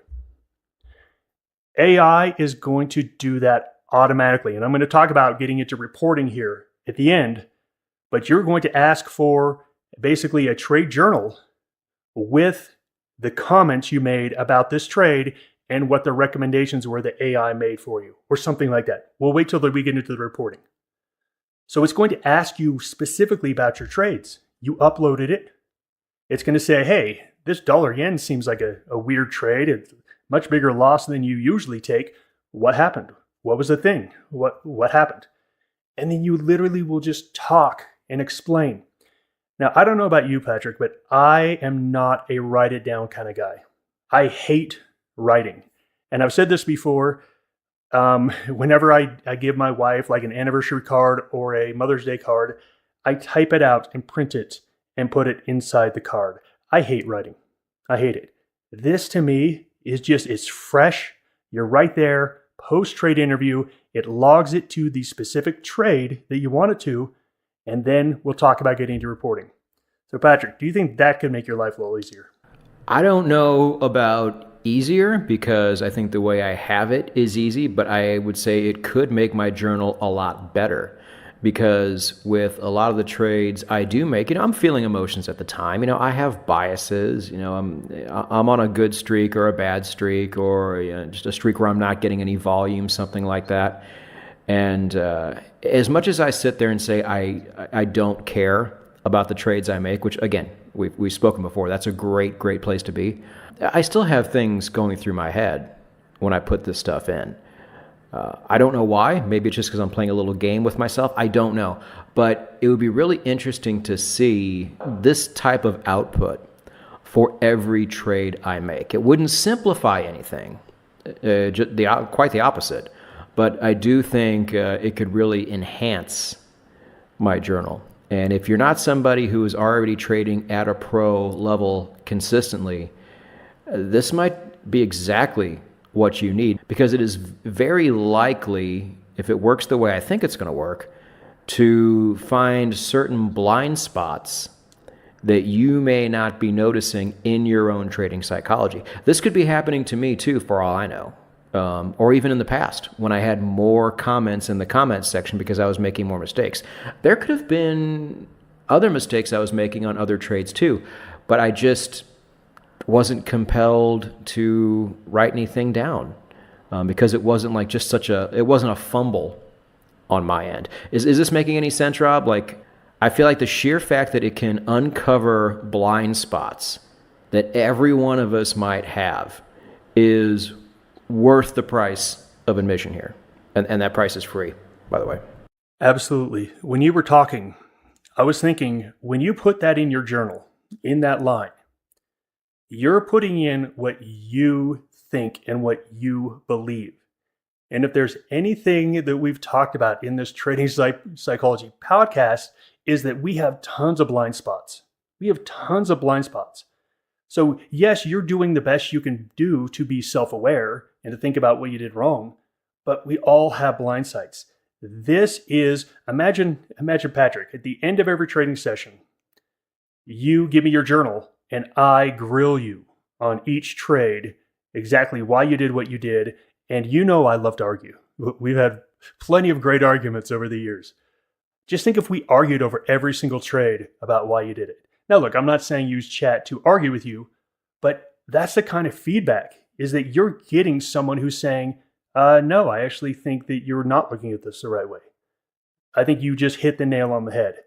This is great because you actually have a trading psychologist on call to tell you, no, I've noticed this pattern over your last 3 weeks, and I think this is what's likely happening. You may not be able to be self-aware enough to see it at that point, but you might be like, oh my gosh, yeah, it's right. I totally have been doing that. So I think that's where this really helps, is you have someone who's challenging you on all those questions instead of you just writing down what you think at the moment. Okay, so question. You said there's the pre-interview and the post-interview. When exactly does the pre-interview happen? I would imagine the post-interview happens after the trading day or after whatever session you're doing. But do they happen kind of one right after the other, or do you do the pre-interview at the start of the trading session? Time-wise, what are we talking about here? Yes, you'll do the pre-trading interview basically when you sit down behind your system. Say, hey, you know what, let me take a couple minutes and do this pre-trading interview. It's going to take, hey, how you feeling? What do you think about yesterday's trading session? Are you have any concerns about today? And then you're going to trade. And then you're going to upload your trades at the end of the day. Again, I set this whole thing up for day trading. So if it's like once a week, a lot of our traders at Maverick Trading do options trading. So it's really on a weekly basis. So maybe you do the pre-trade interview on Monday morning or Sunday night, and then you do the wrap up on Friday, where you upload all your trades and you have your interview. Okay, cool. And does it matter if I'm a stock trader or an options trader or a Forex trader or a crypto trader, or is it pretty universal all across the board? Or is there going to be one little place to where I should specify what vehicles I'm trading for the day? That's a great question. Trading psychology is not about what you're trading. It's not about futures. It's not about crypto. Look, they all have little different personalities, but as I've said before, trading is trading. You buy, you sell. If you sell for higher than you bought it at, it's a win. If you want to go short, you sell first. If you buy it for lower than you sold it for, you win. I mean, it's really the same game. And again, your prompt said, don't give me any strategy advice. I only want behavioral insights. So it's only going to be looking at your behavior. It's only going to be looking into the common problems that we see in trading psychology, revenge trading, overtrading, undertrading, overposition sizing, all that stuff we've talked about. That's what it's really looking for. So it does not matter. And again, it does not matter time frame either. If you are on the weekly chart, you might have a pre-trade interview at the first of the month and a post-trade interview at the end of the month. It really doesn't matter. It just is going to be there to fit you. Okay, so that's a good question. I'm glad you said that, because one of my complaints about a lot of LMMs right now is we'll be talking about something, and then if I log off or if there's a browser update or something like that, these LMMs will completely forget what we were talking about, and then I have to remind them again. So you said start the interview at the beginning of the month and then do the exit interview at the end. How does that work exactly? Like, am I going to have to not use ChatGPT, for example, for an entire month just so it remembers and has that information fresh? Help me understand that a bit. Thanks for bringing that up, because that was a technical question. I was supposed to cover it first. The way that all these AIs are set up is they are topic-based. And, I use ChatGPT. I know other people use Grok or whatever. There's going to be a list of previous chats that you've had. So you're going to have one that says, my trading psychology coach. You could even tell it, I want you to name it this, and it will be in your list. So you're going to go find that. You've got to find that thread and click on that thread, and now you're inside that trading psychology coach thread. Now it knows exactly what you said the last time. Yeah, don't just go on and start a whole new thread. Yeah, that's really going to mess it up. I'm really glad you brought this up. You need to go to your trading psychology coach thread, click on that, get inside of that, and then you simply are going to start where you left off. Okay. Another question for you. I'm thinking of all these questions as you're talking, which is good, I think, because listeners at home are probably going to have these same type of questions. And if you give me questions in the YouTube comment section, I will not be able to answer them myself. And as busy as Rob is, don't expect him to be able to come in there and answer them either. So let's get as many of these out of the way as we can. One question I was thinking about is, you said, this really kind of breaks down a lot of the things that we do wrong in our trading sessions. What if I just have an amazing trading session and there's really nothing to critique, or maybe there is? What happens there? This is all your self-perception. And that's what our trading psychology podcast has been about since the beginning, is that we all think we're using the right part of our brain. We all think we're using logic and reason. But the reason we got out of a trade early is because 2 months ago, we got burned in the same situation. Now, you're not thinking about that when you're getting out early. You actually think you're making a logical, rational decision. The point is that we want to make sure that we're making the most logical, rational decision. So look, if you have a great day, I've seen a lot of traders have great days and their trades were shit. It doesn't mean there was a good trading day. So I absolutely think good trading day, bad trading day, it's absolutely important to log everything, because what you think may not be the truth. And that's what this is all about, is a psychiatrist there to tell you, you're the problem. It's not your ex, it's you. That's what this is all about. Okay. Now you were talking earlier about being able to upload all this information into a file. Is like a CSV file, or how does that work? How do I need to tell it exactly what to do? Is that part of the prompt? Great question. So let's talk about reporting. So to start your pre-trade interview, literally just click on the thread, and I highly recommend you use the voice chat feature and just say, start my pre-trade interview. It'll start it. And then when it's done, it's logged. And then you're going to upload your trades. Now, how you upload your trades, it could be done a ton of different ways. Like I said, you could take a picture of the trades from your trading account and simply upload that picture. Now it's got all the trades you made. You could take the trades you log into a regular journal and download them and upload them there. You can even say, at 9:17 a.m., I took a long position on dollar yen for 55,000. And I sold that at 12.47 for whatever the price is. And again, you could actually literally log your trades by your voice. You could tell it, log this trade. Now, what it's doing behind the scenes, it's basically putting everything into a journal, but you just don't see it. At the end of this all, it's your reports that are really going to be important. Now, here's what I love about this. And I've said, I really think that this can replace journals in general. Because you can ask it stuff like, hey, you know what? I just want you to give me the hard numbers on my journal. Over the past month, what has my win-loss rate been? What's my profit factor? What's my Sharpe ratio? And what's my largest drawdown? It can give you all that information. It can just give that to you. Or you can say, hey, I really want my journal in an Excel spreadsheet. Can you give me my trades over the last month in an Excel spreadsheet with, the time I entered? Again, you can tell it what you want, and I want you to log my psychology questions on that trade. It will produce that for you, and you literally will be able to download an Excel file that has broken everything down exactly how other journals do. And you can also say, hey, you know what? Give me my equity curve over the last month. It's going to create a graph for you of what your equity curve looks like.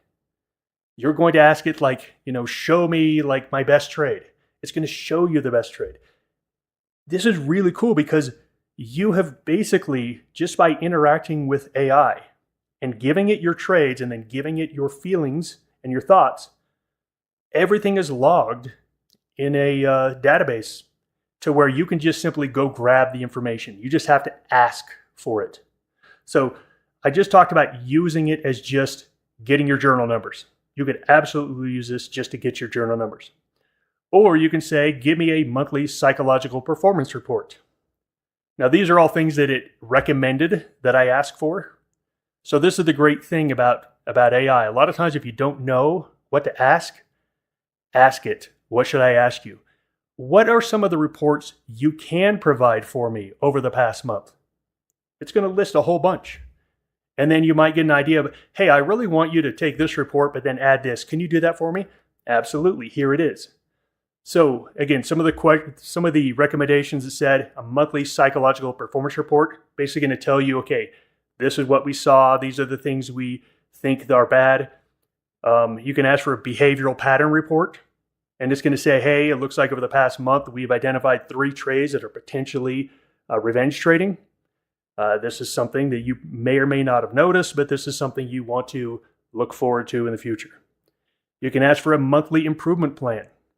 Okay, what can I improve on next month from some of my mistakes I made this past month? Okay, we've noticed that these are some problem areas in your trading. We've noticed that after big up days, you typically have big down days because, again, we get overconfident. Or, hey, we noticed that after big up days, you make twice as many trades the next day. Oh my gosh, I didn't even notice I did that. So now this month, when you go have a big day, hopefully you think, oh crap, I'm not going to repeat the cycle I did last month where I got all excited and blew it all the next day because I was so amped up. I'm going to calm it down. And again, ask what reports it can provide and let it go. As I said, we're all going to start at the same place, but where we go in the end is going to be wildly different. And I just hope you can see the possibilities of how to use this in your trading life. It's literally going to take 3 minutes for your pre-trade interview and maybe 5 minutes in your post-trade interview, because I think uploading your trades are going to take a couple minutes, and then do the interview. You're done. Everything's logged, and you can have that for any report you want at any time over a year, over a quarter, over a day, over the last 17 days and 12 minutes. It's there for you if you log it. All right, as you can tell, Patrick, I'm super excited about this. It's something that I'm actively developing for all of our Maverick traders. I'm going through a whole month basically doing this to where we get this data and then we can actually ask for all these reports and see what it does. So I'm super excited about this. Hopefully this helps everyone listening get started in this. Okay. So I still have questions. Is that okay? Of course. Okay. Because when you mentioned the dollar yen, it made me think about this. Now, maybe I'm asking too much from the prompt, but I can tell you just not emotions so much, but just some things that I'm thinking about. As most of you know, I've been trading the weekly chart all through 2025. And in all candor, I am in a dollar yen long as we speak. But if you go look at a chart right now, it's retracing to the downside. Now, can I go to this and mention this trade and where I am in it and how much I've already made and where my stop loss is, and then say, kind of what you said, say, okay, I'm in this trade and it's going well and my system is not telling me to exit, but I am having concerns. It's getting close to the end of the year. And, what if, JGBs blow up? And, I have all these concerns about the overall direction of the dollar yen, some to the upside, some to the downside. And I tell ChatGPT these issues based on the prompts I've already given it in the past. Can it help me make more sense of those thoughts? Can it give me advice on what my head should be thinking about, what directions I should be looking, or is it just not quite that type of prompt, or just maybe not that advanced yet? It absolutely can, and that's the greatest thing about it. Trading is a lonely game. Even when I traded in the Maverick Trading office where we were side by side with other traders, it was a lonely game. You were in a trade by yourself, and maybe someone else was in it with you that you could talk about the trade with. But for the most part, everyone traded their own book. So even though I was sitting with a bunch of traders, I couldn't really talk to someone about my trade. You finally have someone to talk to. And I highly recommend to use, again, the voice feature, where maybe part of your pre-trade interview, you instruct it to check in on any existing positions I have and how I'm feeling about them. You could actually have that as part of your pre-trade checklist. And maybe, Patrick, you do it on a weekly time frame because you're on the weekly chart. So maybe on Sunday night you say, hey, start my pre-trade interview.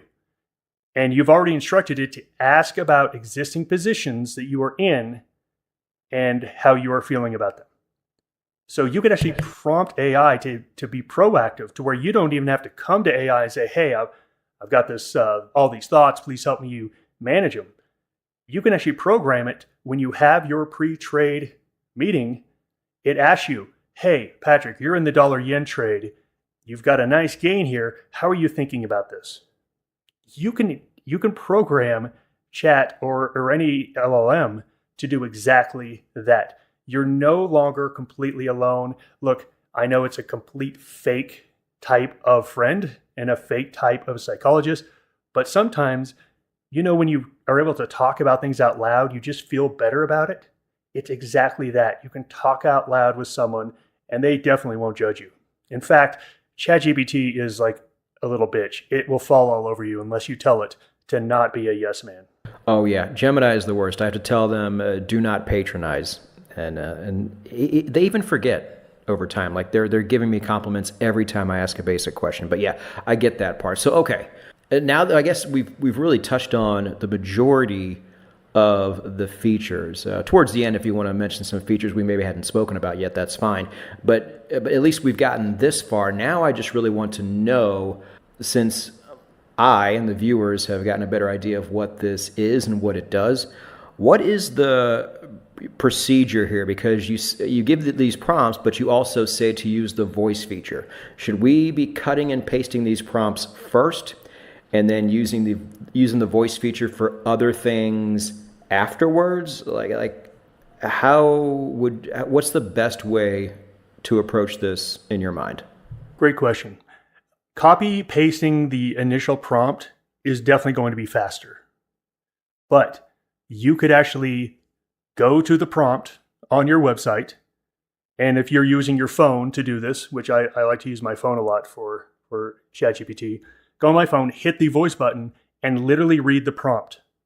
Hey, here's the prompt. And I literally read the prompt that's on your website to my voice feature. It's just like copy pasting it.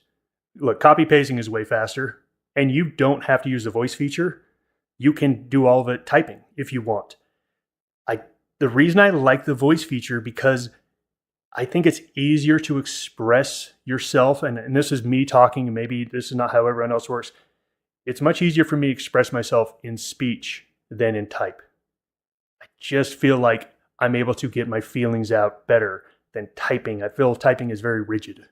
So that's why I highly recommend the voice feature for everyone. But you can use any type or voice. It doesn't matter. Okay, cool. Is there anything else about this you want to mention before we sign off? No. Like I said, I just hope everyone sees the possibilities of this.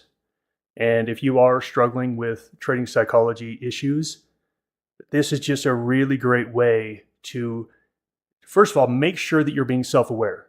Everything we've done in this entire podcast has been about being self-aware to when you're making a mistake that you don't think you're making.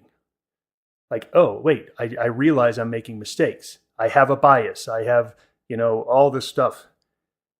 This is a way for you to have someone looking over your shoulder. And if you've ever thought to yourself, man, if I just could just have a trading partner, if I could just have someone who, looks over my shoulder. One of the episodes we did, Patrick, was about accountability. Having someone who's accountable to you. And I talked about having a father, an uncle, a spouse, a friend, a neighbor, whatever. No, this is the tool. You can get accountability. You just have to tell it, I need you to hold my feet to the fire. I need you to be brutally honest with me. What am I doing wrong? Here's my pre-trade interview. Here's my trades. Here's my post-trade interview. And if you tell it to rip you apart, it will rip you apart. If that's what you want and if that's what you need.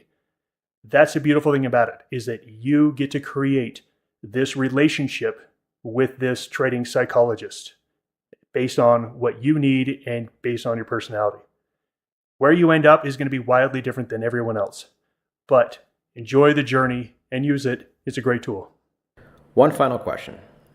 So there's AI naysayers out there still, and for good reason. These machines aren't where they are going to be years from now. We're almost still in like the 1.0, 1.5 phase of all of this. The hallucination rates are still quite high on a lot of these.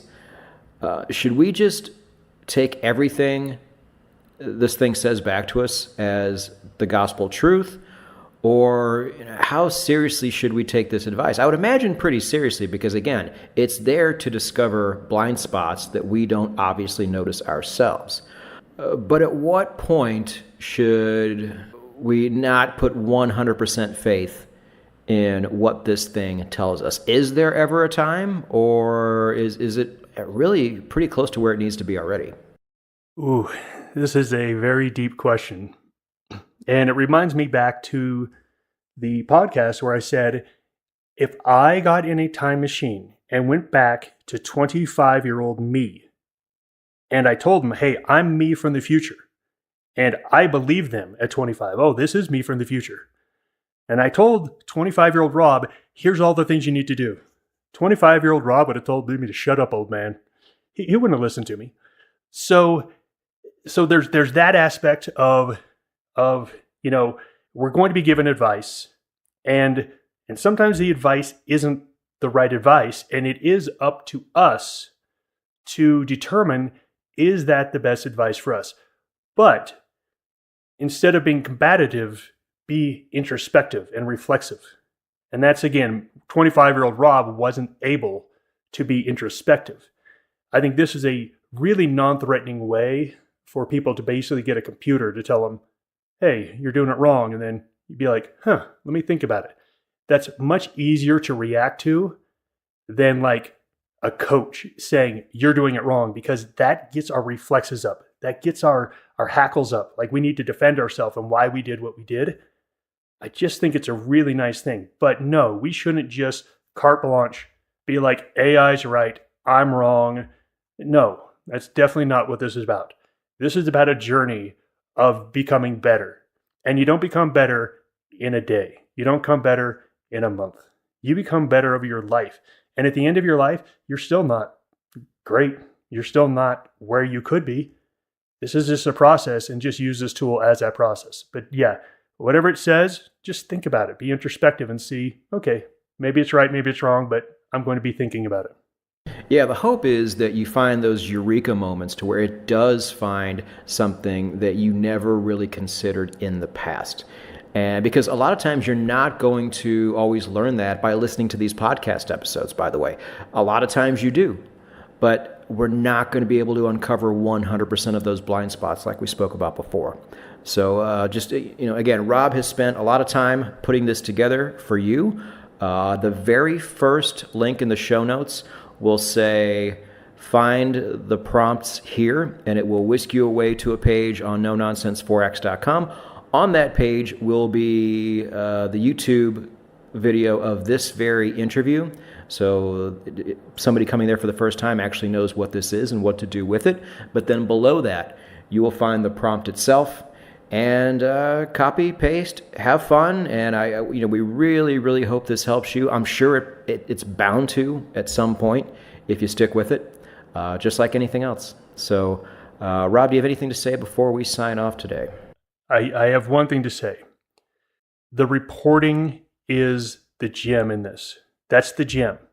So just like you're logging a journal, okay, what's the trade? Here's the trade. Here's my position size. Here's my entry point. Here's my exit point. Here's this. And then, okay, here's what I thought about it. And then you go to the next line. Okay, here's this.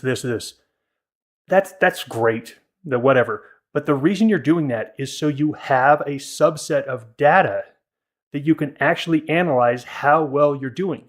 It's why I talked about trading in blocks of 25. Like, don't even look at individual trades. I don't care about individual trades.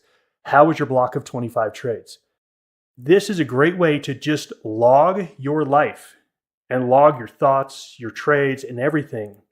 But then at the end, I'm telling you, I can't even give you all of the possibilities that this could do, you could ask for any report you want. And I don't know if it can give it to you, but you could say, hey, you know what? I want you to, identify all the trades I made on Tuesday. Is there one day of the week that I do much better than other days? And it might say, hey, you do better on Mondays and you're really bad on Fridays. And so then you might be able to say, oh my gosh, I didn't recognize that. Why don't I just not trade Friday?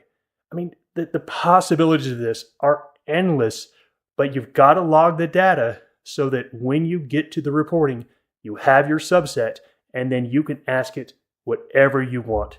I think this is just a game changer, and I really hope that you use it. I do too. And just like everything has always been on this channel, it is 100% free for you to use, explore, and hopefully enhance your overall trading. So on behalf of Rob Reinhold and myself, thank you for joining us here on the Trading Psychology Podcast. We will both see you in the next episode. Goodbye, artificially intelligent people. This is the Trading Psychology Podcast. This is VP, creator of No Nonsense Forex and author of the book No Nonsense Forex Trading Psychology. And with me, as he is every episode, he still owes me money from that dice game back in 21. It's Rob Reinhold. Well, that's because you cheated. I'm never paying you at all for that. Oh, you know me too well. All right. So this episode, traders, is all about debt. Now, you might think to yourself, well, how does this fit into something like the Trading Psychology Podcast? Well, we're going to get there, but this is something that probably affects every single one of you, but in different ways. And so Rob and I are going to try really hard to attack all three of those ways. But as we do first every episode, Robert, we've started doing this recently. We need to define terms just to make sure that me, you, and everybody listening are all on the same page. So on our handy little outline here, we have written three different types of debt. The first one is credit card debt. Now, I always pay my credit cards on time. I didn't always, and things really got out of hand. And so I've been on both sides of this equation. Now, I know in the United States, Trump just put out, and this is not official yet, from what I understand, he's trying to cap the amount of interest on credit cards, assuming you don't pay them on time, to 10%. I don't know how well this is going to fly. I don't know what this is going to do to the banks, but to me, it's like, well, if you at least pay the minimum payment on time, this isn't really a big problem. What say you? Yeah, this is never going to happen. First of all, there is no mechanism for the President of the United States to dictate to private companies what they can do with their business. So I think right there, it's just not ever going to happen. But let's say it did happen. All that's going to happen is that credit's going to get a lot less available, and hardly anyone's going to be able to get a credit card.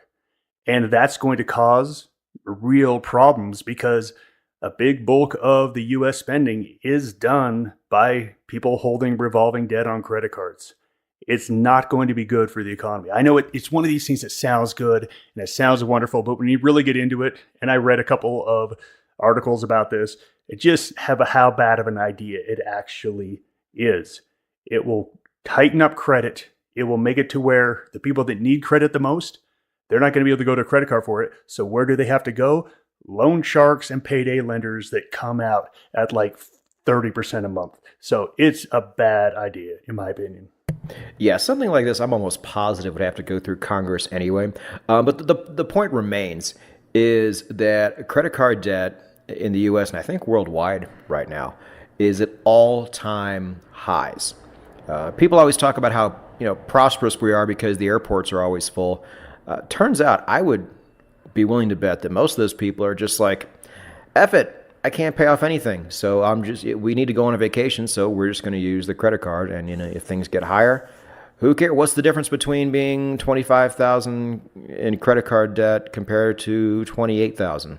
Let's just throw caution to the wind. I feel like that's where people are at right now. And well, in my opinion, on this aside, this really is a problem because unless there's some kind of debt forgiveness that comes up anytime soon, these people are going to have to pay the piper at some point, right?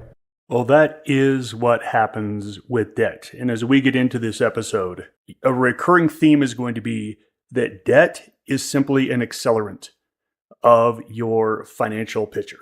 It's just an accelerant, meaning if you use it and it works out, it's great. If you use it and it doesn't work out, it's terrible. So, yeah, it's really just an accelerant. And so when everyone has a job, when everyone has an income, it's easy to pay off those bills and it's easy to carry those credit card interest rates and keep paying the minimum because, hey, you've still got your job. The problem is when the economy slows down and you no longer have your job, then you are in real trouble. So it's just an accelerant. And I want everyone to remember that as we go through this entire episode, is that debt isn't positive or negative. It's just an accelerant of the underlying condition. All right, but we're 5 minutes in and we're still defining terms here, and that is my fault. I need to move on here. So you have credit card debt, which may or may not affect you, regardless if you have a lot or a little. But even if your credit card debt is under control and your payments are under control, the majority of people out there, especially in the West, still have loans on their home or their car or a business loan. So even if you have one side of the debt under control, there's always going to be that lingering debt on the other side. So I just want to bring that up while we're defining terms here. And then Rob, you had added one below talking about, some, especially this as this pertains to some of our listeners, you might have margin debt and you had margin/prop firms. What exactly did you mean when you wrote that down? Anytime we talk about debt, it's when you're borrowing someone else's money. And whenever you're borrowing someone else's money, there's a cost. There's a cost. And I love to write this as an owner of a prop firm because I love just to really talk frankly. And when you do join up with a prop firm, there are costs to that capital. It would be wonderful if we could all just get access to any capital we wanted and there's no cost, but that is not reality. It's like, hey, let's get a credit card with no responsibility. You can never, get in trouble by ever using it, and there's no interest. Well, that doesn't exist. So when we use things like margin through our brokers, and our brokers allow us to go on margin, that's given freely. That's given very easily, as long as you qualify for a margin account, which I don't know anyone who's ever been denied a margin account that didn't have the minimum balance. That's just given freely. And it always has a cost. It always has a cost. Again, with margin debt, there is, margin interest that's going to be eating away at your returns. If you're with a prop firm, there's going to be monthly fees. There's going to be other things where, again, it's eating away. So we really have to really think about, is this debt positive or negative for me? And that's really how we want you to take a look at everything in this episode. Well, I'll push back a little bit on the margin side as far as a Forex trader goes, because with Forex, if you're not trading with margin, it's not even really worth trading unless you're just sitting there with $500,000 in your account. So your average person, especially somebody starting up with a prop firm, they're going to need that margin. So isn't that just kind of an accepted hindrance that you just have to deal with? I think an accepted expense. Let's just take a look at something like buying a house. Or let's not even go buy the house. Let's go to your first car that you need to buy. Most people, when they go buy their first car, they don't have enough money to buy a decent car. And so they're going to buy that car and it's going to come with debt. There's going to be debt saddled to it, and that debt's going to have an interest rate and there's going to be a cost to it.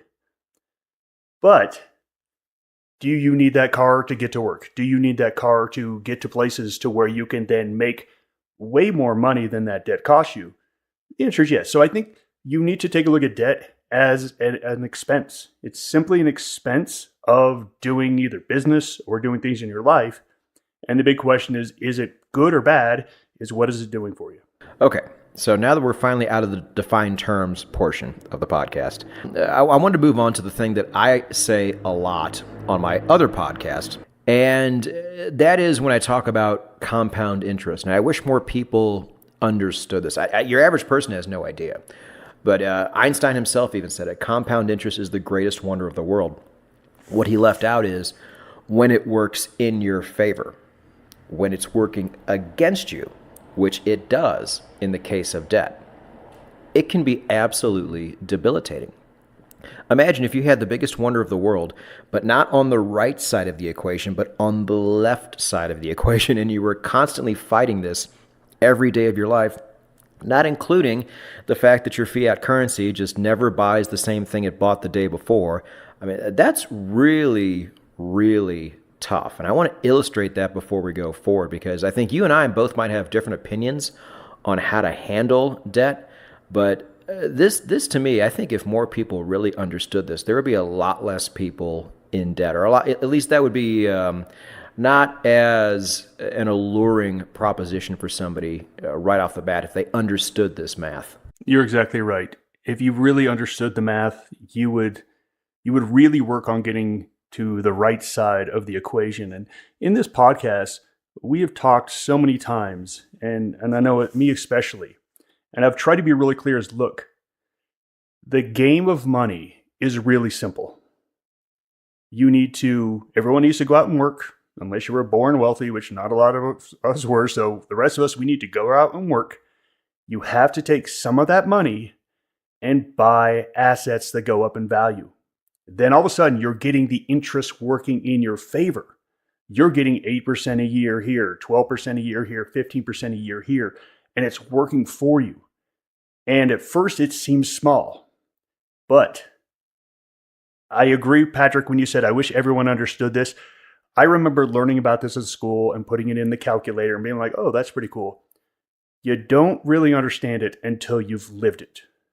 Like when you make 10% a year on $10,000, that's $1,000. That's cool. That's great. That's really cool. When you make 10% on 10 million, that's really cool. That's life-changing money. It's the same 10%, but you've got to get up to that big stack of money for compounding interest to really change your life. So everyone's got to start at zero. Everyone's going to start off at the bottom, but everything you can throw into assets, eventually when you get to 40, 50, 60 years old and you've got that big stack and you're earning 15% a year on it, oh, it's life-changing. But on the other hand, if you're working and then you're overspending and then now you've got debt payments, so you're not even keeping up with your income that you're bringing in, but now you're falling further and further and further behind because you have these extra expenses. It's such a debilitating and destructive process.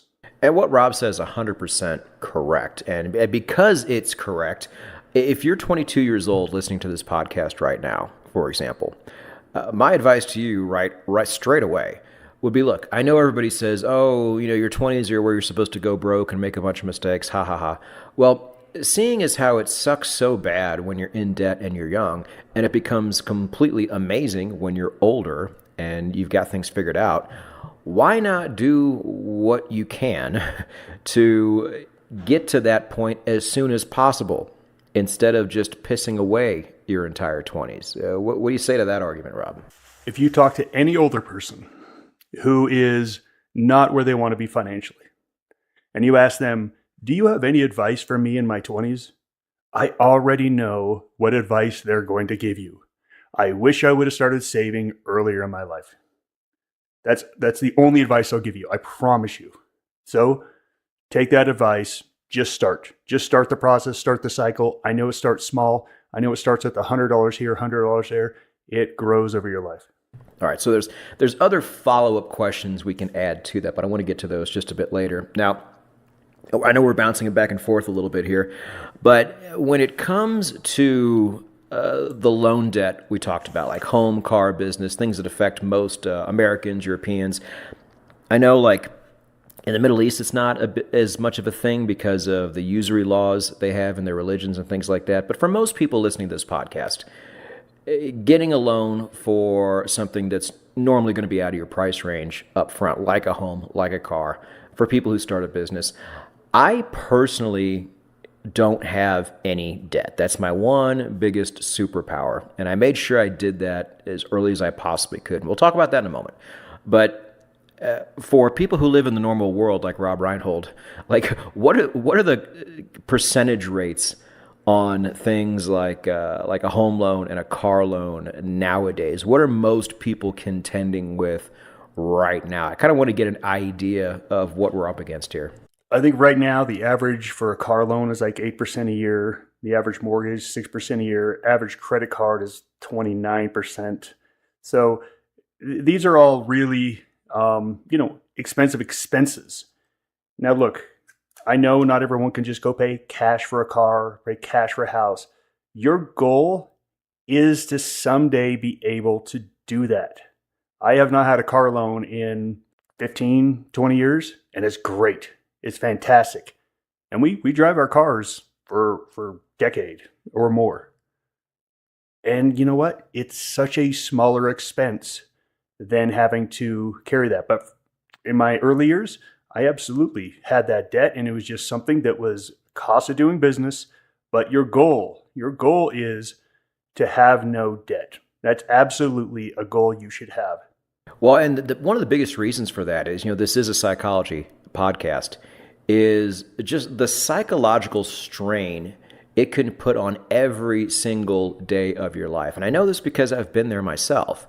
I kind of want to talk about, it's obvious there's going to be psychological strain there, Rob, but what are some of the things that are more possible now? Like, what are some things that have a greater probability of happening if you have, just crippling amounts of debt affecting you every single day of your life? What is somebody like that more likely to do? What are they more likely to think when it comes time to making decisions? And they shouldn't really be thinking this way. A normal person wouldn't think the way a heavily indebted person would, right? Like, that's kind of what I want to get at here, because I feel like the majority of people listening to this right now do carry some debt.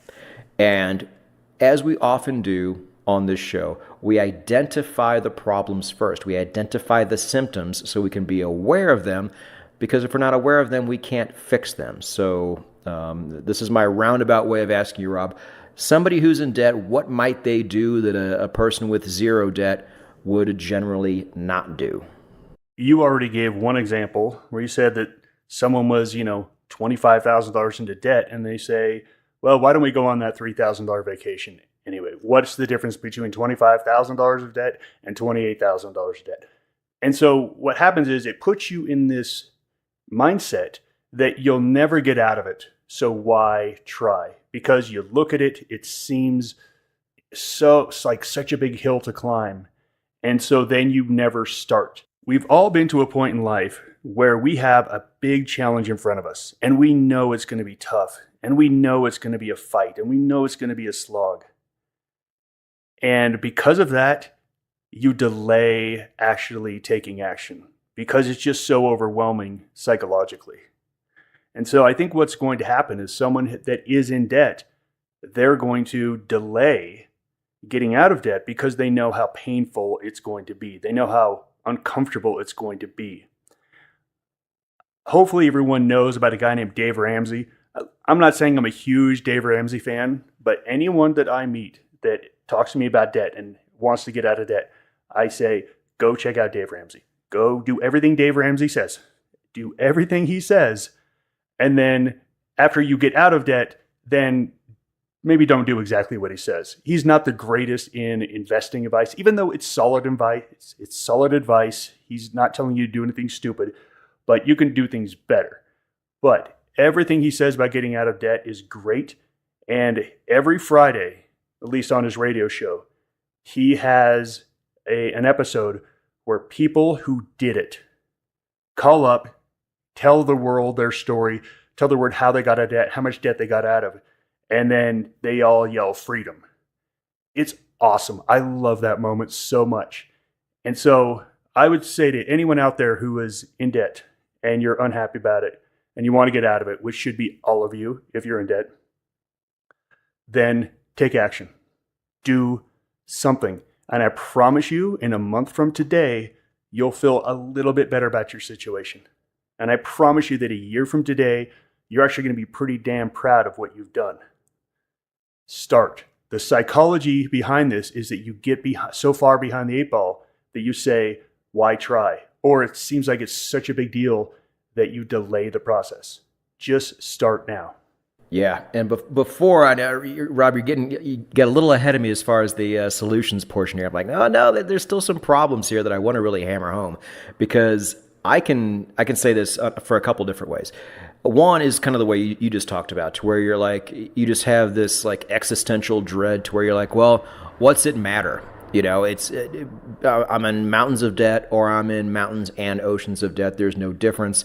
That's a really depressing way to live almost, because that just ensures that the problem is never, ever going to get better. You know, you will get to a point to where you just absolutely will never be able to pay off that debt ever, because not only is it a high amount, but it also becomes a high percentage too. And again, you have that compound interest working against you. That is just the worst feeling.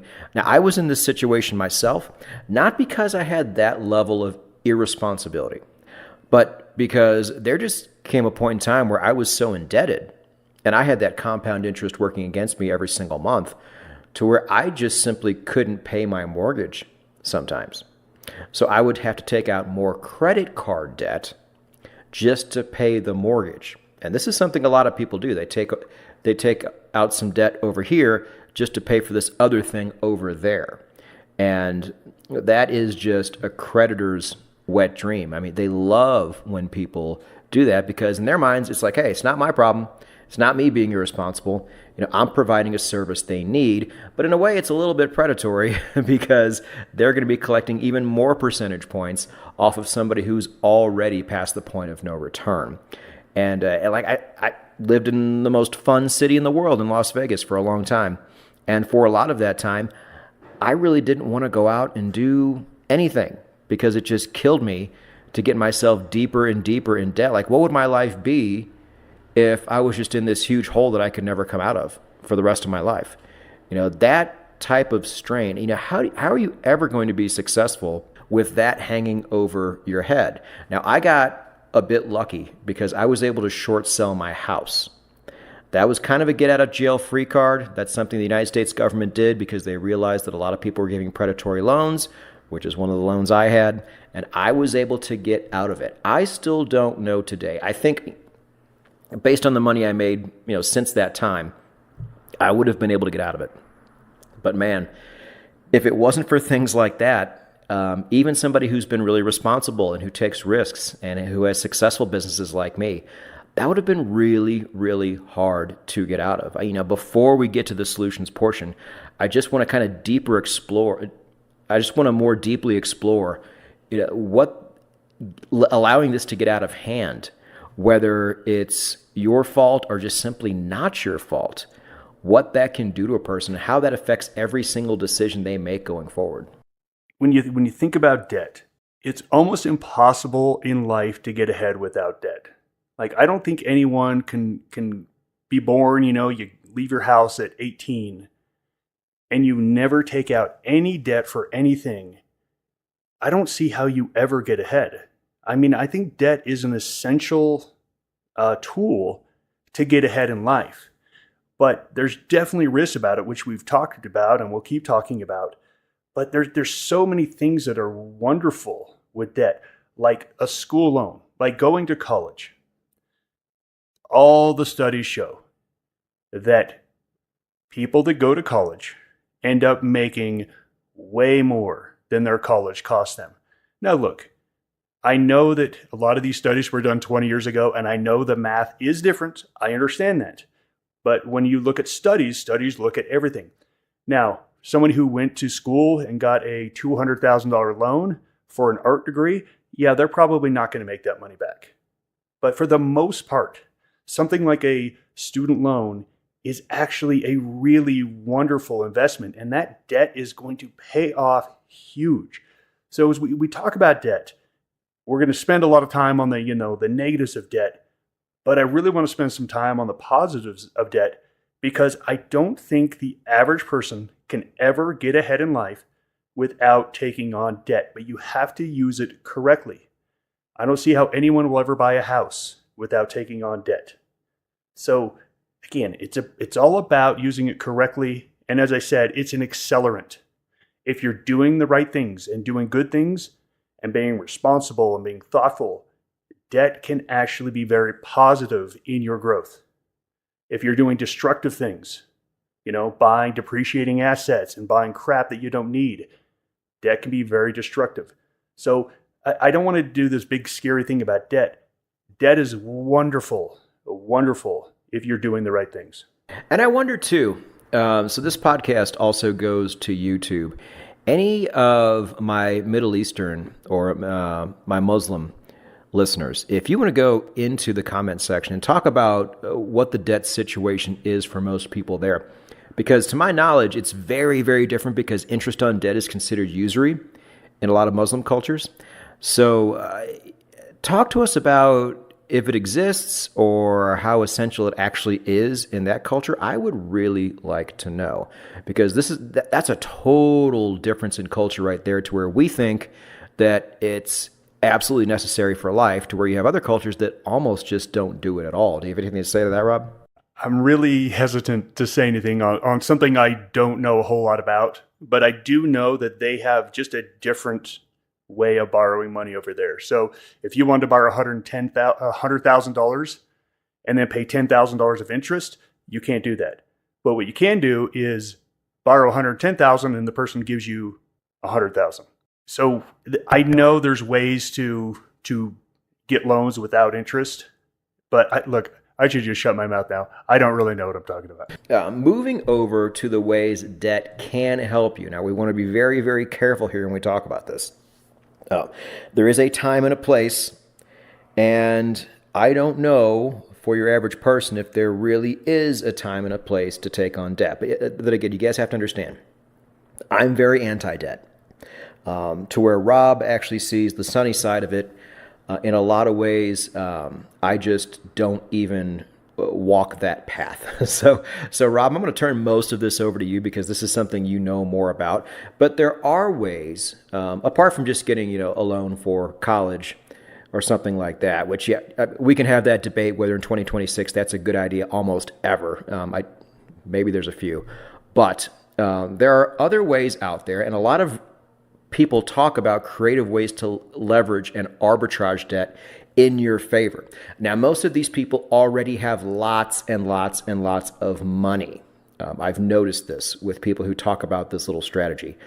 But is there a way for the average person to use debt to their advantage in a low-risk way, possibly for the purpose of helping to eliminate the debt they have?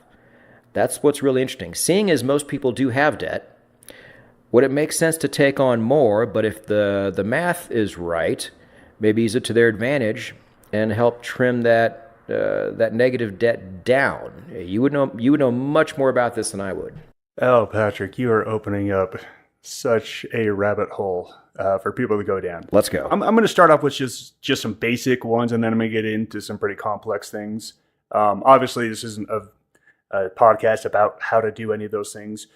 One of the things I've done in the past is, back in the day, they were giving 0% balance transfers or cash advancements from credit cards. This was back in, from 2008 to 2015.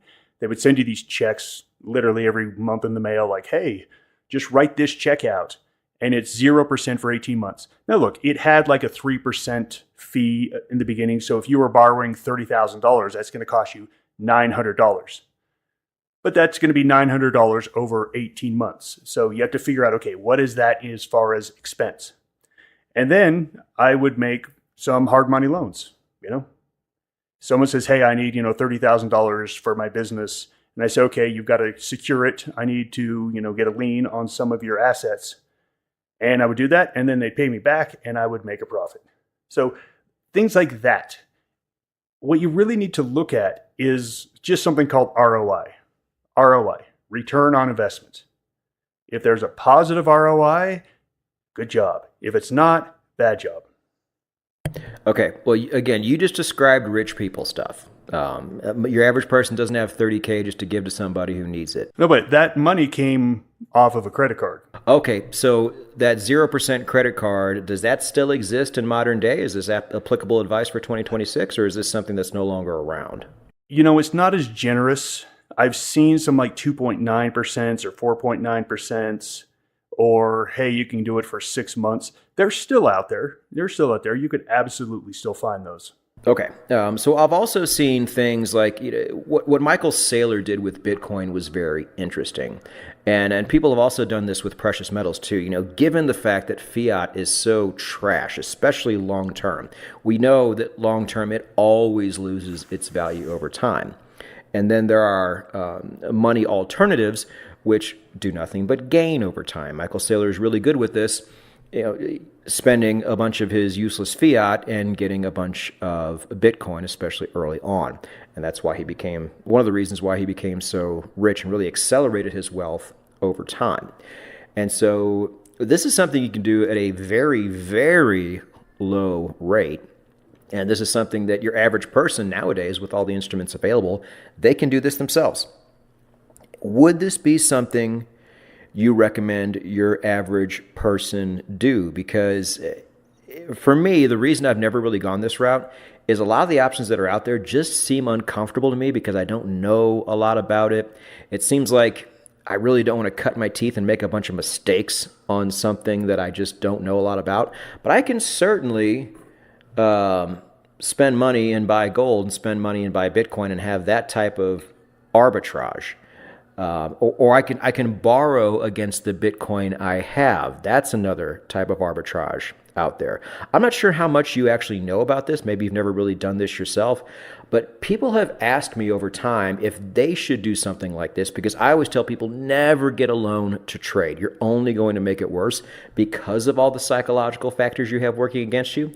But are there better ways for people who really are desperate to get out of debt, but just need a way they can use debt in their favor to do that? Again, for your average person, is something like I just spoke about a good option? Do you have another option that might be more suitable for your everyday person in debt? Where do you stand on this? All right, great question. And the question was, if there's someone in debt, should they go out and try something big to get out of debt? And the answer is no. That's how people get in worse debt. There's only one way to get out of debt, is to spend less than you make and to put the extra money you have towards your debt and get out of debt. Could someone go, instead of paying off their debt, go to Vegas and put it all on black and they win black so they double their money and then they pay off their debt? Sure, that can happen. And you know what? If that happened to you, well done, you're dumb, but it worked out. But schemes and things like that don't work out. If you are in debt, you have to get out of debt first. So what that means is you need to have a positive monthly cash flow. You need to figure out, if you make $3,000 and you're spending $3,000 and you've got $5,000 of debt, the math doesn't work. You can't get out of debt because you literally don't have any extra money. So for people that are in debt, the first thing they need to do is they need to create a positive monthly cash flow to where that extra monthly cash flow can go to debt. Now, once you get out of debt, then that extra goes into assets, which we've talked about several times in this podcast. But that's what you have to do. I wouldn't try any big crazy thing to get out of debt. You gotta just grind it out. Now, I heard a great quote that I want to share with everyone, and I love this quote so much. And this is so true. I heard someone, I think it was on a podcast or something, say, it's so much easier to make $5,000 a year more than to spend $5,000 less. And I thought to myself, oh my gosh, that's so true. I remember the times in my life where I had to really cut and really spend less and really do without. It's miserable. And you get in this mindset that just nothing's going right and life is hard and why does life suck? It's so much easier just to go and drive Uber on the weekends and make $5,000 more. It's so much easier just to go do something else than to cut back. So I just want to share that with you. Just think differently. It's going to be easier for you to make $5,000 more a year than it is to try to cut it. And if you're in debt and you need more income, go figure it out. Go figure out how to make more income, but let's not do gambling schemes to try to pay it all off at once. All right. Well, let me present one more thing to you then, Rob. I'm in. The debt I'm in right now is about 25% a year. It's absolutely killing me. But I know from the numbers, and I won't say since its inception, I'll just say in like the last 10 years, Bitcoin averages about 75% per year, right in that range from what I remember. Again, this is how people like Michael Saylor were so brilliant. He took bad money and put it into good money. What if I just did something like that? Because I feel like if I spent all this time trying to pay down this debt, the opportunity costs I'm missing out on some of these things that give me 75% a year, it would just make a lot more sense for me to take the money I do have and put it into something that can make enough money to pay off my debt. I mean, I feel like I have a big enough sample size. I know it might go down, but if I wait long enough, it's bound to go up, right? I feel like, instead of, I have a wife and kids, I can't just be driving Uber on the weekends. I just don't have time. I'm in a terrible place right now.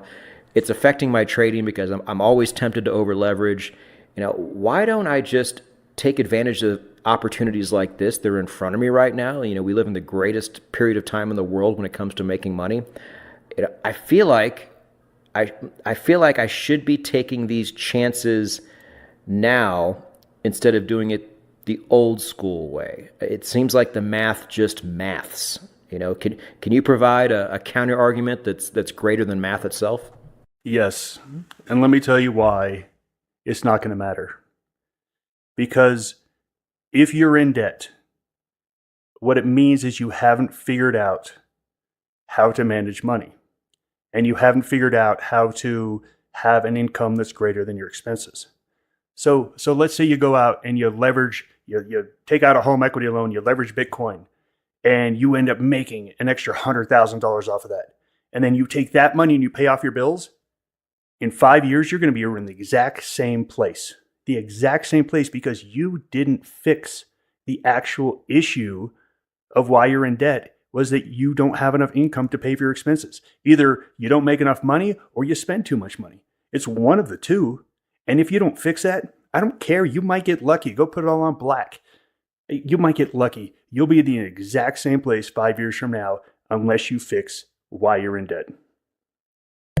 I love that answer too, because it's almost a mean thing to say, hey, you're not psychologically strong enough to not put yourself in the same terrible situation again. Even though you would think you would grow and learn from it all. I really agree with that, man. You have to grind it out. Like, just because I short sold my house doesn't mean I still didn't have a lot of debt. Remember, I had to take out different credit cards just to get by during the slow times of the year. So I still had to grind and work myself out of a lot of that debt. And that character building was one of the best things that ever happened to me, because now I am so financially responsible and have been, for the past 10, 12 years. And I just don't think you can put a price on that. Patrick, let me ask you the question.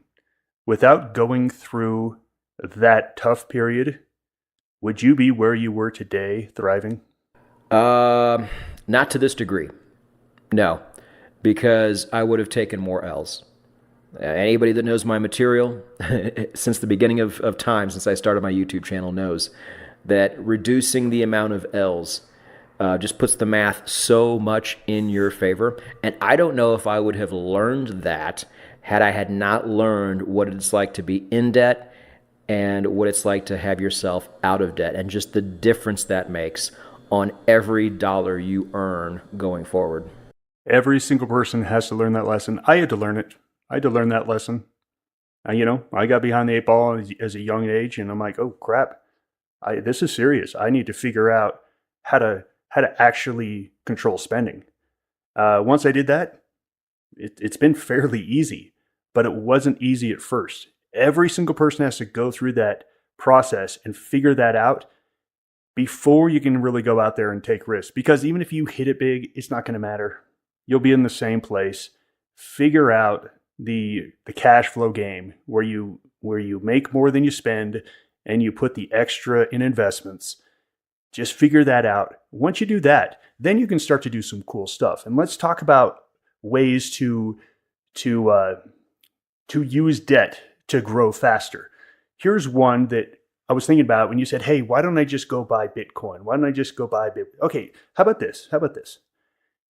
How about you get yourself out of debt first? So you've done the math, you increase your income, you decrease your spending, and you now have $500 extra every month. And you have paid down your debt. So now you don't even have those debt payments, which gives you another $500 a month. So you now have fixed the equation to where you now have $1,000 of extra money every month.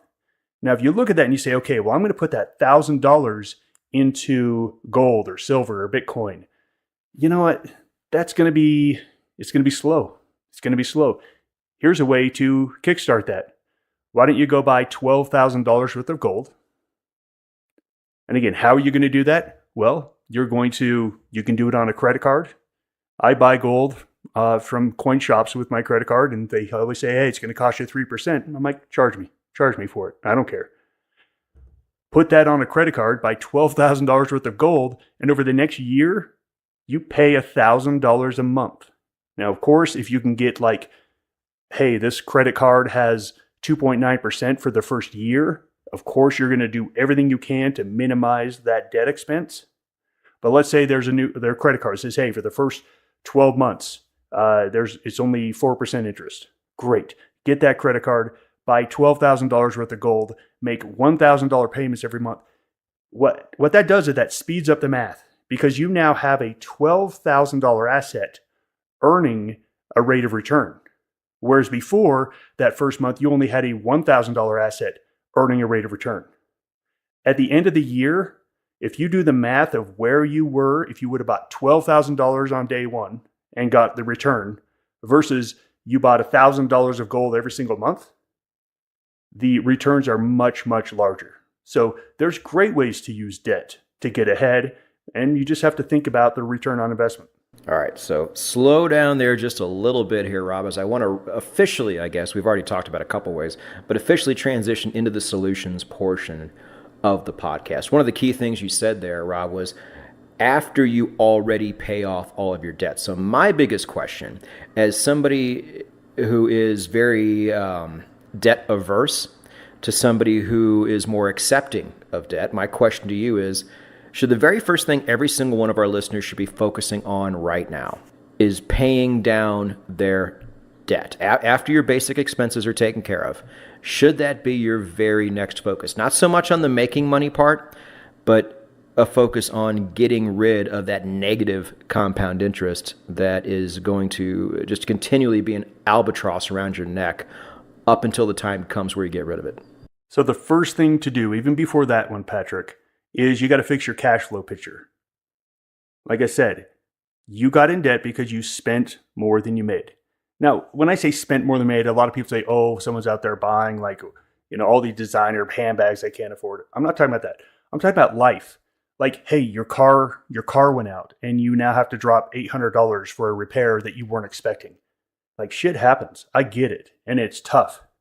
So until you fix the income versus expenses thing, it doesn't matter. It doesn't matter if you pay down your debt because you haven't fixed the problem. That's the first thing you have to fix. Then, yes, then you take the extra money you have and you pay down that debt. And there are mathematical ways to do it the fastest. There's something called a debt snowball. I don't have time to get into it. Look up debt snowball. Go into ChatGPT or any AI, list all your debts and say, I have $300 a month to put onto debt payments. Tell me the fastest way to get out of debt. And it's going to tell you, pay this one off first, and then pay this one off next, and then do that one next. It's going to tell you the mathematical way to do it. So yeah, fix the problem of the income statement, and then do the mathematically correct thing when it comes to paying off debt. Because if you don't do it right, I've seen the studies of people doing a debt snowball versus not. It takes this person would have gotten out of debt in 36 months to 12 months or 15 months. It's amazing if you use the right kind of math on, it's called a debt snowball. So that's my advice. Fix the equation and then take all the extra money you have and do the mathematically best process to pay down the debt. And then once you get to zero, then all of a sudden you've got extra money that you can invest in assets. That's a really awesome solution. I've never even heard of that. But if there's a faster way to do it, without taking on any extra risk, that's something people should be looking up right now. No, that's great. And if you feel like for some reason that you're not really winning by doing this, you're just simply not losing, well, no, you are, because as we all know, if you're a follower of my channel, we win by not losing. Mark Cuban said it really well. He says, if you have 23% debt and you eliminate it, that's actually a 23% gain.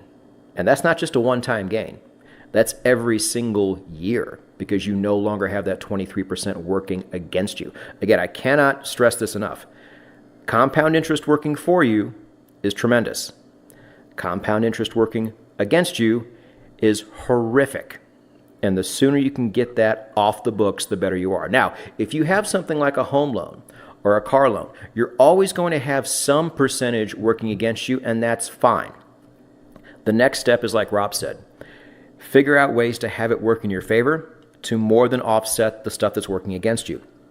One of the ways that I always tell my people on my other podcast, Rob, is to, everybody's going to have some cash. All of that cash should be working for you. Unless you're going to need it that month, put it in something that gives you yield somewhere. You can do this through bond funds, and bond funds exist pretty much on every single stock market. You can get anywhere from 3 to 5% on almost every currency out there right now, in some cases more. Or there's plenty of good options on the blockchain from very respected companies where you can do the exact same thing. Compound interest working for you, even if it's small, is still compounding, and it gets a lot bigger. I've explained this to people at first, and they don't think it's very significant. I'm like, well, on the surface, it's not. But when it compounds, it gets much, much bigger. And if you're doing in other places, not just your cash, then it's just that much more. And you would be amazed how much this, pardon the term because you've already used it, how much it snowballs in your favor. And you can make up so much ground in so little time. One of the things that always drives me crazy is when I talk to people and they tell me how much money they have like in their checking account. And when people have large balances in their checking account, it drives me crazy. I remember my daughter was making some pretty good money, and she showed me like how much she had in her checking account and how much she then had in like her high yield savings account. And it's like she had 95% of her money in the checking account and almost nothing in the savings account. And I'm like, what are you doing? You're literally just losing free money. It's free money. Like, just simply move it from here to here. Here you get 0.1%. Over here you get 3.1%. Like, and if you need it, it's still there. It blows me away that people don't have like, the same thoughts that I do, that, you always want to be optimizing that cash.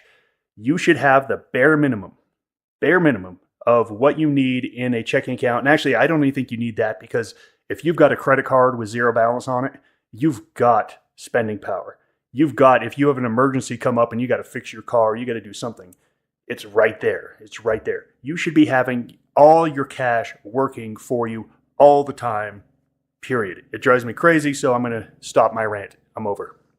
Well, no, let's actually keep going just a little bit on that, because, you and I are money people. So in our mind, we can't understand how somebody would not do something so obvious. But I can tell you why I think a lot of people don't. One, again, they don't feel like that number is significant enough to even get out of bed and hit a few keystrokes on their computer. Two, we can't sit there and pretend like there is absolutely no risk involved in doing that. There is. It is microscopic, but it is there. And so I think what your average person might think is, well, it took me a long time to get this money. This is all the money I have. If I lose it, I'm completely screwed. For that small percentage, I just don't feel like it's worth the risk to move my money from here, where it's nice and safe and cozy in the bank doing nothing, over to there, where there is always the chance that something could collapse or something calamitous could happen, and I could lose everything I've worked so hard for. What would be your response to something like that? Because I guarantee you that is the inner monologue to most people when you bring something like this up. And in a way, I kind of get what they're thinking. I get the ethos here. I don't agree with it, but I at least get it. I can understand it as well. But here's the reality of life. If you live your life in a scarcity mindset, you're going to struggle financially. I can guarantee you'll struggle financially. If you live in a abundance mindset, you're going to do so much better. And it's just a mindset. You could do the same things. You could do the exact same actions, but one person is living scared. They're living worried. They're worried that it's not going to be enough. I might lose it all. If you live your life like that, number one, you're going to be unhappy. Number two, you're not going to take risks. Now, yes, you may not go broke, but I have met thousands of people. I'm telling you, thousands of people in my life who have gone broke once in their life. They all tell me, best thing that ever happened to me. Because guess what? They got up, they learned from it, they grew, and they're doing fantastic. Now look, there's probably someone who did fail and went broke and was so devastated by it that they never recovered. Okay, that probably happened. But going broke, if you are living your life to not go broke, man, that's a miserable life. I'm sorry. It's why I tell the story, Patrick, whenever I'm worried about money, I get $100 bills out of my bank and I start giving them away to people. Even though I'm worried about money and I want to hold on to money, I give them away because I want to have that mindset that, hey, you know what? It's okay. There's a lot of abundance here. I want to be very grateful for what I have. That's going to lead you into a so much better financial place and a mental place in your life, just living that lifestyle. And I'm so glad you brought this up because I've talked about this as well, especially in the times we live in now. It's almost like I felt like in the 90s you could get away with this, but things are just so much different nowadays. For those of you who do not listen to my other podcast and you mostly just listen to this one, I had an episode where I brought something up that was very damning. It was very alarming to most people, but it's true. We spoke before about how fiat currency does nothing but lose its value because of the way we dilute it and we print over time. Well, since 2020, where we threw $7 trillion at the economy simply so it wouldn't crash during the COVID years in the United States. And the odd thing was every G20 country did this same, not named Russia, did this exact same thing, worse per capita than the United States did. So if you're in any of those countries, this is probably going to apply to you. And if you're in some other countries, this is going to apply even worse. But I went to ChatGPT and to Gemini both to cross-reference this. And I said, okay, since 2020, how much purchasing power has the United States dollar lost? And they both gave me about the same answer, about 25%, which is a lot. Horrifying to know that in such a short amount of time, we have lost a quarter of our purchasing power. But I noticed they were both using the CPI as their guide, which anybody who follows finance, Rob and I, you both know how inaccurate the CPI actually is. They don't account for home costs or fuel, which is like the top two, or I think it's food and fuel, two of the top, expenses that everybody has.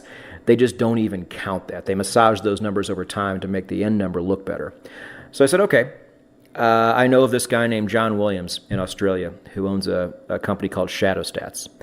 And what he does is he attempts to find the actual correct number. Now, I don't know how correct he is to the high side or the low side. I don't know.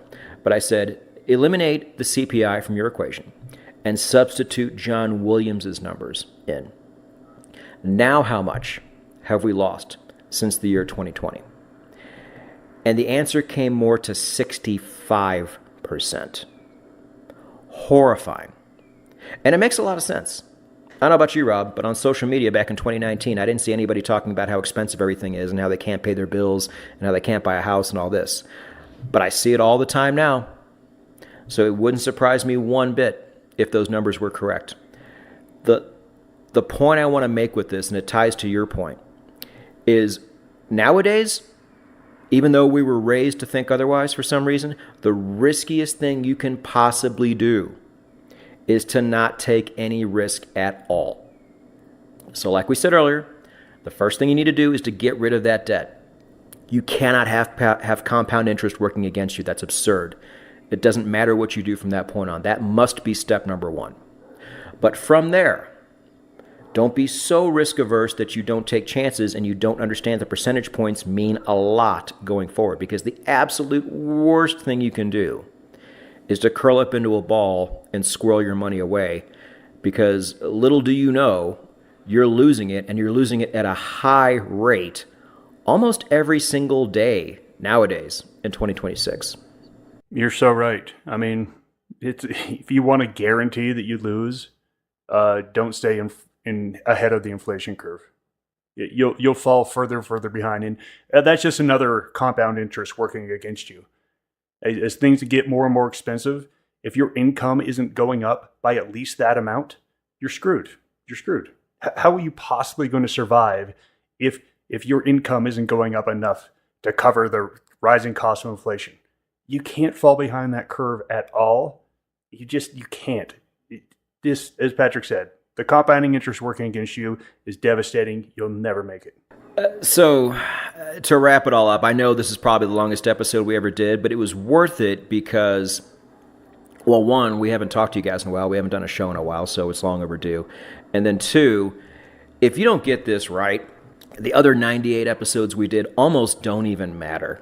So it's so important you figure this part out first and then move on to step two, which is how can I make more sustainable money through trading and through investing, going forward. So I almost wish I would have thought of this episode earlier, but at least we thought about it now. Thank you, everybody, for listening. I hope you put it into practice if you haven't already. And Rob and I will both see you in the next episode. Welcome back to another episode of the Stoic Trading Psychology.